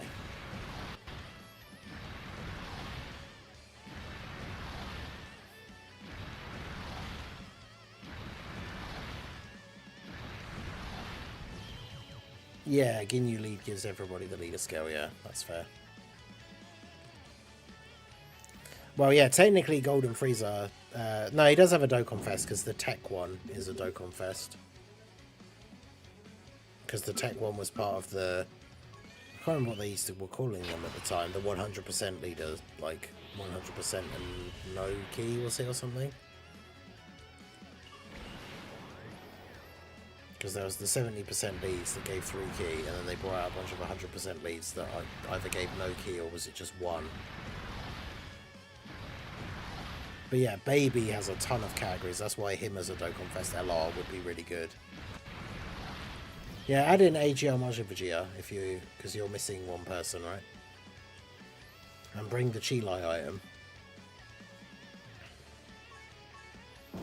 Because it doesn't matter if the unit is AGL or not, you can use that Chilai item for any of your characters who will AoE on the 18 key super. Like if Piccolo needs help with the orb changing or whatever.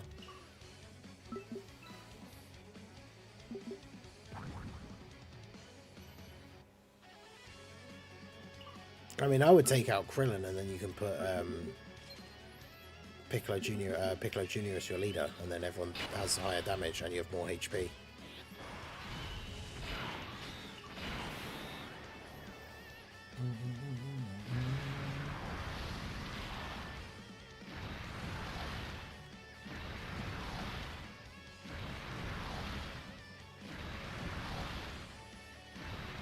Yeah, Lemo. You can bring Lemo, or it doesn't really matter which orb change you use, because yeah, like I say, it doesn't have to be the same typing as the character, but Piccolo does create STR orbs already, so you can then just make more.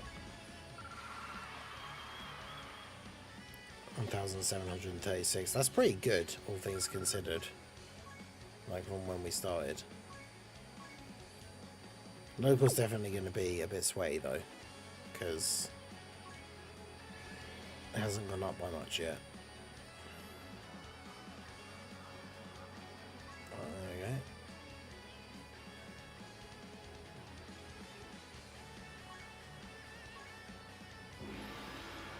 The reason I'm grinding heavy is I've got to pick up Bringer's Slack, get top 50 for Bringer and I see. So the bonus stage, do more damage, and apparently the more damage and crit. Yeah, if you crit, you get more points. That's why STR Piccolo is really useful to use, because he gets guaranteed crits. And his AoE super attack animation is really fast as well. Hey, no worries, Anto. Let me know how you get on. Part of me wants to skip worldwide because 9th anniversary treated me like dog war. I have 3k stones saved at the moment.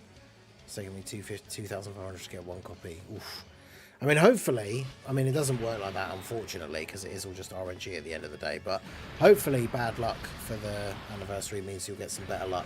But, I mean, you've got a lot of stones as it is, so you're not in the same kind of boat. But, like, as I've been saying quite a lot now, for free-to-play or low-spending players, skipping the worldwide celebration isn't the worst idea, because the 10th anniversary is going to be in February now, which is much quicker than we anticipated before. And the banner will have the worldwide celebration and the 9th anniversary units on it. So the 10th anniversary banner is where you're going to want to go absolutely ham. And that's only in like 6 months from now, or just less, because it will start like beginning of February. Finally pulled my White Buffalo physical Go Tanks. I remember when he came out. Man, that's crazy. I remember when he got his awakening as well, like the SSR one. I used to use him unawakened on my physical Vegito Blue superclass team. because he could seal and gave allies 2 key, I think. Can't remember now.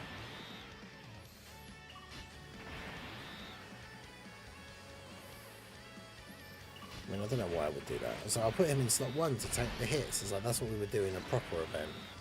In the World Tournament, we just used the Ghost Usher and then get the AoE unit to kill everyone. That'll be fire. Yeah, that's it. The 10th anniversary banners will be insane. Like, the potential new best units in the game, the 10th anniversary LRs, the 9th anniversary LRs, and then the Worldwide Celebration characters. Like, that banner's going to be ridiculous. I mean, the physical Gotenks from Golden Week. Oh, yeah, he's really good. Yeah, I think I got him to 79% by the end of Golden Week, and I think he's Rainbow now, but those are the dark days of Dokkan. Yep, no GSSR. It was awful.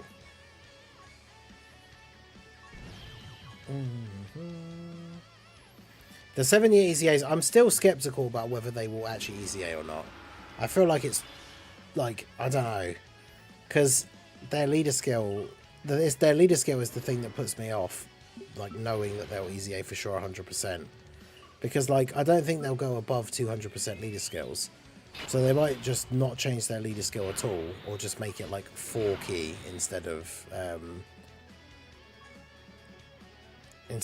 3. But, like, yeah, I don't know. Come on, change all the reds.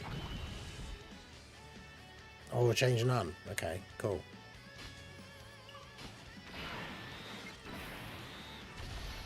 Adding another 30% would be cool. They probably could do that, I guess.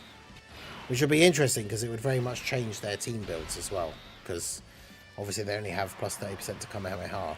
If they gave the... because the gods have what? Power Beyond Super Saiyan and movie heroes. So if they gave them... I don't know. I was going to say Realm of Gods, but... I mean, that basically means every Realm of Gods Power Beyond Super Saiyan character, so that's fine, but yeah, give them an extra plus 30%, that would be very interesting. Yeah, plus 30% to superheroes, that would be kind of crazy. Because with the leader skills they do have, so movie heroes or Power Beyond Super Saiyan, and then superheroes plus 30%, that would be really good.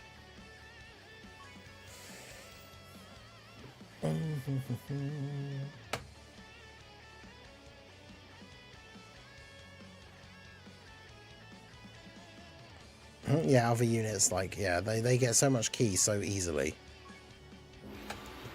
It's not even them, there are other units that are even crazier, like Gogeta, if you can get a physical orb from like the 9th anniversary, gets like 2 orbs or like 3 orbs and goes straight to 24 key. For the Super Saiyan 4s, maybe full power or joint forces, because what do they have? GT, is it GT heroes and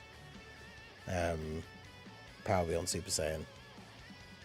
No, wait, they didn't have the same categories, did they, as part of their leader skills for the 8-year? They have Fused Fighters and GT Heroes?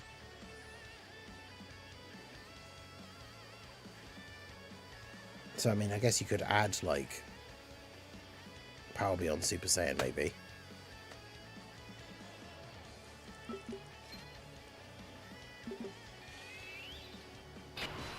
That would actually be kind of crazy. Yeah, if they added Power Beyond Super Saiyan as one of the plus 30s.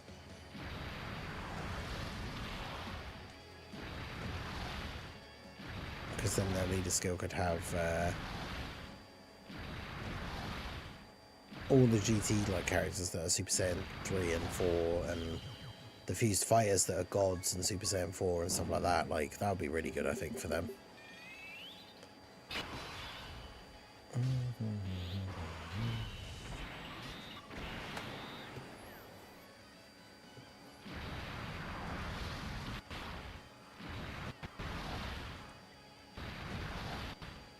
#1 World Tournament guy, his name is Lotad, who's the guy that posted the thing.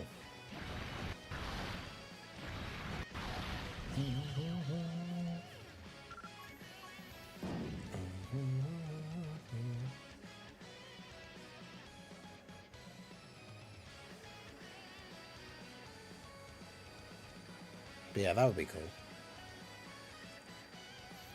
But yeah, that's the thing. I don't know like what they'll do with their leader skills because I don't know if they'll go above 200. So like, as much as everybody wants them to and thinks they definitely are going to, I would not be surprised if they don't Easy A.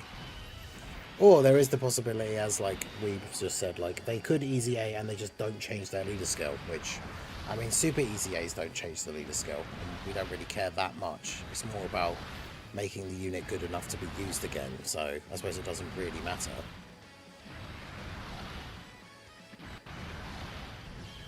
Still saying that the AGL Gogeta that has evasion, whose Easy A isn't an AoE. Wait, what?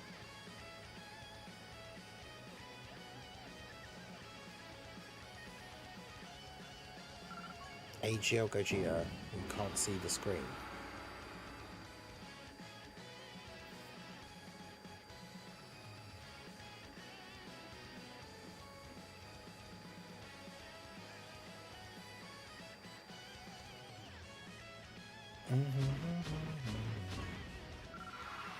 That's cool.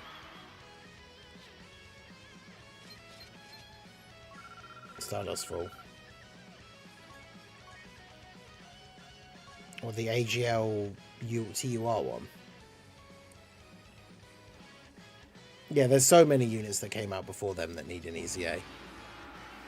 I mean, we could say that about the 6-year LRs as well, to be fair, but that's the thing, is now that they've established this trend of like Easy A-ing the anniversary units from 3 years before, people will 100% be expecting the 7th year LRs to Easy A and then be annoyed when they don't, if they don't.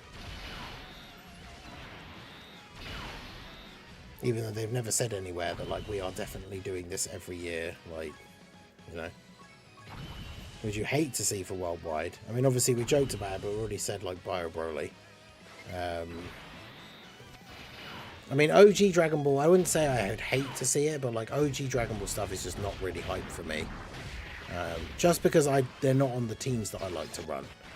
I like to run like, you know, Super Saiyan 4s and Super Saiyan 3s and stuff like that, so they're not on those same teams most of the time. And their linked sets obviously don't lend well to being on those kind of teams. Probably don't want to see Super Saiyan 4 Goku versus Omega again, which I don't think we will, but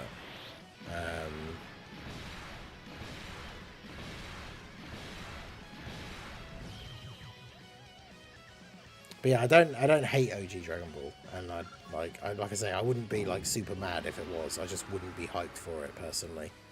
I'd still summon, and it'd still be great if the units were good, but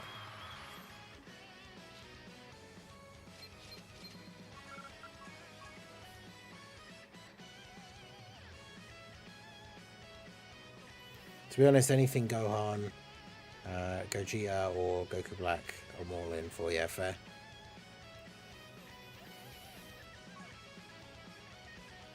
Alright, well, we'll finish up this run here. But that is going to be it. We're going to wrap up the stream here for this evening. I'll be back tomorrow for some more. We will do the Subathon format for tomorrow. So we will be starting... Actually, I do need to change. I did say I would do that, so I need to do that here. It would hit top grossing instantly on JP side. They love OG Dragon Ball. Well, yeah, this is what happened with the Golden Week celebration, right, from the 2 years ago, where the 23rd World Tournament Goku and Piccolo Jr. didn't get top grossing. So a bunch of people complained that it was because OG Dragon Ball stuff isn't hype. But then they put out all of the statistics, and even though it didn't hit top grossing, because other games were obviously doing crazy celebrations and stuff at the time, it made more money than the 2 years previous worldwide celebrations. So the idea that OG Dragon Ball Saga isn't hype and like wouldn't make money as a big celebration for Dokkan is just factually incorrect, because it literally happened with that Golden Week celebration. So we know for a fact that if they do OG Dragon Ball stuff, like, it can still do well, even though it's not everyone's like favorite thing. But yeah, like I said, it's not something that I would be super hyped for, but it's not something that I'm like against happening. So especially if it was Kid Goku versus Demon King Piccolo, because obviously we've already had Goku versus Piccolo Jr. from the 23rd World Tournament as the last year one. Hey, we got 2 bonus teams as the last 2 fights. That's pretty cool. Isn't, yeah, Int Kid Goku potentially was like one of the fastest units to hit top grossing when he came out on JP, so that's also true. But yeah, where's the schedule thing here? Just need to double check the time. So it's 2 PM, so it's 4 hours later than originally, so that would be that. That would be 9. That would be 6. Right. So that's updated. We got our win. So we're going to wrap up the stream there. So yeah, tomorrow streaming starting at 2 PM UK time, which is 6 AM PST, 9 AM EST, 3 PM European time. Doing the stream, the subathon format with the timer and everything. So hopefully I'll see you guys tomorrow. We can potentially be looking at up to 8 hours worth of World Tournament grinding tomorrow. Like I said, I probably won't do a huge amount between now and then. But that is going to be it for the stream. I appreciate you guys coming out. I hope you enjoy your grinds if you are still going and get to the landmarks that you want to get to, or the milestones you want to get to. But that is it from me. The Ribrienne showcase video is up on the channel now as well, so do go check that out. Let me know you came over from the stream. Give it a view. And I will see you all again soon. Have a good one.